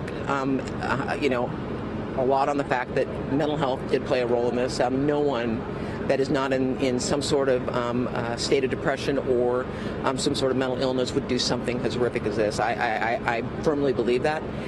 But mental health is something that is definitely first and foremost on my mind, especially for those kids that have been left behind. Thank you so much. Supervisor Catherine Barger, representative of this district, so obviously very concerned about everything that's happened, looking at all the details. And how can you prevent something like this, which, as you know, quite difficult? Reporting live from Santa Clarita, I'm Carlos Granda, ABC7 Eyewitness News. Carlos, thank you very much. And Supervisor Barger very clear about mental illness needs to be addressed, because no one would do that in their right mind. Even in the evidence that we've just gathered in the short period of time we've been on this, we find out that the gunman's father passed away 2 years ago. Maybe today was his birthday. Something. Maybe a confluence of things triggered this. Exactly. Well, it is 12:20 right now. You're watching a special edition of Eyewitness News. Officials providing us with new insight and details into the tragic Saugus High School shooting. 2 students are now dead, a 16-year-old girl and a 14-year-old boy, while at least one other student is in critical condition. The suspect is a 16-year-old male who is also a student. He carried a .45 caliber semi-automatic pistol onto campus, and he shot 5 students before shooting himself in the head. He was taken into custody and is in grave condition at a local hospital. And because police have deemed there is no longer any threat to schools, all lockdown orders for Hart School District have been lifted. In the meantime, we have a new interview from our partners at ABC News, and they spoke with a choir teacher who says a wounded student ran into her room. Listen to this.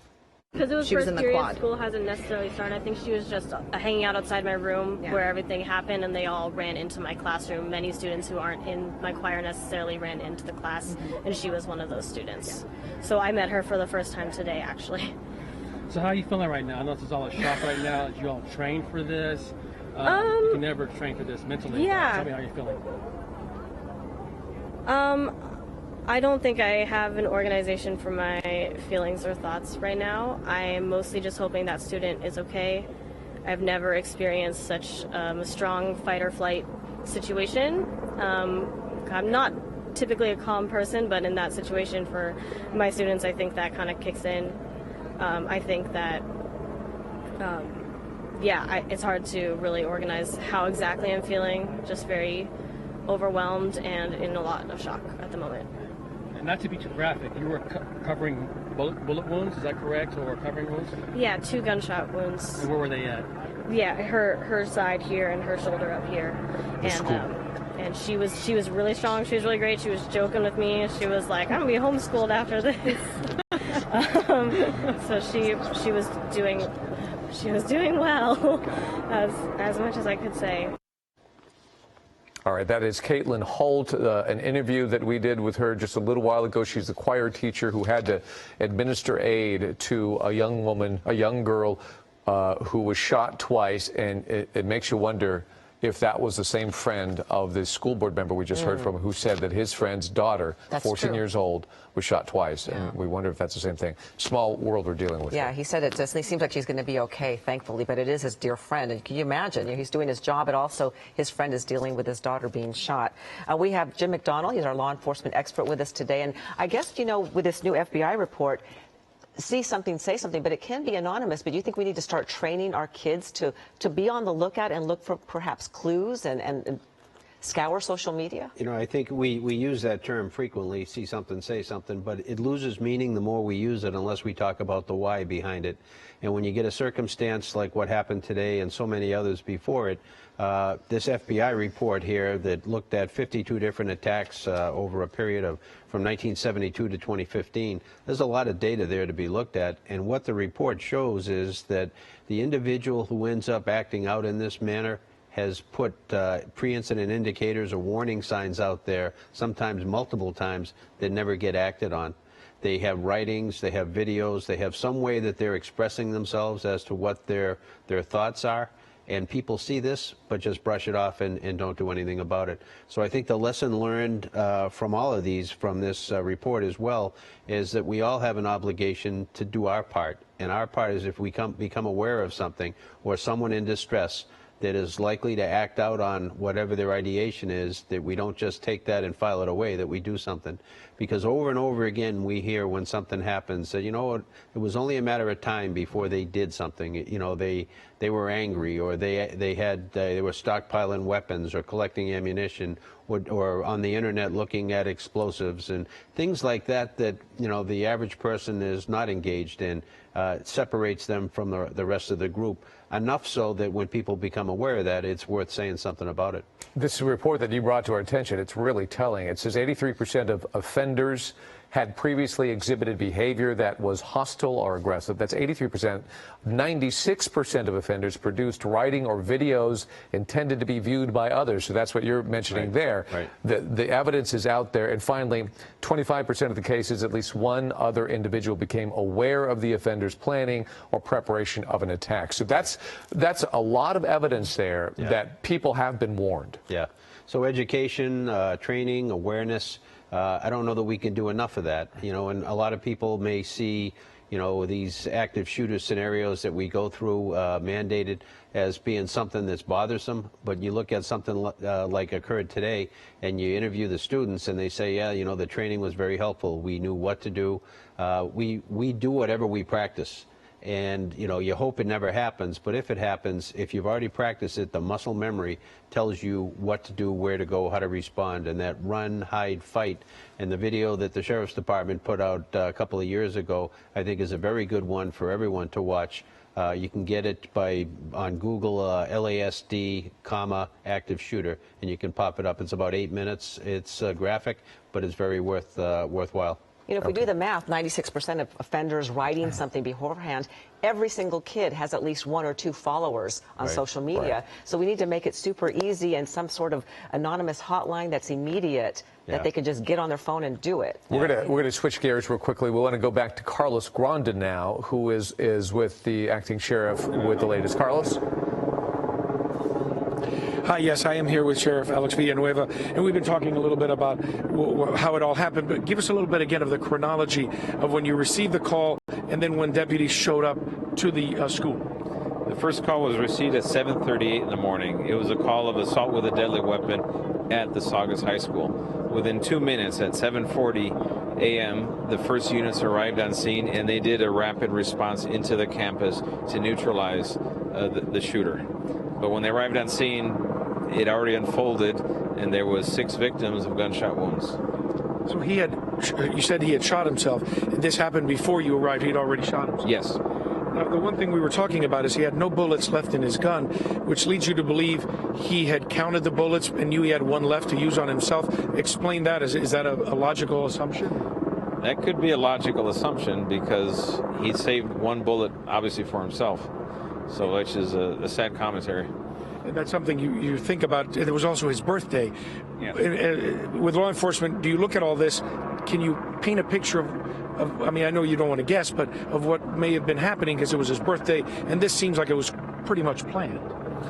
Yeah, there is obviously some planning involved in the process. He had the weapon concealed in his backpack, and he pulled out when he got to where he wanted to do, which is in the quad area of the school. So how much pre-planning was involved in this, we'll figure that over the days to come as we scrub through all of his social media, interview all the witnesses, not just to the shooting, but now witnesses to his life prior to the shooting, to see what we can figure out. And I know you can't tell me about the search in his home, but is that the next step? You're going there to search for any other possible clues? Yes, we'll be doing a search, using a search warrant. Obviously, we're going to go through an evidence search, and we're going to go through his hard drive, all of his computer, all of his social media footprint to figure out if we can get something from that. And the last thing, you said that some of the deputies, they have children that go to this school. Yes. This is very difficult for everyone in this community, very close-knit community. Yes, this is a close-knit bedroom community. A lot of law enforcement firefighters live up here in the Santa Clarita Valley, so it strikes close to home for everyone.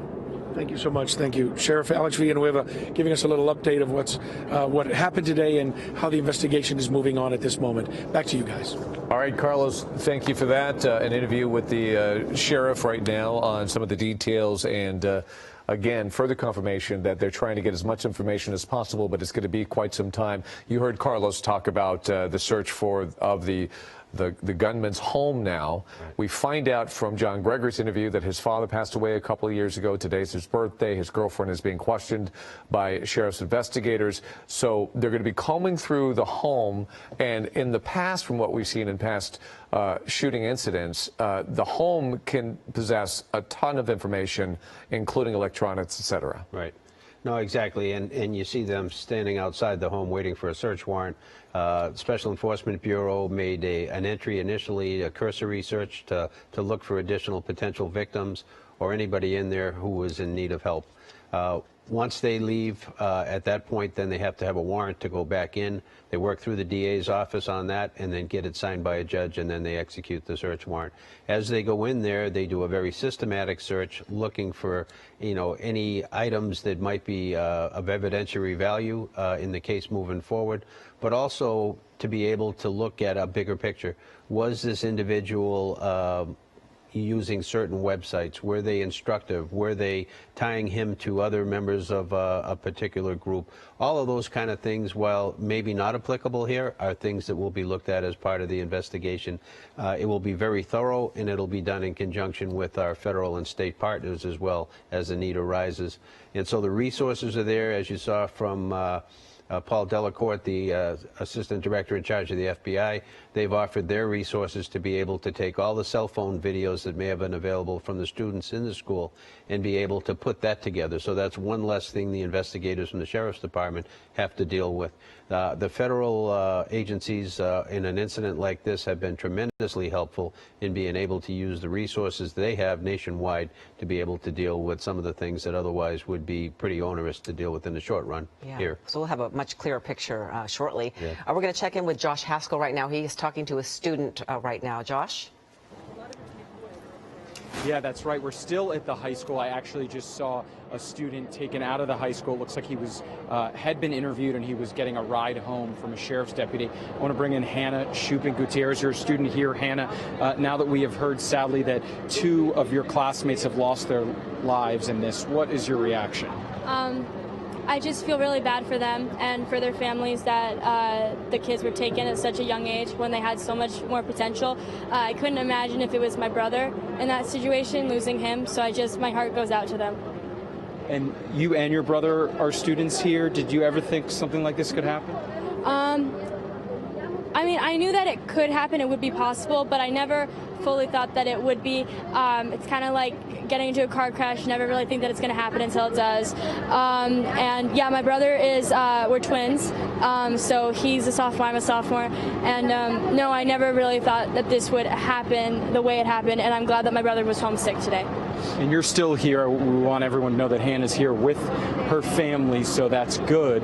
But what is it like to see some of your classmates still here, being questioned, taken out, incredibly shaken up, still, part of the situation? It's hard because I can't go see them.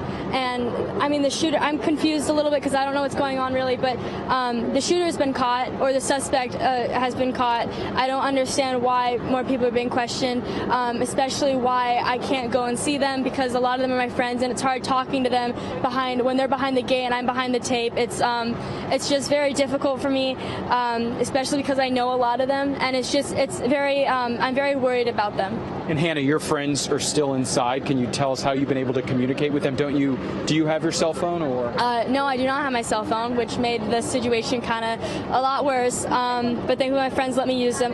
And I haven't had that much contact with them, but when they were walking over here, when they were being escorted out, my friend Lindsay saw me, and she jumped up and down, I jumped up and down, and she asked me, she yelled, "Are you okay?" And I said, "I'm okay." And then that was basically it. They just walked away, so I haven't been able to see them since. So Lindsay's still inside? I have not seen her leave, so I think she's still inside, yeah.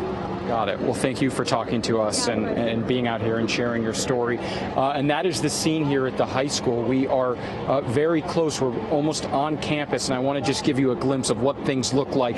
Definitely a calmer scene, but still a large police presence and fire presence. We have 2 ambulances still on scene, and the Sheriff's Department just kind of locking down this part of campus. We were telling you earlier, per Joe Messina with the district, that there was a third sweep that took place, and Joe had mentioned that the reason why that third sweep took place was to make sure that there weren't any students hiding in a music class or underneath a desk or some part of the campus that they weren't able to get to, and they wanted to make sure that everyone had gotten safely out of the school that did not need, sadly, the assistance of law enforcement and first responders. So that is the scene here, a school of 2,500 students, David and Ellen, and just so many people in this community today really, really hurting and trying to process what happened here at Saugus High School. I'll send it back to you. It makes it all the more difficult to have the patience to deal with the meticulous process of this investigation. Josh, thank you so much. And yeah, that's part of it's a waiting game, and folks have to be questioned, and it has to be carefully done because they need to gather as much information as possible. So here we are. It is about 12:35 right now, and this is a special edition of Eyewitness News, continuing to cover breaking news out of the school shooting at Saugus High School. Officials say 2 students now are dead, a 16-year-old girl and a 14-year-old boy. The suspect is a 16-year-old boy, also a student at the school, and authorities say it was his birthday today. And we are told he carried a .45 caliber semi-automatic gun onto campus, hid it in his backpack. He shot 5 students. He then shot himself in the head. That suspect now in custody. He's in grave condition at the hospital. And with these latest developments, police say there is no longer a perceived threat to the school. The lockdown orders for the Hart School District have been lifted. Right. And so we've been able to get actually quite a bit of information through the press conference that took place about I'd say about 25 minutes ago or so. And we did hear from authorities who said that they were able to look at surveillance video from the school itself. They did see the gunman walk in to the area, pull out his .45 caliber semi-automatic pistol from his backpack, and he started to shoot. He shot 5 kids, and then he shot himself. So that much we know. That's what we were able to glean from this investigation so far. And right now we have Rob Hayes. He's at the hospital where some of those victims were taken. And Rob, what's the latest from your vantage point? Yeah, we're still waiting for a news conference to be held here. Initially, it was supposed to be held at 11. It was pushed back to 11:30, then pushed back to 1 o'clock. Now it's been pushed back to 4 o'clock. They say they're trying to bring people in for that news conference, and that is the delay. Now, the hospital says 4 students were brought here. 2 of them have passed away. 1 was a girl, 1 was a boy, they tell us. 1 boy is in critical condition, 1 is in good condition. The shooter is said to be hospitalized in grave condition after shooting himself. The question is, which hospital is he in? Mayo officials here have not confirmed whether he's been brought here or to the other hospital. We're trying to figure that out right now.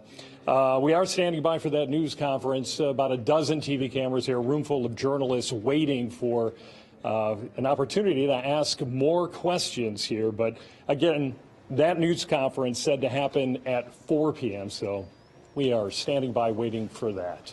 We'll send it back to you. Well, Rob, thank you very much. And I'm thinking about those parents, one who lost their daughter, the other one who lost their son, and now even the shooter's mother who lost her husband a few years back, we're learning. So, you know, it's just tragic. You know, you talk about school shootings and how sad and tragic it is, but these people's lives are forever changed. Forever changed. Horrible. Right. Horrible situation. We've also, throughout the morning, been watching the Central Park area of this community, and that's where it was a reunification area for the parents to meet up with their kids, and the emotions and then eventually the relief that we saw on their faces. But it also makes you go to those children who have been shot, and 2 have passed away, and those parents will never ever get relief from what happened here. I don't think today. you ever recover from that as a parent. Yeah. It's been a difficult education for everybody in this community that this can happen anywhere and any place. Former Sheriff Jim McDonnell has been talking to us, giving us his tidbits of wisdom, and we're going to talk to him in just a second. But Josh Haskell, is that right, Steph? You want to go back to Josh? Josh, what's the latest now? You have something else for us? Well, we just want to reiterate that there are still students inside this school, as we've been reporting. We were told originally that the people that were closest to the incident, the eyewitnesses, that they were going to be kept back. And at one point, I was told that they were removed from the school so that sweep could take place, but they have been taken back inside, roughly about 12 students, and we just saw one of them go home. So anybody watching, any of those concerned parents, I know that there has been some parents in this direct area, and I would really, as you can imagine, describe them as just distraught because they've been able to get in contact with their kids, thankfully, but their kids are still here. And they have not been able to hug their children, which is something that we have been showing you. Many parents have been able to do that, and some are at the hospital in a whole nother terrible situation. And so that is the scene, those parents that maybe are wondering, you know, when will our kids be released? As you mentioned earlier, David, it's all part of that investigation that takes time, and they want to make sure that they interview all of the students, especially the ones that saw this take place, get all of that information before it looks like they're put in a patrol car and driven to meet their families. So we're starting to see that happen a little bit here, but it is a painstakingly slow process, as you can imagine, right here at Saugus High School. And you were mentioning earlier that there was talk of a school dance that's going to take place, or was going to take place, on Saturday. We still don't know what's going to happen there, but it shows you how quickly their lives have changed when it comes to thinking about a dance, and then suddenly they're dealing with a shooting and losing 2 of their classmates. That's right. A student told me that everyone was talking about the dance. That was the center of conversation, as it should be at any high school. And that was their focus. And then all of a sudden, she said that it turned to a life or death situation. She had to run off campus and hide in someone's home. And I also just want to point out, again, 2,500 students. This campus is huge, and there are some students we've spoken to that didn't hear anything, and some students that were basically locked inside their classrooms, some that saw it. So you're dealing with so many different stories, perspectives, and we've been hearing and reporting on those stories all morning. And it is just pretty remarkable that everyone has a connection to this, and some are just finding out what happened because they have been locked in a classroom or still at the school. And so we're doing our best to present the most accurate information to them. At one point, I went up to a group of students that looked incredibly shaken, and I told them, we just want you to know that the suspect is in custody. And they just paused for a moment and said, thank you for telling us that, because they didn't know with such an active search taking place around that evacuation effort. They didn't know where the suspect was. They didn't know what was going on. So imagine that, David and Ellen. You're trying to get safe, get on a school bus, meet your parents, and you're also worried about, is there somebody out there that's going to come after us? And so that is what we've been dealing with here all day. Right, Josh, thank you very much. And I'll talk to that one student who said she didn't know about her friends, if they were okay, because she must have dropped her phone and all the mayhem. We have Jim McDonald. He's our law enforcement expert here. And, you know, we talk about 2,500 kids in a school, and somebody was mentioning perhaps metal detectors. But is that really feasible and possible? You know, it's possible, and it's done in a lot of schools, not only throughout the LA Unified School District, but throughout the nation. There's pros and cons to that. It does set up an environment that's different than it would be otherwise. It's not an open campus, and again, there's some benefit to that. But the other side of it is that if an attacker is looking to do an attack, they just change their venue then to somewhere outside or at the metal detectors if they know they can't get the weapon in through there. And so, you know, you have to weigh the benefits with the cost to doing something like this, and how effective ultimately will it be. And I think part of that depends on, you know, the comfort level, the mental comfort level that it provides for the parents and the school administrators, the teachers, and all of the staff, as well as then, you know, what is the physical layout of the school? Does it lend itself to that? Right. It's a sad statement for where we are in life, though. Yeah. We have to put metal detectors in all of our schools, but it is an interesting debate. In the meantime, we want to go back to the suspect's neighborhood. Miriam Hernandez is established out there, gathering information. Miriam? That's right. We're keeping a close eye on a truck down the streets. The bomb squad, they came here in an abundance of caution, not knowing whether perhaps the young shooter had booby-trapped his home. Let me get out of the way and you can show you can see the scene a little bit better. What we're told by neighbors is that deputies swooped in very, very early, about 7:45. Now, if you've been following this story, you know that the gunman took action at the school at about 7:30, 7:35. So they knew right away where to go. We're told by a neighbor that they pinged his phone, and his phone came to this address. And so for a time, they thought he had gotten from the school to this address where he lives. But apparently that was not the case. He had deliberately left his phone here, or accidentally left his phone here. In any case, it was here when he went to school and allegedly carried out that terrible act. We are learning a little bit more about him from a classmate. We spoke earlier to Tristan Scott, who was in aerospace class with the young man. Here's what he had to say about the young suspect. Like, being in his class, I guess, he's like very quiet and like antisocial. And what made him antisocial? What sort of behavior? Like, he was just quiet in class. He didn't like really try to like connect with people, really, stuff like that. Like, people didn't say hello to him. Well, people said hi and stuff, but he just like kept to himself. Like, not like after like a couple of weeks, you know, like people try and be nice, they just kind of give up. Like, he sort of shunned people. Well, yeah, he kind of just blocked them out. Like, if you sat next to him in class, like, or if you had to work with him, he's like usually quiet. So. I'm sorry. he's usually quiet, like with group projects and stuff. Like in our class, we had to build like an airplane and out of wood. And from his group, I just remember like he didn't really help out. He just like sat there while like everyone else did the work. But he's like quiet. But he'd help out, but just like he wasn't well spoken. I guess he just wasn't that social or comfortable being social. We are hearing from a couple of sources that the young man was from a very troubled home, that his dad had died 1 or 2 years ago. We have also heard that the guns in the house, that the father did have guns in the house, and he did load his own bullets. He did fuel them with the active, ingredients, the powder, etc., that is required to make those bullets active, that he filled those himself.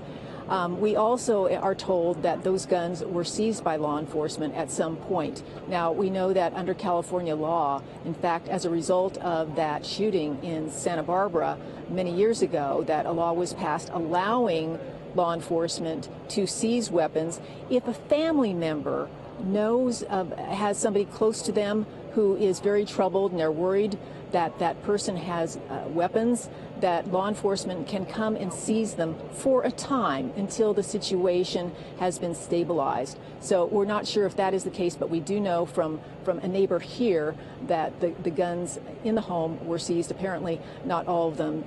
Evidently, this young man, the 16-year-old, did get his hands on a .45 caliber and allegedly carried out that shooting this morning. We're still keeping an eye on that bomb squad, possibly waiting for a search warrant to go in, and then we'll let you know what develops here. For now, reporting live from the neighborhood of the suspect, Miriam Hernandez, ABC7 Eyewitness News.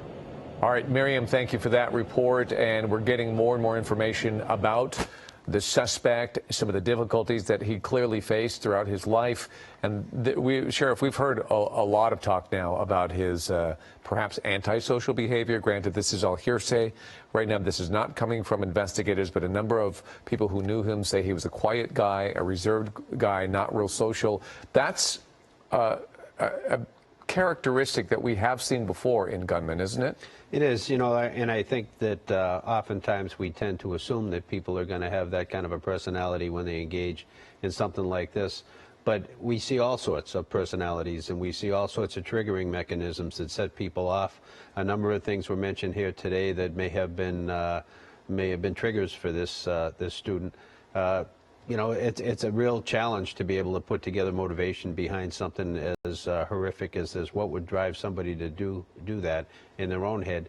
And so there's a big challenge ahead for the investigators to try and piece together as much information as they can get from a variety of different sources, interviews being a significant part of that, but also, as we talked about, his digital history, his social media platform, and all of the other things that may have been indicators that something was amiss, that something could have been done, or maybe not. In so many of these cases, after the fact, people will make comments, attributing a certain personality type to the individual, but it wasn't something significant enough to do anything about prior to that. Yeah. So hard to know at this point. It's still early on in the investigation, and I guess we have to be patient and wait and see what the investigation will bring forward. I think it's difficult for kids, too, to reach out for help if they have any type of mental illness. It's such an insidious thing that you don't even know that these people are suffering. And if we know it's his birthday, that his father passed away a couple years ago, we don't know about the mental illness aspect, but a lot of times we need to look at that. We've come a long way, I think, as a society, with our willingness or ability to be able to confront issues of mental health, and to be able to look and seek help. A few short years ago, it was so taboo that people didn't even want to talk about the issue. And I think that while we have come a long way, there's a long way for us to go, so that people are willing to come forward without stigma to seek help when they truly need it. And now the flip side of that, or actually to add to that, see something, say something. If you're around a loved one that exhibits some sort of personality disorder or some sort of difficulty in life, and granted, we've all been teenagers. It's tough being a teenager, period, for anybody, even the most stable of people. And then if you're dealing with some sort of social anxiety and some other issues, we're hopefully more geared to handle something like that these days, aren't we, because of what you just said? You know, I believe so. I think there are resources out there, although, you know, the resources are stretched as well. But I think there's a willingness now that wasn't there previously to be able to reach out to those limited resources and hopefully able to get put on a path where help is available to you. And there are a number of resources, and I think people should, you know, take the time after an incident like this to make themselves familiar with what's in their own community that they could maybe share with somebody who was in a time of potential crisis. Yeah, and sometimes these social media outlets are the only outlet they have. Right. And so, you know, scouring those and your friends or people that you know, even on the surface, on these social media accounts, it's good to keep an eye out. Yeah, yeah. No, I think signs. often there are signs that are there, and there are a number of different, you know, certainly, you know, Google and other Facebook and other entities like that have a whole cadre of people who scour the internet looking for people acting out. But again, there's so many entries and so many people involved in social media that we can't expect and rely on them to identify issues that need to be addressed also. I think friends, relatives, you know, students alongside them in a particular school are the people best equipped to be able to say, you know what, this person is acting differently than they have in the past, and I'm concerned. Yeah, like this FBI report that you brought to our attention, 96% of offenders produced writing or videos intended to be viewed by others. 83% of offenders had previously exhibited behavior that was hostile to some degree. So there are signs out there, and I think one of the details that we gleaned from the San Bernardino shooting was that once the investigation was underway and we're days after the incident, even weeks after the incident, we're finding out more and more information that neighbors knew something was going on, neighbors observed something going on, but didn't say anything. Right. And that was a very stark and loud reminder to us that this is legit when it comes to see something, say something, because that could have been prevented in San Bernardino. Right, right, exactly. Yeah. And we'll soon find out if this could have been prevented, if someone saw if he did write anything at all. Yeah. It'll be interesting to see in the next coming days. So we're dealing with a lot of information when it comes to this shooting. So if it is almost 1 o'clock here, so I'm going to go over some of the quick details from what we have received in the last hour or so, and that is there were 6 people basically shot. 5 of them victims. 1 is the gunman with a self-inflicted gunshot wound. He shot himself in the head, apparently. There is video of him walking into this school and an area like a quad where he then pulled out a .45 caliber handgun and started shooting. He shot 5 different people before shooting himself. And 2 of those people have since passed away. Yeah, 16-year-old girl was pronounced deceased at 9:23 this morning. We also know a male student, 14 years old, was killed from the gunshot wound. Another female victim was injured, as well as another male victim that was injured. And one one's critical, the other one seems to be in stable condition. But this entire community was affected by this. It started at 7:38. That's when the call went out. 7:40, the sheriff's deputies had arrived on the scene and started triaging some of the patients, and it wasn't clear yet where the gunman was, but then eventually they did figure out that one of the people who was shot was the gunman. However, the entire community, all the schools were put on lockdown, so the upheaval from this shooting was significant in all of Santa Clarita. It didn't matter if it was elementary, middle, or high school. The schools are all locked down, and then Central Park was clarified as a place for the parents, at least for Saugus parents, to meet their kids once they got out of school. Saw a lot of interesting video of kids reuniting with their parents. You know, usually teenagers aren't demonstrative, but a lot of hugs, a lot of emotion out there, because that must have been a terrifying thing for these kids. Absolutely, and to see them on their cell phones trying to figure out if their kid is safe or not, and it really, to see the look on their face, it really puts you there. And part of the details of that is the kids got up and they ran. They leaving their backpacks behind, their cell phones behind, and they had a difficult time of notifying their parents that they are okay. But with that said, there are a handful of kids that are not okay, and 2 of them will never come home. Yeah, it's hard to fathom that. You know, we think about those families and the holidays coming up, and their lives are forever changed, and you can't really recover from that as a parent, losing a kid. So, Sheriff, as we go forward now, everything's falling into place as for today, but going forward then, what are the goals for investigators to keep in mind, and the trickle down of information to the media? Yeah, the investigators, once everything is locked down and they're comfortable that all of the initial things are behind us, which I feel very good at this point. The investigators move forward. They conduct the search warrant at the residence. They'll look for any additional locations this individual may have had access to, and then include them as supplemental in the search warrant, as well as looking at, as we mentioned, his digital life, his social media life, interviews with friends, with relatives, with neighbors, with people who had even a passing interaction with this individual, to glean what they can from that, to be able to put together a big picture. What was this individual dealing with? What were their thoughts? What were their motivations? And what drove them to do what was done here today? And part of that is the investigation moving forward from a prosecutorial standpoint, but part of it is, as the FBI report looked at 52 different attacks, is to learn from this and to see what could have been done differently whether in the response, whether in the investigation, or any part of that. But more importantly, to prevent something like this from happening in the future. What can be shared with the school district? What can be shared nationally with others who are looking at these type of things, in an effort to be able to learn from every one of these incidents, as tragic as they are. Hopefully some good can come out of that, and if that is something that can save students' lives in the future, then we've done the best we can with a horrific situation.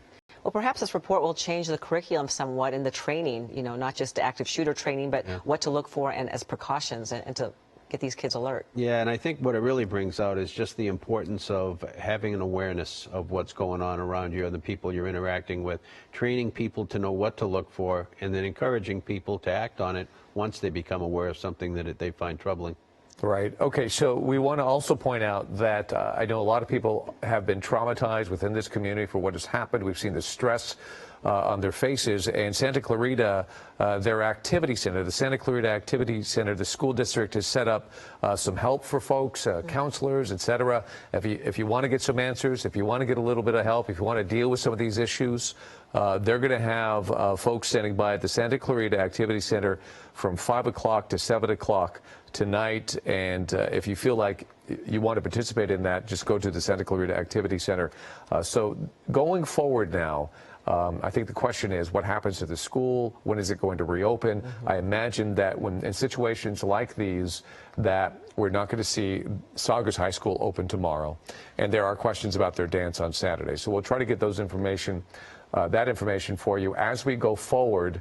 And get more information. And keep in mind, the hospital also is supposed to give us a press conference. That's coming up at about 4 o'clock this afternoon. So as you know, we go on the air at 3, 4, 5 o'clock, 6 o'clock. We're going to have some of these answers for you. And by the way, as we approach 1 p.m., we are wrapping up a special edition of Eyewitness News covering the school shooting at Saugus High School in Santa Clarita.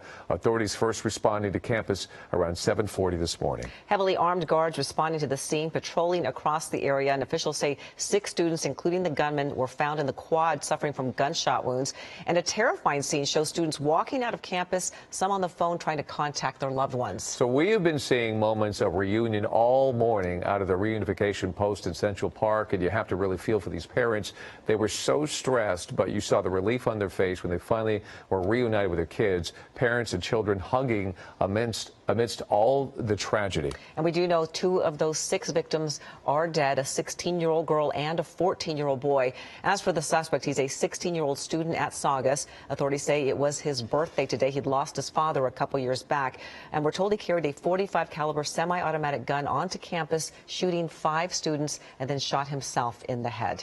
That suspect now in custody in grave condition at the hospital. We'll continue to monitor his condition. And keep in mind, we don't have any identities revealed just yet, and we're going to have to talk long and hard about when we do reveal some of these names, because many of the people involved in this are minors, so we're going to be extremely careful about that. Now, with this latest development, police say that there is no longer a perceived threat into the community. Lockdown orders for the Hart School District have now been lifted. We want to thank our Sheriff Jim McDonald for joining us with his expertise, and our law enforcement expert. We'll see you in Eyewitness News at 3 o'clock.